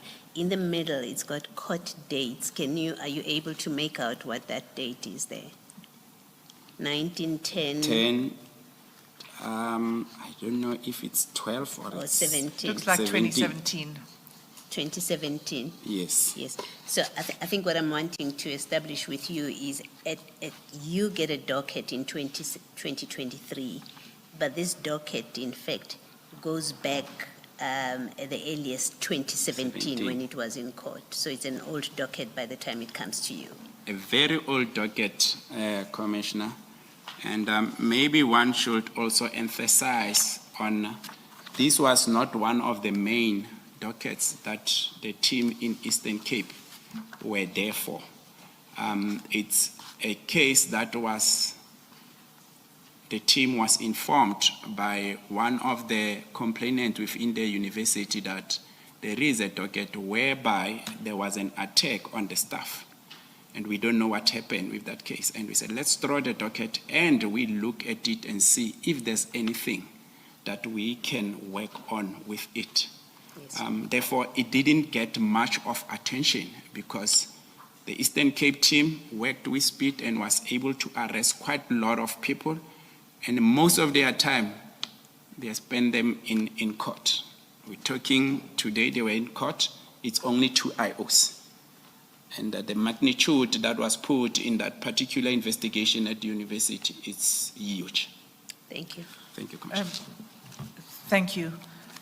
I just want, just for the sake of clarity, you're saying that this wasn't what you call a main case. Yes. This was a docket that you drew into your pool Yes, Commissioner. in order to assist with investigation of the main case. Yes, Commissioner. So what is the status then of this case as we sit here? The docket is provincially withdrawn. From the last time we look at the system. One must also, commissioners, bring you on board that every time there is a movement on the docket, if a suspect is being arrested, the IO and the branch commanders, they must ensure that the system is being updated. This is now the police system. There is certain system that are being applied. I'm not going to put myself on the corner because that is now the detective work to update the system. 2, when the matter goes to court and is remanded for a future date, and the reason for that reminding must also be updated on the system. Therefore, that always, because this is assist in head office monitoring, happens that the case is being moved from this particular IO to another one, we will be able to see as well on the system where was the investigation, what was happening on the investigation. Therefore, this case was provincially withdrawn, and when we look at it as well, we saw that it's not going to assist us at all in our investigation, and not much was then done on it because we could see that whatever that we went for in East London, we were able to address, which were the killings within the University of Fort Hare. And as a plus, numerous cases, or one case with a lot of suspect or accused, then was registered and people were arrested on the corruption and fraud charges. That was over and above the charges you were there to investigate. Indeed, Commissioners. Okay, so thank you. You've clarified that docket, which is the first one in the bundle for Alice. Can we please turn to the second docket?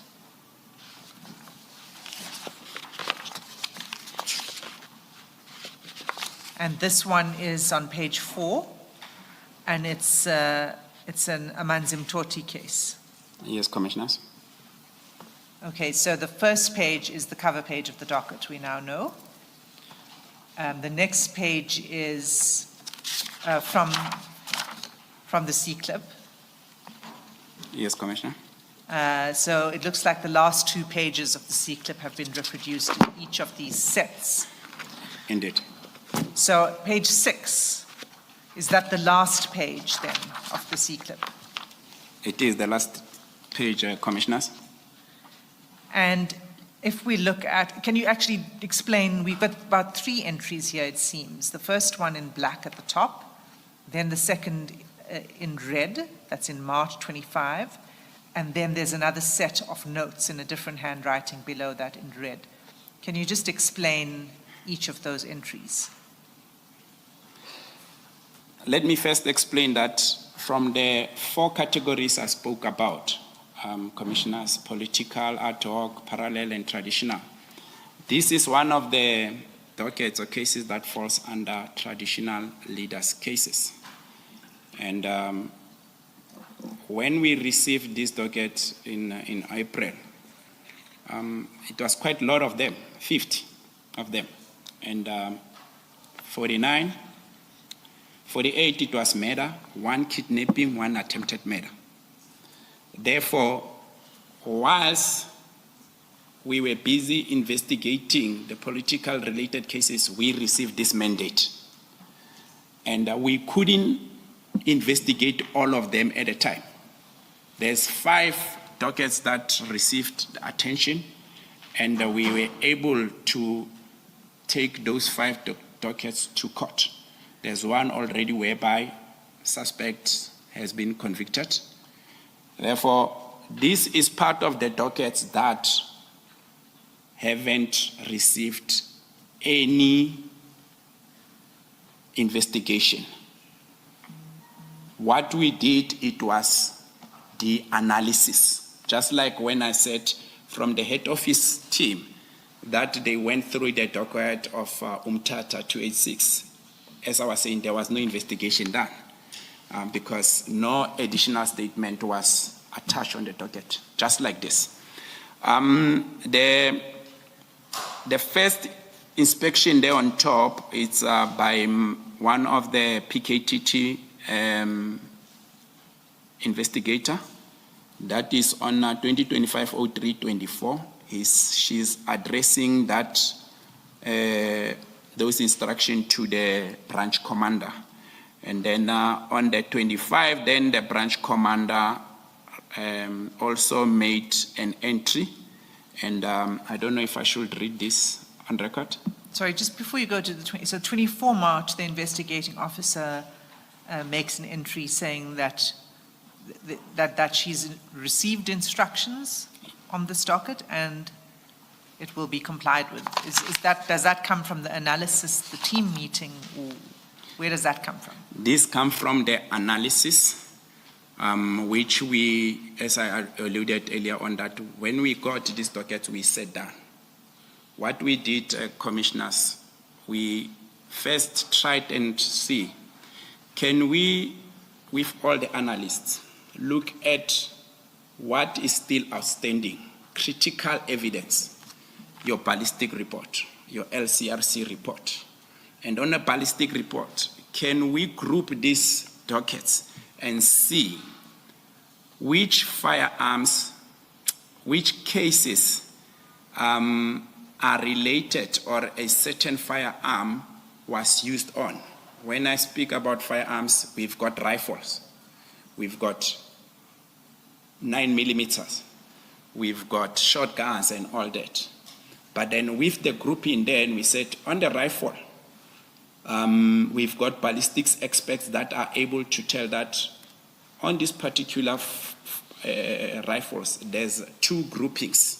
Colonel, I'm sorry to interrupt you, and it is interesting, and maybe we can return to it. But Yeah. for now, the purpose, what I'm just trying to understand what happened here.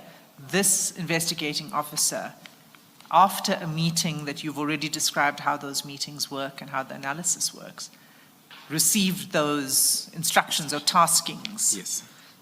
And she says instructions noted and will be complied with, right? Yes. But she Commissioners.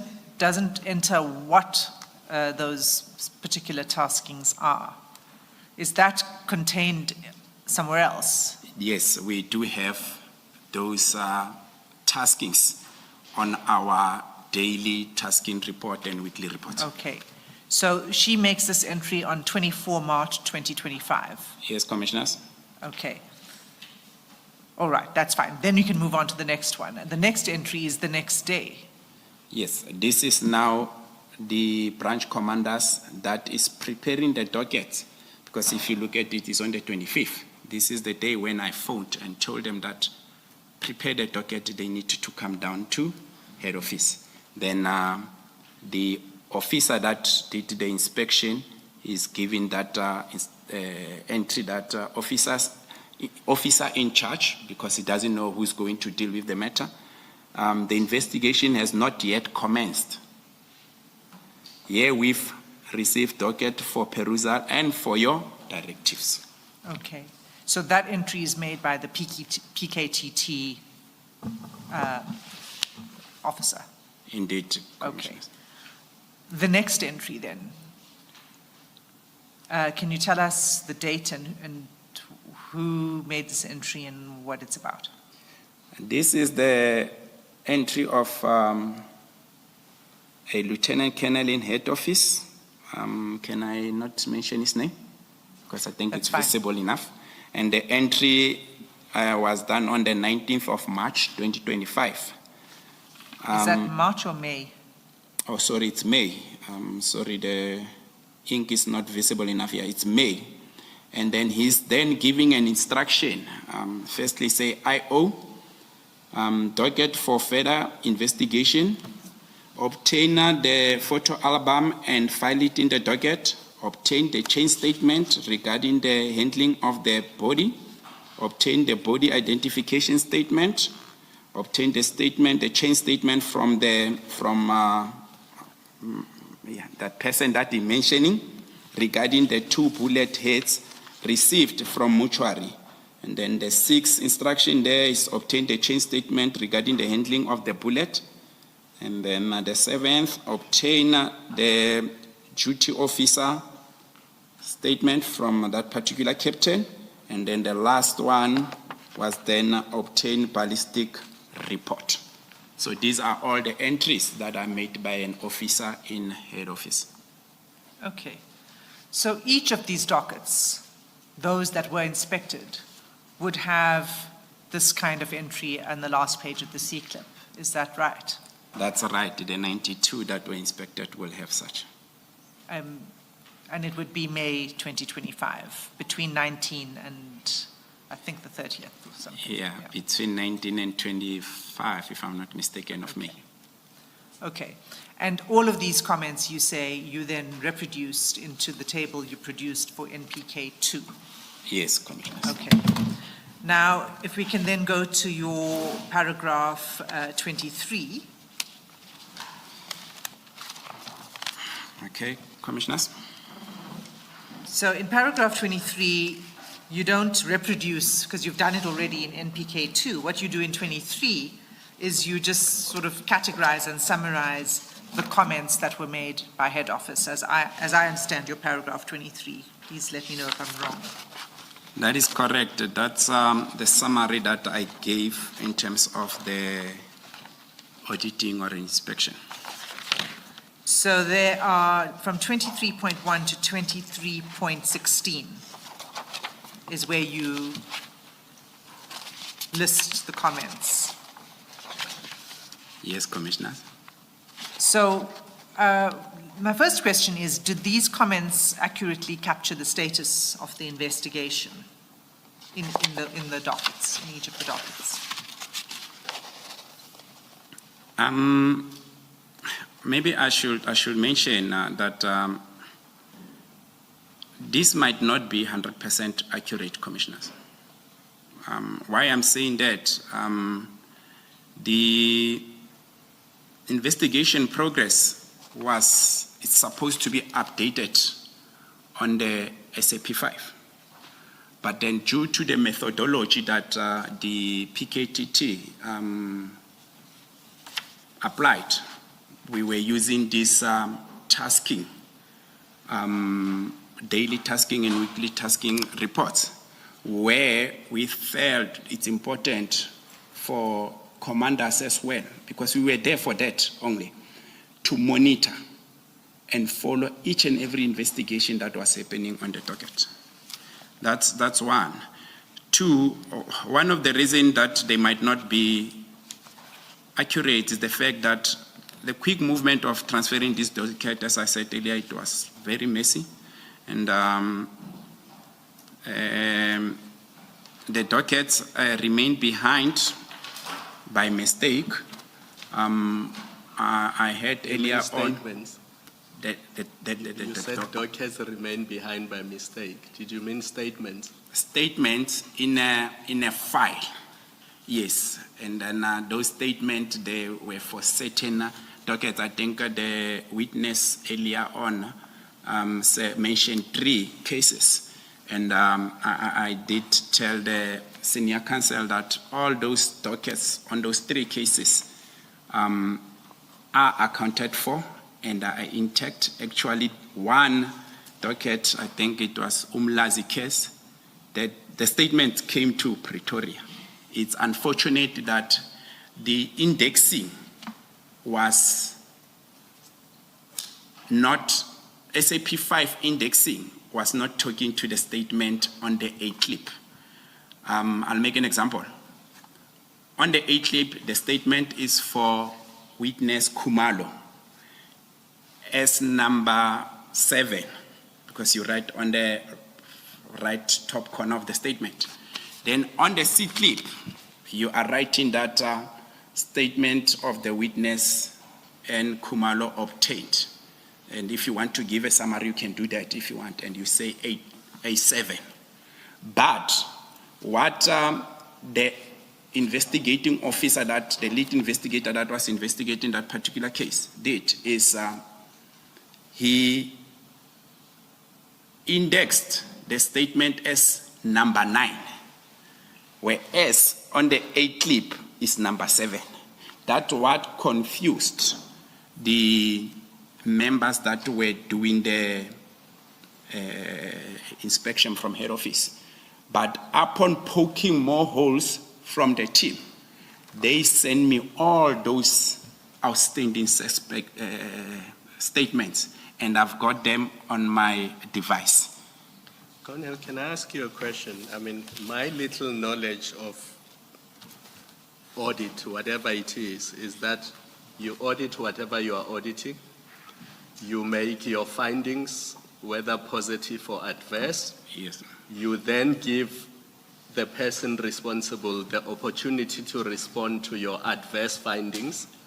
And then once you have their response, then you finalize your audit. Is that how you understand it? That's how I understand it too, Commissioner. Because, as you say, I could have filed a statement, but in the wrong folder, but it is there. Yes, but because the index says it is in folder A, the person who's doing the audit, if they don't find the statement in folder A, they will assume that there is no statement. There's no statement. Whereas it has been misfiled in a different folder. That's correct, Commissioner. I think on the first handing over of March, because it was within 24 hours, we never picked that up. The dockets came down, head office did their auditing, and sat down with us as well. We did not pick that up. But the moment I got then their report and mentioning this, I said, let me follow up on this. Upon phoning the team and say, can you go to this docket, look at it properly, ask the investigating officer if did he ever remove any statement. They found the statement actually intact in the docket. It's just that it was a wrong filing. But now that you've done your own, you've audited the auditor. Yes. Have you gone back to head office in Pretoria to say the queries you raised in your draft audit report, actually here are the responses to it. Can you now update your audit report? Because for each of those, I mean, you mentioned 3 cases where they said statements were missing, and you say they are all accounted for. Have you gone back to them to say, actually, your audit is incorrect because there are statements, they are there, here they are all accounted for? No, Commissioners, to be honest, I haven't done that, of which I take the blame for that, because we are all working for one organization. Yes. Supposed to do so. Because my problem is now, head office is standing by their audit, but you dispute their audit, and yet there has not been this interaction. Yeah, no, that's true, Commissioners. It's something that I was supposed to have done, and I'm taking fault of that. Maybe while we are on that, talking about the missing of statements, on the Mthatha 286 matter, according to the audit, there is 38 statements that are missing. Remember, Commissioners, that those docket of Eastern Cape, they arrived here on the 23 of, they were handed over to our counterparts on the 23 of April. Seemingly, when the dockets were brought, there is 2 files that make this docket of Mthatha that left behind in one of the safes. And upon seeing that, I then phoned the team and say, colleagues, I know for the fact that statements were obtained. There is where I was making inspections and giving instruction as well, because I might not be the detective, but as a commander, of which even at the police station, you have a police station commander, you have a detective commander. The overall accounting officer is the station commander. If he feels like he wants to inspect any docket, he can tell branch commander, bring this docket I want to inspect. Therefore, that's some of the things that I will do and say, bring the docket I must inspect and I will make entries. That is why on this docket I've got an entry too. So I was shocked to see that statement are missing. And one of the IOs that is not part of the PKTT anymore, I've reached out on him and I asked him, where are the statements? He said, no, Colonel, those statements were there. Perhaps if you can tell the members to look properly, they will find them. Indeed, they located them in a safe. So whoever that brought the Mthatha case and Alice did not take the other 2 files that contain those statements. And those statements, as we are talking, they are part and parcel of the file that came to head office and have been handed to the Deputy Provincial Commissioner, Crime Detection, Eastern Cape, Major General Dladla. He can attest to that too. Then on the last one, which is Greytown 2 of 11/2018, Commissioners, this is one of the dockets. Colonel, can I pause you for a moment, Chair? Yes. It's 4 minutes past 4. I'm sorry to interrupt you, but we've got a little way to go, and I just wondered whether it would be possible to have an adjournment, a short adjournment, and keep going until we're done with the witness.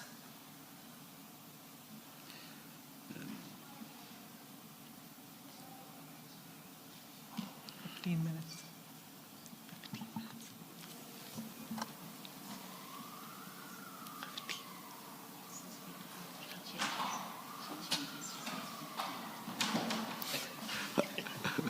Takes 3 minutes to walk up.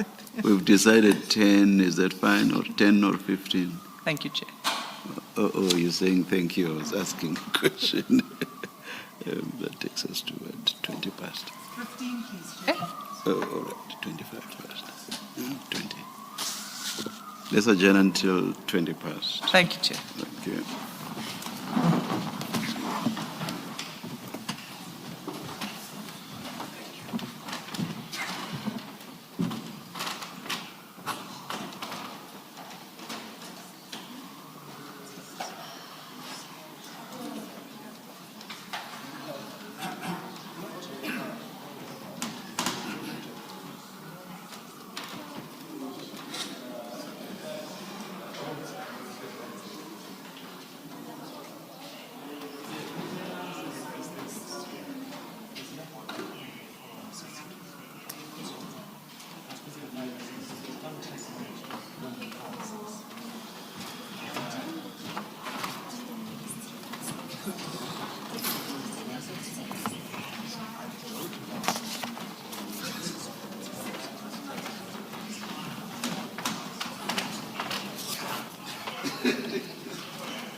Therefore, this is not in control of the IO or PKTT because there's an external service provider that is involved into this. Then maybe if I can Sorry, Colonel, just to clarify, so you're saying the applications had been made, but the results had not yet been are collected? still outstanding, yes, Commissioners. Then if I take and draw the Commissioners to 23.5, request for video footage. Commissioners, this is one of the piece of evidence that plays a crucial role in our investigation, because you find video footage that are clear, whereby a suspect, when he commits crime, he can't say, no, it's not me. But the challenges when it comes to video footage is the fact that they overwrite quickly. It depends with the owner when he installed the CCTV cameras. From his contract, he wants this to be live, and that's it, there won't be recording. If there is recording, how long can the recording remain in the data? Therefore, because our cases, we receive them already been reported, the time we receive the docket after a month, most of these video footages, they remain 5 days, 7 days, a month. When you get there, the video footage is overwritten. Therefore, that is why we lose such. But I must say, video footage, they play a crucial, important role in our investigation. And again, Colonel, so you're saying that in this example, in 23.15, did you check this particular instance that was being referred to by head office? And in this particular docket, you found that the video footage had been overwritten?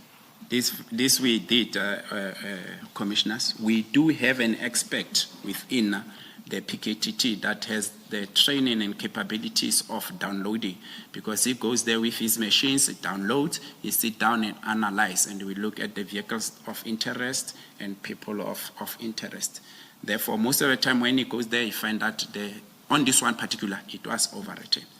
That's fine. I just wanted to check that you were not just giving a general answer to this, but that you specifically checked this docket and the comment on this docket. And then the last one, the close, one docket must be closed and undetected. Commissioners, I must emphasize that this is one of the approach that we discouraged to the team. Why we discouraged the team to close dockets as undetected or send them to NPA for null prosecute or inquest is because we believe in a strategy of saying, because we could see through our investigation that these dockets, somewhere, somehow, they link. Be it they link ballistically with fingerprints, because it's the same inkabis or hitmen that are being used. Be it that you can link through WhatsApp communication. So these three factors that I'm mentioning are the ones that gave us hope that instead of closing this docket, we forget about it. Let's take it, put it aside. I think General Khumalo spoke about the fridge. Put it there, and we will continue with another docket and investigate. If we pick up a certain signature that is similar to that particular docket, we draw that docket. And then we investigate it together with this. Somewhere there will be parallel, because we've got the ballistic report that is linking, for instance. We've got fingerprint, because that's where you catch these criminals. They go there with bare hands, and then we can be able to catch them. Thank you. And the fridge doesn't become a deep freeze? No. It doesn't, Commissioners.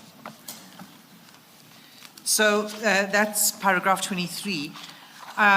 Instead of going to paragraph 24, I'd like to finish this theme, because this interrupts the theme. Because as I see later in your statement, paragraph 27, you're still dealing with the issue of these comments and criticisms of the PKTT. So can I ask you, Colonel, to just bypass paragraphs 24 to 26 for now. We're going to return to them. Okay, Commissioner. And go to paragraph 27. Okay. I'm on paragraph 27, Commissioners. So this is this is where you deal with the Sunday World article. And this is attached to your statement as NPK 4. So maybe you want to just go to NPK 4 and address this paragraph.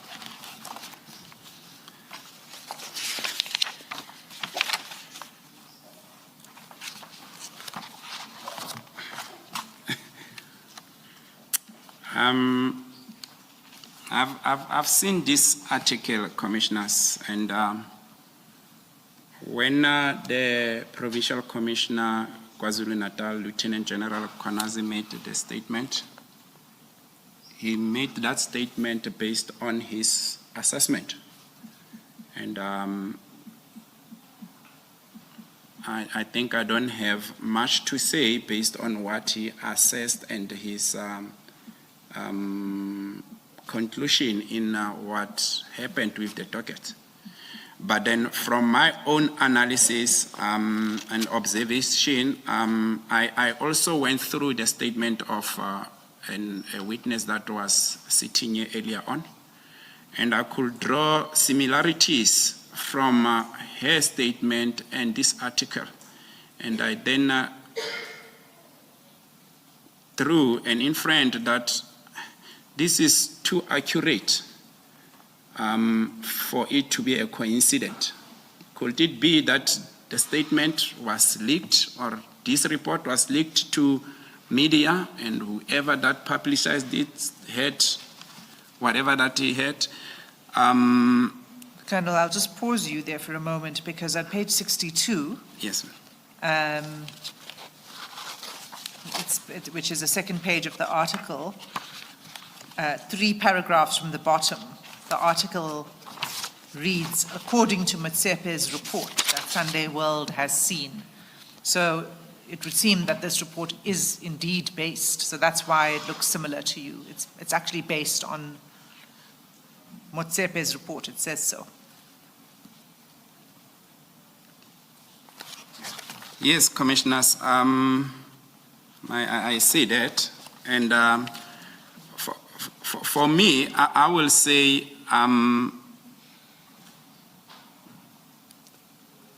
the dockets in KZN were not covering dust, because we were investigating these dockets from KZN.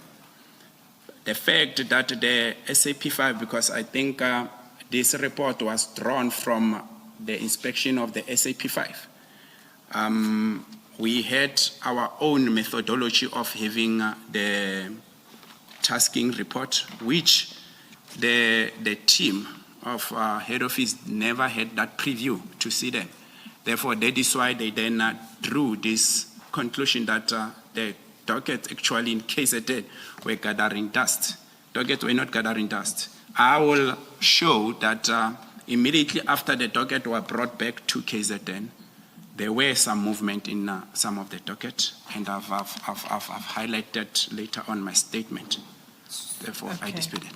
So I think we should deal with the examples that you've chosen to draw to the attention of the commissioners in your taskings annexure. But before you do that, perhaps you can just wrap up paragraph 28, and then we can go to the annexure in PK 6.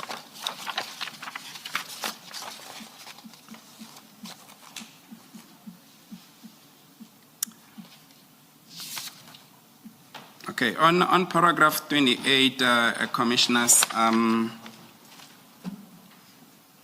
must mention the fact that the fact of keeping the dockets in the fridge, I'll make examples. I will sum it up that it yielded good results, Commissioners, in the sense that I've spoken about the linkages. I'll draw one case which happened in Umlazi, whereby a councillor was shot and killed. And on that particular matter, it was 2018 matter. It was one of the scenes that we attended immediately after happening because we were summoned. And then the case went on, and we were struggling to get all the evidence, and there was quite a lot of interference. That's where we saw the interference of the police. We saw interference of legal teams, but we stood because one of that police officer was then charged for defeating. And if my memory serves me vividly, well, he was found guilty 2 months back, the police officer that interfered on this. But to show the emphasis of taking the docket, put it on the fridge, and continue with an analysis, ballistic were able to link this particular docket with other 15 cases, whereby the suspect was using a pistol. It was a 9mm pistol. And in those, we had, on those 15 cases, it was 8 murders, 4 attempted murders, 1 robbery, and 1 possession of firearm. The possession was now this firearm found with him. And he was linked in all of those cases because even the identity parade was conducted, and the victims, some of the surviving victims, were able to point to that particular suspect. So this is one of the method and methodology that we show in that putting a docket aside, it doesn't mean that we forgot about it. We had our operational analysis, which we call them our information hub, that whenever something happens, let's remember we go and draw that particular docket. I will also make an example of a fresh scene where we had a matter in Newcastle. That matter, commissioners, was investigated, and within 7 days, whereby we were able to arrest the coordinator, the driver, the hitman, firearm, and a vehicle that was used in commission of crime within 7 days. And that matter at this stage, it's still at a trial stage. These are some of the examples that we are showing in terms of, do you say you put this aside? If a new case comes, do you say, no, I'm busy with this particular investigation, I can't focus on a new case? We say, let's focus on a new case because there's important evidence that can perish, that can be tampered with. Therefore, if the case is newly reported, we focus on it and we are able to get results. We had a case of Magudu where a EFF councillor was shot, burned inside his car. And when we look at it, there were a bit of political fighting within that ward. But instead, our motive proves us otherwise. We arrested the girlfriend of the victim and his accomplice. How did we get to the suspect? The suspect? Because the girlfriend was a person to go for us. And when we got his phone, and then we then pick up WhatsApp communication between her and the accomplice. And the accomplice provided him with a firearm. He shot, burned the boyfriend. That case was well investigated. The 2 suspects were convicted. The girlfriend is serving 2 life sentences, 5 years. And the other accomplice was then sentenced to 15 years. So these are some of the examples that we're showing that we are able to draw the matter from the fridge. We continue because it's linking.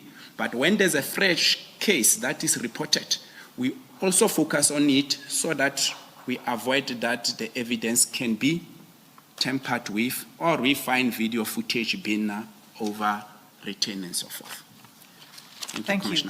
So I want to go now to NPK 6 because what I understand you to be doing here is to illustrate your taskings methodology, and you've pulled out some examples to explain why the dockets may appear that there hasn't been work done. But if you look at the taskings, it reflects the work that has actually been happening in these particular dockets. So that's at page 118 of the bundle. And you've named the cases and the CAS numbers, but I suggest you don't read out the number of the case. You can just refer to the area. Yes. As we go through it. But before we go through it, I'd like you to also explain these slides. There are, for example, in the first one, there's 2 pages. Where do they come from? Is it the full extent of the tasking? Just please explain to the Commission. Okay, thank you, Commissioners. One, maybe first on page 18, and the case number there, it's a mistake. It's supposed to be 2016, not 2026. We're not yet at 2026. And then when we focus on page 19, we can see, as we mentioned... It's page 119. 119, yes. Yeah, not 19, 119. 119, sorry. Firstly, on the far left, we've got the reference, which is a case number, followed by the tasking. Earlier on, I spoke about past 24 hours and next 24 hours. Therefore, this then becomes a past, because if it's next, you won't have a feedback on the right-hand side. You will only have a task that as it's written, that members need to proceed somewhere and interview that particular person. And then the following day, you will get a feedback as it's highlighted or typed. But I want to then draw the attention of the commissioners on the top of that particular table, where it's the report, it's given the date, that this matter is 2016 matter, but then in 2024, 10/27, it was still receiving attention. And when you go to your SAP5, you won't find this. So that's the difference that I want to show the commissioner, that in other instances, the feedback won't be, or taskings and the SAP5 won't be updated, but on our daily report and weekly report, you will find these feedbacks.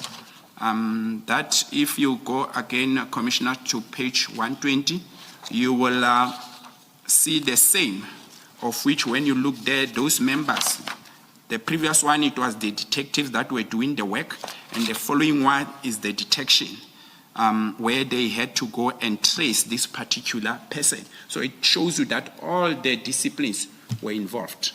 There was a statement that this docket, and in one of the SAP5 written by head office, that we need to trace one suspect A and arrest him, or we must apply for the call data of suspect A. We must locate suspect B. Commissioners, as I said that earlier on, that maybe if we had sat with the investigating officer from head office and explained this, they would have understood. But then because it was a rush, both of those suspects, they are mentioned. And the call data of suspect A was applied. He had 2 numbers and was analyzed thoroughly. We couldn't place him at the crime scene, even though certain people are mentioning him. The second suspect that arrived at a particular house a day before the incident, and then on the incident, he walked wearing a certain clothing, of which one of the people that where he slept saw him with that clothing. He went to the crime scene. He found the victim the victim was a counselor, addressing the community. This is in the afternoon. As he walked, he pulled out the firearm, he shot and killed the victim. And he walked away. Not ran, walked away. all the people that were standing there, getting audience from the victim, none of them are able to say we can identify this party. It's only one person that followed the suspect. But when we obtained a statement, she said she can only give clothing description. We had numerous PGIs and interaction with NPA. They told us that we can't put this matter on the roll with such circumstantial evidence. If there was a description of a human, it was better. But clothing, anyone can go to the store and we can be 5 here wearing the same clothing. Therefore, it will be difficult to prove this. We don't have prospects of a successful prosecution in this matter. Therefore, the tasking and investigation on this matter was thorough, done, and exhausted. That's one example that I want to draw. So the slides that you've pulled out, this is just for this particular day's tasking. You've pulled it out from a broader set related to this case. Indeed, Commissioner. Okay, so the second example is on page 121. Thank you. It's 121, and we can see there that there was 5 attempted murders and 3 murders. Actually, it's supposed to be other way around. It's 5 murders and 3 attempted murders, Commissioners. This happened in one of the locations in KZN, and how did we draw this? This is a parallel of the case that is written with red on top. We were using color codes. For someone who doesn't sit with the PKTT won't understand when you get there. But then with these, Commissioners, if it's reference of 2 cases or sometimes you find it's 5, we will ensure that the color of the tasking matches the color of the case, meaning this tasking is talking to this case. So in this instance, the feedback or the tasking there is talking to the color black of the case. How did we draw this particular case? It linked with ballistic to the main case. And this was a group of boys that was terrorizing people between these 2 areas in KwaZulu-Natal as per the areas of the case numbers. And they were used as inkabis. Therefore, this was gang-related for drugs, the one in black, and then the one in red, it was a counselor that was shot and killed, and one of the firearms 2 firearms were used in this matter. But unfortunately, we couldn't link them 100%. It's a 2021 matter, Commissioners. If you look at our last report, there is 2023-0807, meaning there was movement in this docket, there was attention given to this particular docket. So these were weekly reports. This is where the tag jocks will be called, and we sit with Majok, where we will have a gathering, and we see, guys, there's no way that this particular case can defeat us. We need to work and solve it. So this is an example that this is not a day-to-day, but when we meet with the team and we populate as much as possible tasking in order to solve the case. Thank you, Colonel. So that's page 122, but in the same case, if you turn to page 123, you see there's another meeting that took place of the team on the 21st of August 2023. And now on that left-hand column, you had the red case which you were trying to link. Now you have another case in red. So can you explain that? Okay. Maybe if we can look first at the date that there is a gap in between. As I said, this is weekly reports, it's not daily, so there will be difference. As we continue with investigation, and this won't appear on the SAP5, the ballistic expert, they were able to link another case whereby the firearm that was used on the first top case, with the third one was used. Then the second one was also linked, that there is a firearm that was used to murder that particular victim on the second one. Therefore, this is some of the work that won't appear on the SAP5 because it is done by who? By a certain expert, which is ballistic. Okay, so you use ballistic reports to link these cases together? Together, indeed, Commissioner. Okay, and the last tasking was 21 August 2023? Yes, Commissioner. Okay, and the third example then, which starts on 124?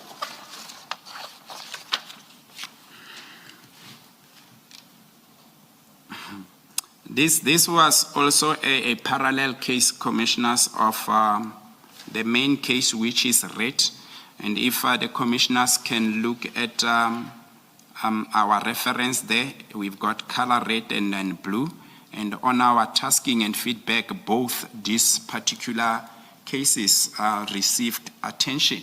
And on this matter, there were suspects that were arrested. And this particular one with blue, there was a defeat in there from one of the suspects that was charged. And the matter then appeared in court, and as we look at the feedback on the 2019-07-26, and it was then remanded for formal bail.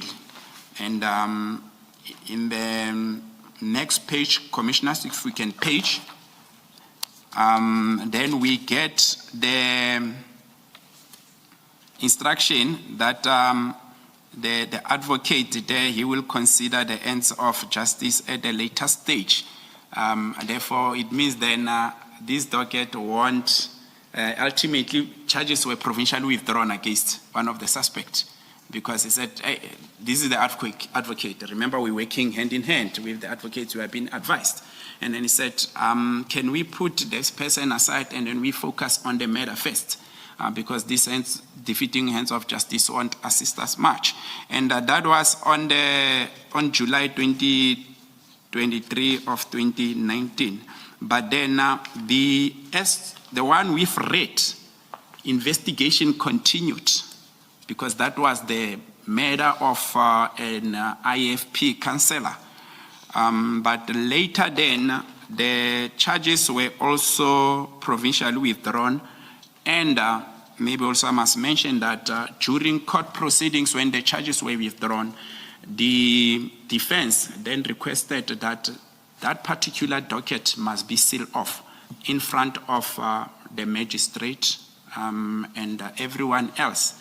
And it was done so. And to date, that particular docket, the one with ink red, is still sealed off, and it was put in the LCRC forensic bag, and it's closed. Therefore, should there be any evidence that we are getting, we need to go back, talk to the prosecutor, who will then inform the defense, and that docket will, that means whatever that we obtain, it will be on the site.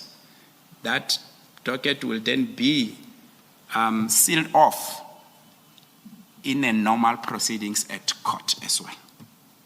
Do you recall why it was provisionally withdrawn? Because the prosecutor felt that we don't have much of a prospect on this as well, because one of the witnesses, they recanted.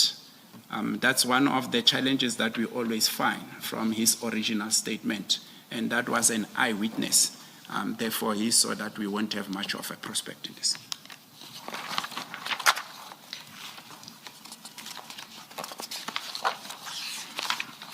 Should I continue? You can continue. I think there's one more or two Okay. more examples. The next Yes, example is 127. Yes. And the tasking is starts on 128. 128. Yes, we will focus on the one with red, Commissioners. This tasking was executed in 2022-08-24. And this particular case, the main case there was the one with black, where an ANC councillor was shot and killed. And during our investigation, we then learned that the vehicle that was used in this commission of crime through the CCTV cameras was actually belonging to the brothers, which then led us to the particular address. When the team arrived there, they then linked these two brothers through the cartridges that were found at the crime scene and some of the cartridges that were found at the home state of the two brothers. But the elder brothers then was not around. It was only the younger brother who pointed the members with a firearm.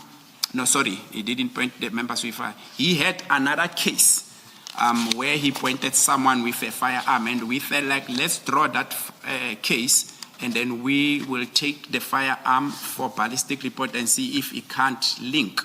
And the only thing that we're linking there is cartridges, because when you fire a firearm, commissioners, what links the scenes is the unique markings that you get from the cartridge, because each and every firearm has its own unique markings, more especially on the barrel of the firearm, because it has grooves. But ballistic reports are expecting that, and they can be able to mention that even the hammer of firearms, they differ because they've got their own unique stems. So those cartridges linked. One of the evidence that we got at that home state, it was a number plate that was fixed in one of the combis. The same number plate is the one that was fixed in the vehicle that was used in commission of crime.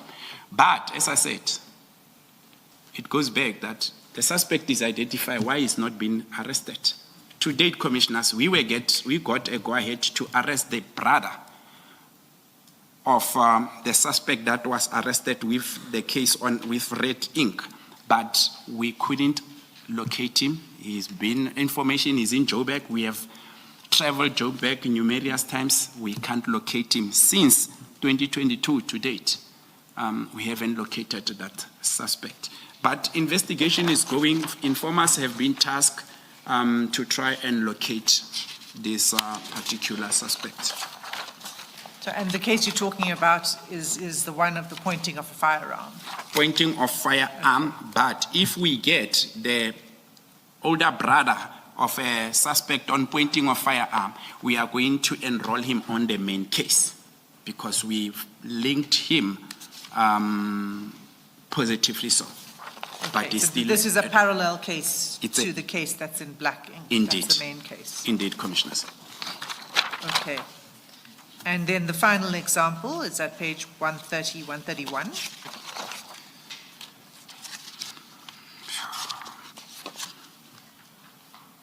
Commas want this case. It's when we look at our reference, is the second last case. It's in black, Commissioners. The first three. Before you talk about it, I have a question on this because, you know, you've provided the dates of each of these taskings, which show that there was work and investigation happening up until recently, but this date is 22 October 2020. So that was some time ago. Does that mean that there hasn't been work done on these? Yes. On this case, Reason being, Umkoma's case. Yes, reason being, this case of Umkoma's, it was a parallel to the main case, which is the first one, 125. How did it become a parallel? After we identified the suspect, we conducted a intelligence-driven operation, and we arrested the suspect. And when we arrested the suspect, we found 2 firearms. We took those 2 firearms to ballistic, 1 firearm linked with the main case, which is 125. The other 1 firearm, which then became under that case with red, did not link. But because we found it in possession of a suspect, we needed to continue with it. Subsequent to that, the suspect on 125, the shooter on 125, main case where a civil engineer director of civil engineer was shot and killed, was also linked on 110. But why 2020, as the senior counsel has asked? When we took that matter to court, circumstantially, we got witnesses, but there was no eyewitness. That's one of the cases which the prosecutor said, because there's no eyewitness, we can't continue. That matter was provisionally withdrawn. But what is important in all this is the fact that we were able to deal with this suspect.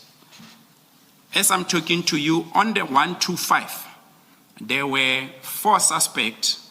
There was a hit orderer, there was coordinator, and 5 suspects. Hit orderer, coordinator, and 3 hitmen. But the other hitman was shot and killed before we arrested him. The 2 hitmen and these other 2, which is a hit orderer and a coordinator, were found guilty and sentenced to life imprisonment each for the murder of that victim on 125. Therefore, in essence, one can say, yes, Umkomas, there was not enough to deal with him, but then the same firearm that he used on Umkomas, there it is, it's linking at 125, and he was then found guilty and sentenced to life imprisonment. So it's the same suspect It's from the the same case on both cases. where you didn't have enough evidence to go forward.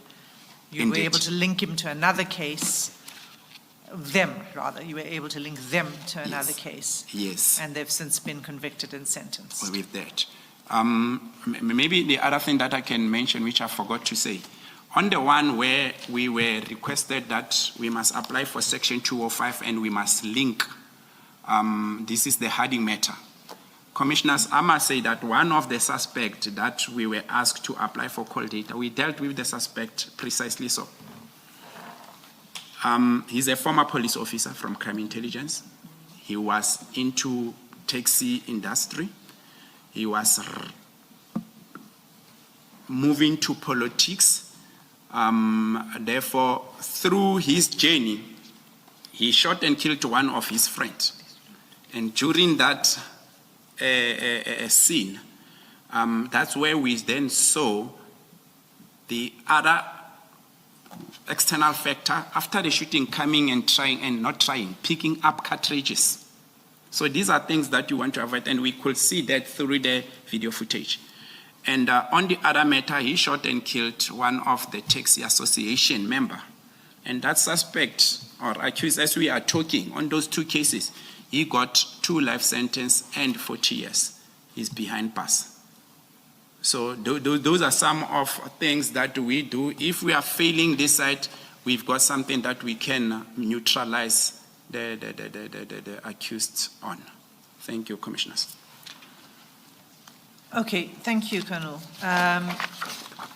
So I think you've now comprehensively addressed the results of the inspection reports and tried to explain the work and examples of how some cases may look a certain way until you dig a little deeper into the work of the team.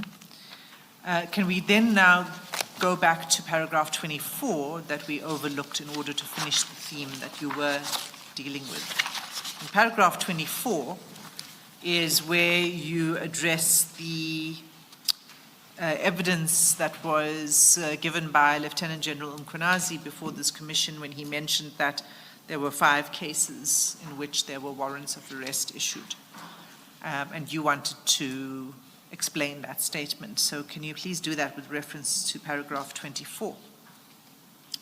Thank you, Commissioners. Indeed, General Mkhwanazi was not wrong when he gave those figures. When you look at paragraph 24.1, I think I dealt with this matter where I mentioned that 2 suspects, J50s were issued, and we had numerous intelligence operation in locating them, but then even to date, we haven't located them. And as we are gathered here today, one of them is no more, so there is still one outstanding.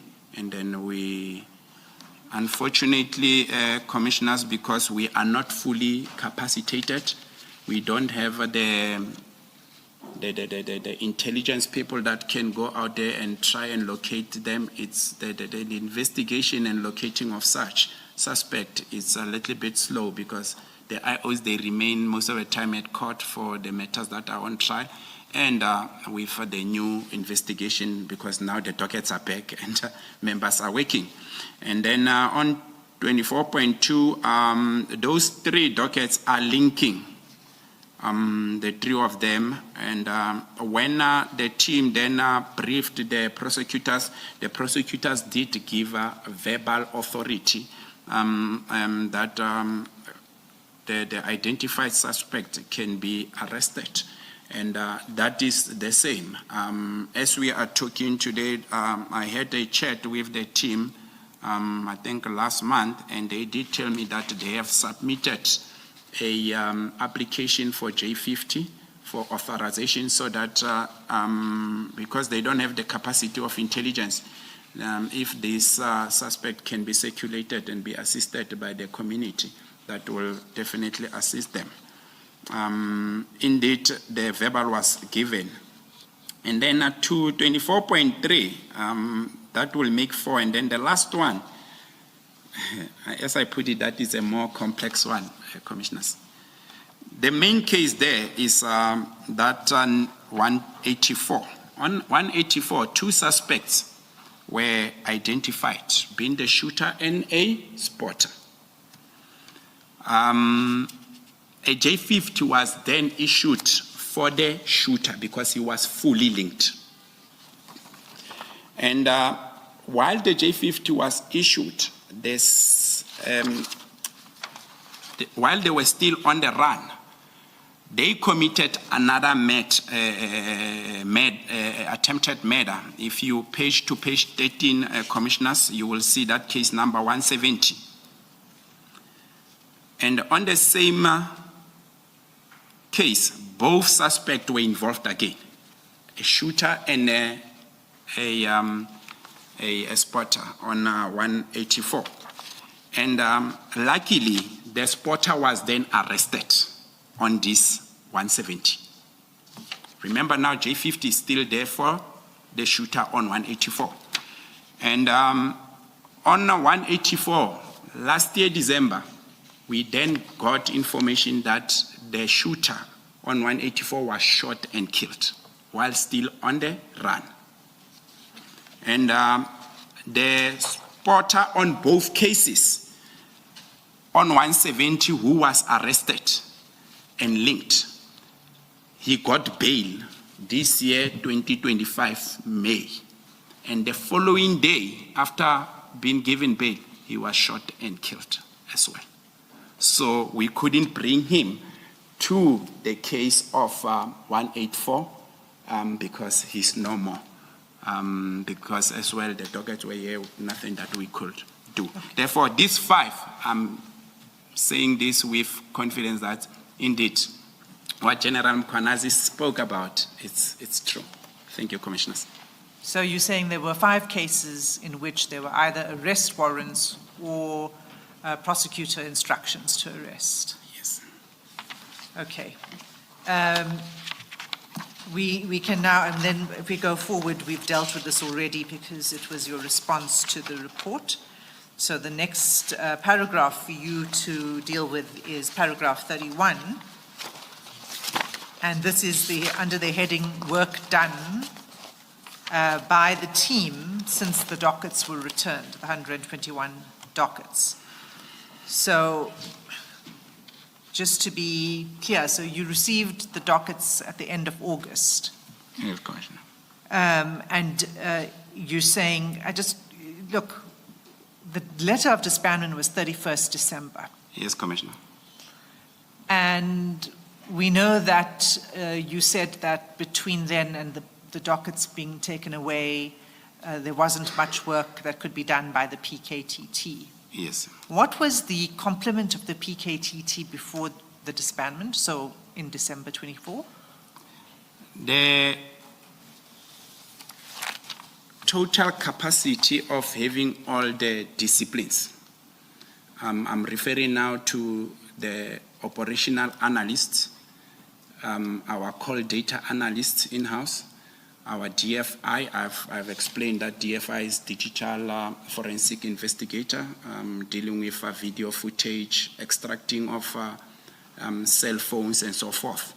Our DFO and ICC, which is we term ICC our intelligence gathering team. Without them, I must say that since then, because they had to be withdrawn as the team was scaled down. And Colonel, let me take you one step at a time. The Yes. question is, how many members were there? We had 98 98 members in December 2024. in December, yes. And you're saying the composition Yes, of that team included analysts, like the analysts you've just mentioned, yes, forensic, commissioners. ballistics, etc., etc. Yes, Commissioner. And by the time the dockets were returned at the end of August 2025, how many members were there in the PKTT? 56 members without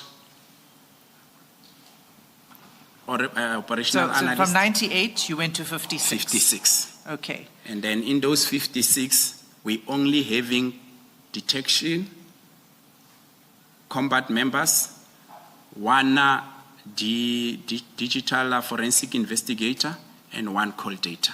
And from there, it's administrators, personnel. So other discipline experts are not there anymore. So you've lost analysts. Quite important pillars for our investigation and quick turnaround of investigation. We really lost. And this, when one look at the success of the PKTT compared to what we're currently having, it's going to have an effect, and it will be seen as if the PKTT is not working, but because of we don't have full capacity. Beside the 121 dockets that were returned back, already the team has been given 6 new case dockets. There is 9 that were reported since December, but then they say they are currently having 6 that they are working on. But the work won't be, intense because they don't have the full capacity. So the analysts, these include crime scene experts, right? Who you would say are integral to your investigation. Is this like Captain Wanda, for example? We've heard in the commission from Captain Wanda. Is Captain Wanda one of those experts? Yes, we lost the likes of Captain Wanda, which was a crime scene investigator or examiner. Oh, so Captain Wanda is no longer a member of the PKTT? He's no longer. We had 5 in December. So after the letter and the team has been scaled down, we don't have any. Therefore, the processing of the crime scene, revisiting of the crime scene, and ensuring that we get the tracking of this exhibit is not going to be as quick as when we were capacitated. That includes the ballistic, because we had 3 December. Right now, we don't have any. So the progress is not as quick as you would like it to be then? Indeed, Commissioners. But in paragraph 32, you give us examples and where progress has been made. Yes, I should maybe read it on record with your permission, Commissioners. The following progress has been made since the dockets were then returned. And on this particular case, 3 accused individuals were charged on the 5th of September. This is after the dockets were returned. And since then, bail was denied and all of them are still in custody. This is one of the docket that was in head office. And then 32.2. that is the Ndwedwe case where we mentioned that there was a J50. The team is currently understaffed and are waiting for additional crime intelligence to assist with locating one outstanding suspect because the other one is deceased. So this is not really an example of progress being made. This is just a report. Just, yes. I think this also, it talks to why there's no quick turnaround in investigation, positive investigation. 32.3. Then these are the three cases that we mentioned, and then on all three, these were where the verbal approval was given that the J50, members can go and arrest, but then we have subsequently submitted a J50 for the approval, and upon receiving that, we will then follow the process of circulating this suspect. It's 4 suspects in total on the media, and hopefully the community at large will be able to assist in locating. 32.4. This case, one suspect was identified, and the docket was since submitted on the 17th of September to the prosecutor for their decision on giving us a go-ahead to go and apprehend the suspect. Okay, it says for a decision on 17 September 2025. There's no further update that you have. So far, no, I haven't received any further update. And 32.5. On this one, 2 suspects were positively identified and investigation is complete. Therefore, the docket also was submitted on the 5th of November 2025 to get further directive and a decision from the prosecutors. Okay, thank you. And you say this is over how many months? This is since August. This is 3 months, if one can put it, or 4. Yes. So the progress you're telling us about is what? Only 4 matters. I'm not stating this as criticism, but this is only 4 matters. Yes, it's only 4 matters, commissioners, and I should mention the fact that majority of the time the members remain in court.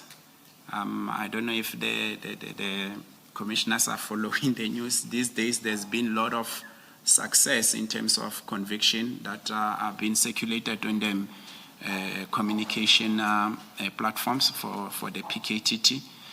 Therefore, courts, they consume a lot of the investigators' time, but then with also the new docket, as I said, that when a new docket is reported, the team focus on it in order to persevere and secure the evidence that might be tampered or, as we said, the video footage that might overwrite and so forth.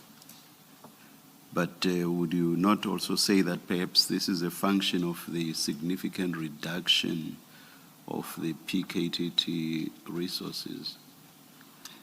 It is. That is why on paragraph 33, Commissioner, I've mentioned that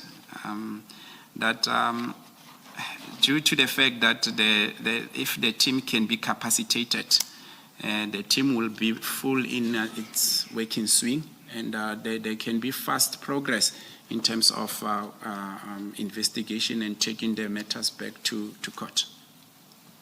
Thank you, Colonel. Thank you very much, Commissioner. Thank you, Chair.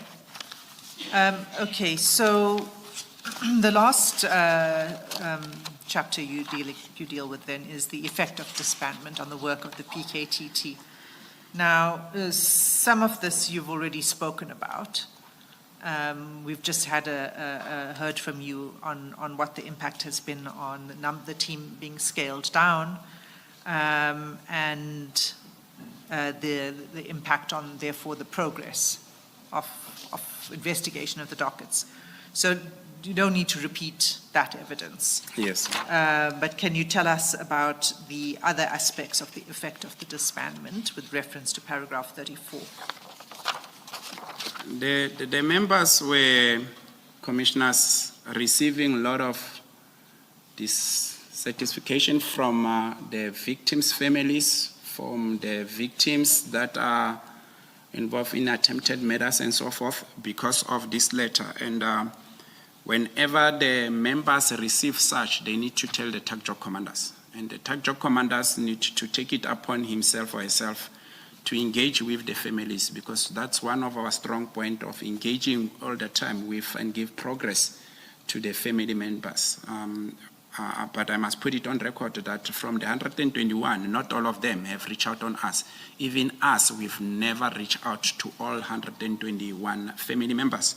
But then a few of those have, and the members of 34.1, the commander had to phone the victims' families there that are reassuring them that investigation will continue, be it that the team is no more there. Investigation will continue. If the team still remains and dockets are brought back by God's luck, then the team will continue where they left. And then if we page to page 18, on 34.2, that's one of the instances where one of the prosecutor was saying some remarks that the IO was not happy with. And the IO immediately then informed the commander, of whom the commander reached out on me that, hey, Colonel, we're having issues, because if now the prosecutor come and mention such things to the members, why members, what's happening, because the task team has been disbanded on the media.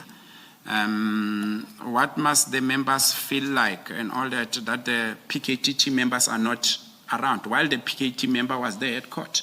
So this had a serious impact, not only on the victims, but then, in a broader aspect. And that also includes the 34.3 and 34.4 commissioners. And I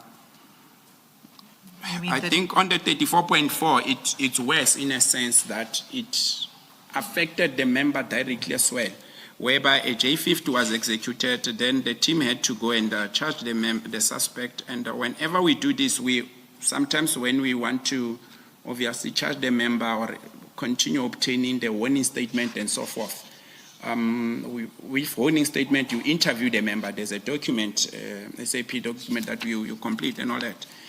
But then when the team arrived at that particular station, as it's stated on sentence number 3 of paragraph 34.4, the branch commander, Lieutenant Colonel, informed the members that they are there unlawfully so, because there is a letter that has been circulated that they are disbanded.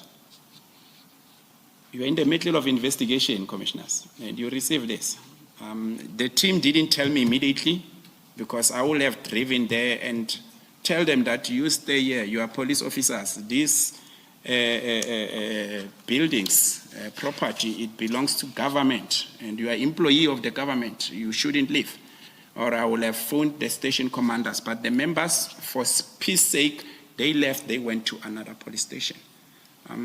This had an interference, and it's affecting the work of PKTT. Then the next one, maybe I will go to 34.6. So 34.5 is another example of the confusion in the family and the concern that was expressed by family. Indeed. Okay. And there were attempts made to then allay their concerns. Yes, Commissioner. And okay, so 34.6? 34.6, there was an article, let me see this one. There was an article that was circulated by one of the analysts, expert analysts, Mary Dihas, who then supported the motion of the residual of one of the prosecutors that dealt with this particular matter. And then the motion was then... Sorry, Colonel, just to correct you, you referred to her as the expert analyst, but not for the PKTT. No, not for... Talking about an he's not independent yes, commentator, expert. as per the comments and everything on social media and so forth. And yes, so she supported that motion and wrote things and all that the PKTT is disbanded and the team's not supposed to continue doing investigation. But now on this, he particularly pointed at the prosecutor that was dealing with this matter. And subsequently, an application was brought that the advocate must recuse himself. And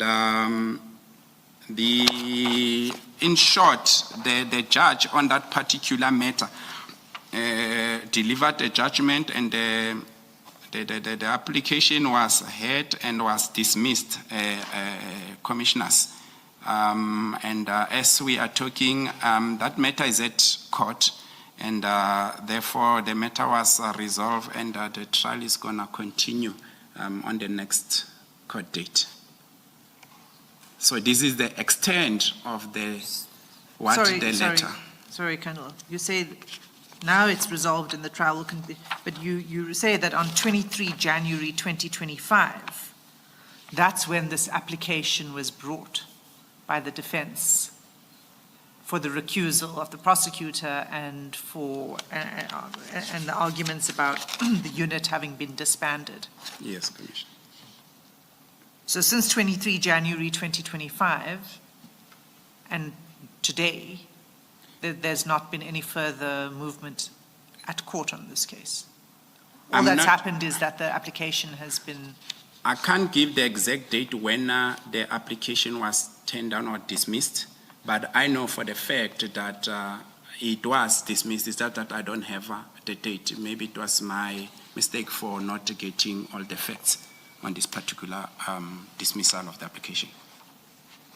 Okay, and it's... So your understanding, Colonel, is that the judgment may well have been after 23 January 2025? Yes, but later or mid-2025, Advocate, because I think beginning of this month I was somewhere in KZN, and that's when actually I was told that it was dismissed, but then I was not given the exact date when was it dismissed. Unless I misheard again, you seem to mention the prosecutor only, but in your statement you referred to the removal of the investigator as well. Did the case involve that as well? No, it was the prosecutor, but then I take the prosecutor because it is collaboration between the PKTT as well as dedicated prosecutors. But it was the prosecutor particularly on this. Let me just read. Advocate Matlamela for the accused noted that the task team was accused of misuse of power, arguing both the investigating officer and the prosecutor should be removed because the unit has been disbanded. Is that something else now outside of the case? No. This might, it's as I'm saying that I might have captured wrongly, but I will get the facts right. But I think from the media circulation, this is how it was written. But then if I can talk to the prosecutor or the ION just to find out even the PKTT was involved or not, because I know that the same Mary Dihas lady was one of the people that was saying PKTT is abusing power, their powers and so forth and so forth. Yes, so it might be that they included PKTT IOs, investigating officer, but I will check with the team and revert to senior counsel about it. Thank you, Colonel. Thank you, Colonel.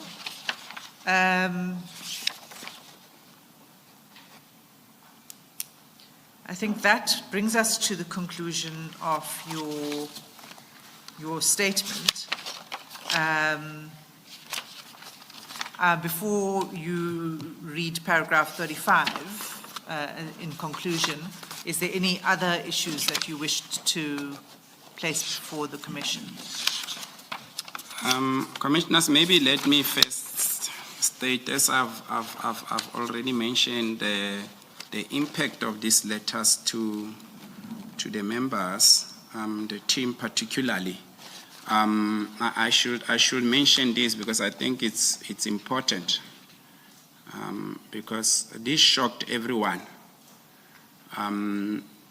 Sometime in 2021, we had to come and brief the National Steering Committee that was chaired by the former National Commissioner General Sithole at one of the venues here in Pretoria. And based on the report that we prepared and looking at the work that was put by the team, General Sithole uttered words that gave hope and trust that whatever that PKTT is doing, it's within the line of policing, and that they are doing a great job. He said PKTT is PKTT members are pioneers of modern policing, because he said whatever approach that they have brought has brought new dimension of investigation, because these are the cases that were given to previous task teams, they failed. And here they come with this approach of a 5-pillar, they are able to solve the cases. Further to that, there were numerous officers from head office that were deployed with the task team. Others, they came and attended some presentation. I will mention of Lieutenant General Sibia, who once attended a briefing session at Durban. And then subsequent to that, we drove to Nongoma, whereby the PKTT was investigating a murder of a certain NFP councillor who was shot and killed. But the motive then revealed that there was corruption whereby certain money of the municipality was used to fund some of the killings. And in that first appearance, that was in somewhere mid-2024, for fraud and corruption, there was accused, which is the MM of the municipality Nongoma. There was the CFO as well as the supply chain manager. General Sibia hailed the team for the excellent work. And it was refreshing to hear that we are doing a great job, because I was driving General Sibia on that particular day. And the witness that was here earlier on, Major General Motsepe, once visited the team, and she stayed at Durban for a week, monitoring the team, attending our meetings and so forth. She was very pleased by the work that was put by the team and the standard of investigation. And she gave, the respect to General Khumalo. If I recall very well, I think General Khumalo was a brigadier of Major General by then. But then Major General Motsepe applauded the team for the great work that she witnessed. We at some point had a Brigadier Mngwabe, who then came and was working closely with General Khumalo at Majok, who was actively involved with investigation, because on the sessions he will be there and advise. But out of all that, he mentioned, because I will now and then engage with the brigadier, also trying to suck information and be able to enhance my investigation forward. He was very thrilled. Just so, Colonel, you don't move too far away from General Motsepe. Yes. Would you be surprised to learn that in her testimony today, she said there's really nothing to write home about the operations of the PKTT? As I understood her, she was basically saying the PKTT is just like any other investigative section of the South African Police Service. There's nothing special about it. Would you be surprised to hear that? Based on what you say she actually said when she visited Durban for a week. I'll be very surprised, Commissioners, considering what she said then and what she said today, because that will be contrary to what she said, or maybe it was just to please us then. I don't know, but it's surprising that she will utter such words. But from the onset, she was pleased and giving advices wherever she had to give advices. And we appreciated and respected that too. Thank you, Colonel. And then, and lastly, Commissioners, this particular approach was then rolled out to other provinces. We saw members coming to PKTT for the on-duty study, for the members to copy what the PKTT is doing, go back and imply to their respective units and provinces because of the success that the team had. And all this, it's some of the, I won't say accolades, but appreciations that we were getting from people that were not working closely with us. Therefore, Commissioner, I saw it necessary for me to mention this. And lastly, in my conclusion, Commissioner, I would like to say thank you very much for this opportunity to come and share my experience and give the approach that was and the methodology used by the team. The team is still out, and I'm happy that the executive are still engaging and telling that the team must continue working. There's quite a lot of people that are dying, and others, when you sit, perhaps maybe if one day members of the commission can attend one of the crime scenes, and then you'll see how these people are brutally killed for nothing, greedy for money, greedy for tenders, and so forth. And obviously political tolerance that is among the political parties to parties, and so forth. Therefore, the team dedicated themselves and say, we will put our work in. And that letter, it torn them apart. It turned them apart. I'm not putting myself, because I needed to be there and protect them on the ground. And I knew that I do have my senior officers that will that are able to see and will engage all different structures in saying this is actually a suicidal decision that we have taken. And we are coming for the next year, the local government election, and that's where most of the killings are happening as per our analysis, but I won't dwell much into that. But then in short, I would like to say thank you very much, and I will also mention that the team is out working, and as I'm sitting here, I'm saying good luck to them. They must continue, they must ensure that they do their job diligently, and fear nothing, but only God. Thank you, Commissioners. Thank you, Colonel. Do you wish to just read out paragraph 35 as your closing? Maybe before that, let me just ask my question.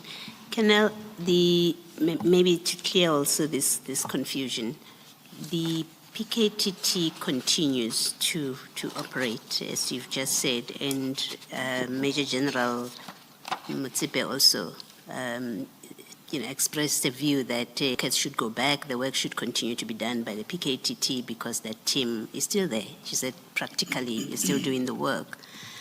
But we also know from other evidence that your analysts and specialists have gone back to their stations, and yet you still keep the core team, the investigative team, or is it the investigative detective team? They're still there as PKTT.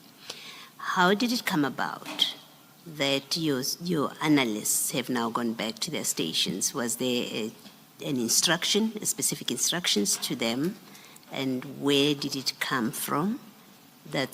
So was there an instruction? Where did it come from? And did that instruction, though, recognize that the PKTT continues to function? Thank you, Commissioner Baloyi. I had a luxury of seeing the information note that was prepared for the current team of 56 members to remain. And in that information note, it was then written that agreement was then reached that the team must be scaled down, or instruction given that the team must be scaled down. Please, I must not be misquoted in that. Those that will remain, it will be mostly the detective in order for them to oversee the matters that are court going. And the under investigation dockets are being withdrawn from PKTT. Therefore, in that instance, there was no need for these other disciplines. That is why your ballistic, your LCRC, your call data analyst, operational analyst, DFOs, intelligence gathering capacity, they had to go back to their origin of units or stations. That's how the decision came about, and that is why the team is left with only 56 members. Did I then mishear you to report that the team has now, since the beginning of the year or something, gotten another six dockets? Did I hear you correctly? There is, I said there is 9 dockets that were reported since 2024 December. Okay. And then at this stage, I did explain how the dockets end up with the PKTT. It's reported at the station, moved to district, the province, then end up with the PKTT. From the 9 dockets, the PKTT is in possession of 6 of those dockets that are under investigation. They are working with those dockets without these other aspects, which then obviously the turnaround of successful prosecution will be will be slower, because these aspects are not there anymore. All right, thank you, Kenneth. Thank you, Commissioner. Colonel, based on what you say you saw in the document that you say you had the luxury of seeing. Yes, Commissioner.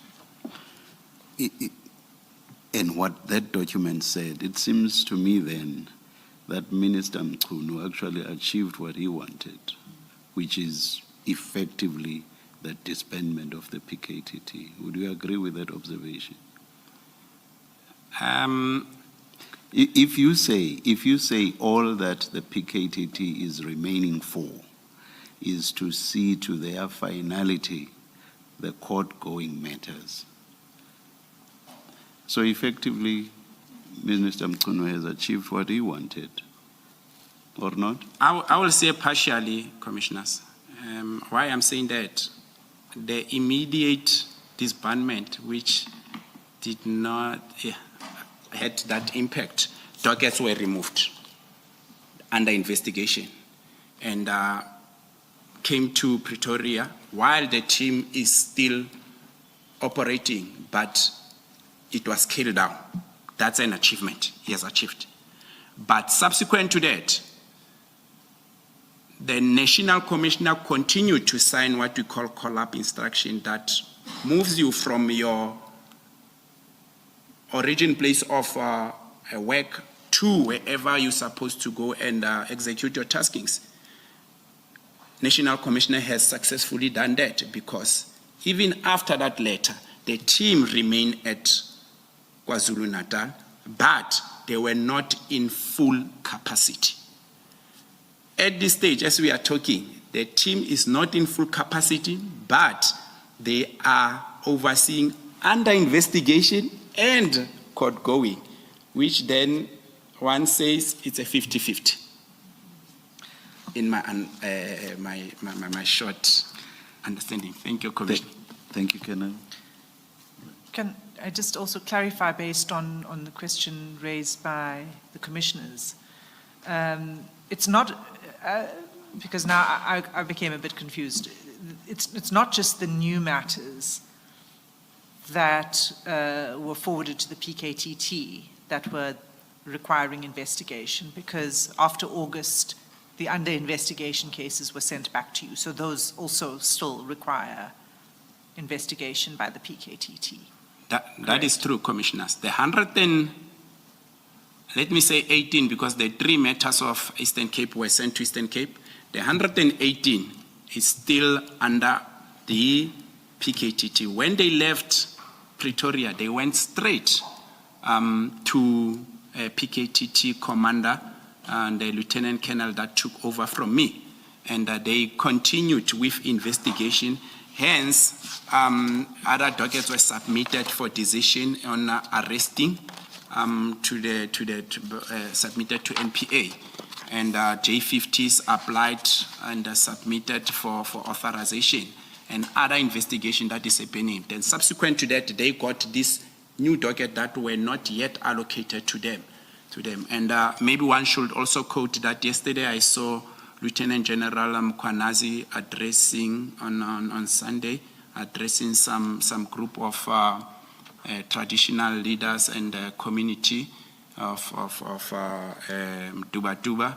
And he made mention of a case that will traditional leaders, because among those 118 is the 45 cases of traditional leaders, that the case that has been reported recently will also be overseen and investigated by the PKTT. Therefore, they are in full swing, but on a scaled down capacity. So to just close this off, I mean, you still have the same number of dockets. There are a few more that have been added to the load, but with a significantly reduced team. And unless I'm wrong, what for me is important about the reduction is that it defeats the methodology of the PKTT. Because what I have been understanding to be the success of the model of the PKTT is that there are these multiple disciplines and this teamwork. So there are people with different expertise examining a docket and discussing it with each other. You've lost that because those experts and analysts have been taken away. So actually, the team has been defeated, right? That's true, Commissioners. As I said, that with these experts being withdrawn, the turnaround investigation of this docket is going to be longer than previously when we were fully capacitated. And there's additional work with this new docket now brought to the team. So it's a negative impact, actually. Okay, thank you. All right. You can close finally with your paragraph 35. Okay, thank you, Commissioners. In this paragraph, I highlight these instances to demonstrate the effect of the disbandment letter and the abrupt removal of the dockets from the PKTT. The real victims of these events were the investigations, ongoing criminal trials, and the family victims. That is why we received quite numerous calls and dissatisfaction from the victims' families and so forth. Thank you, Commissioners. Thank you.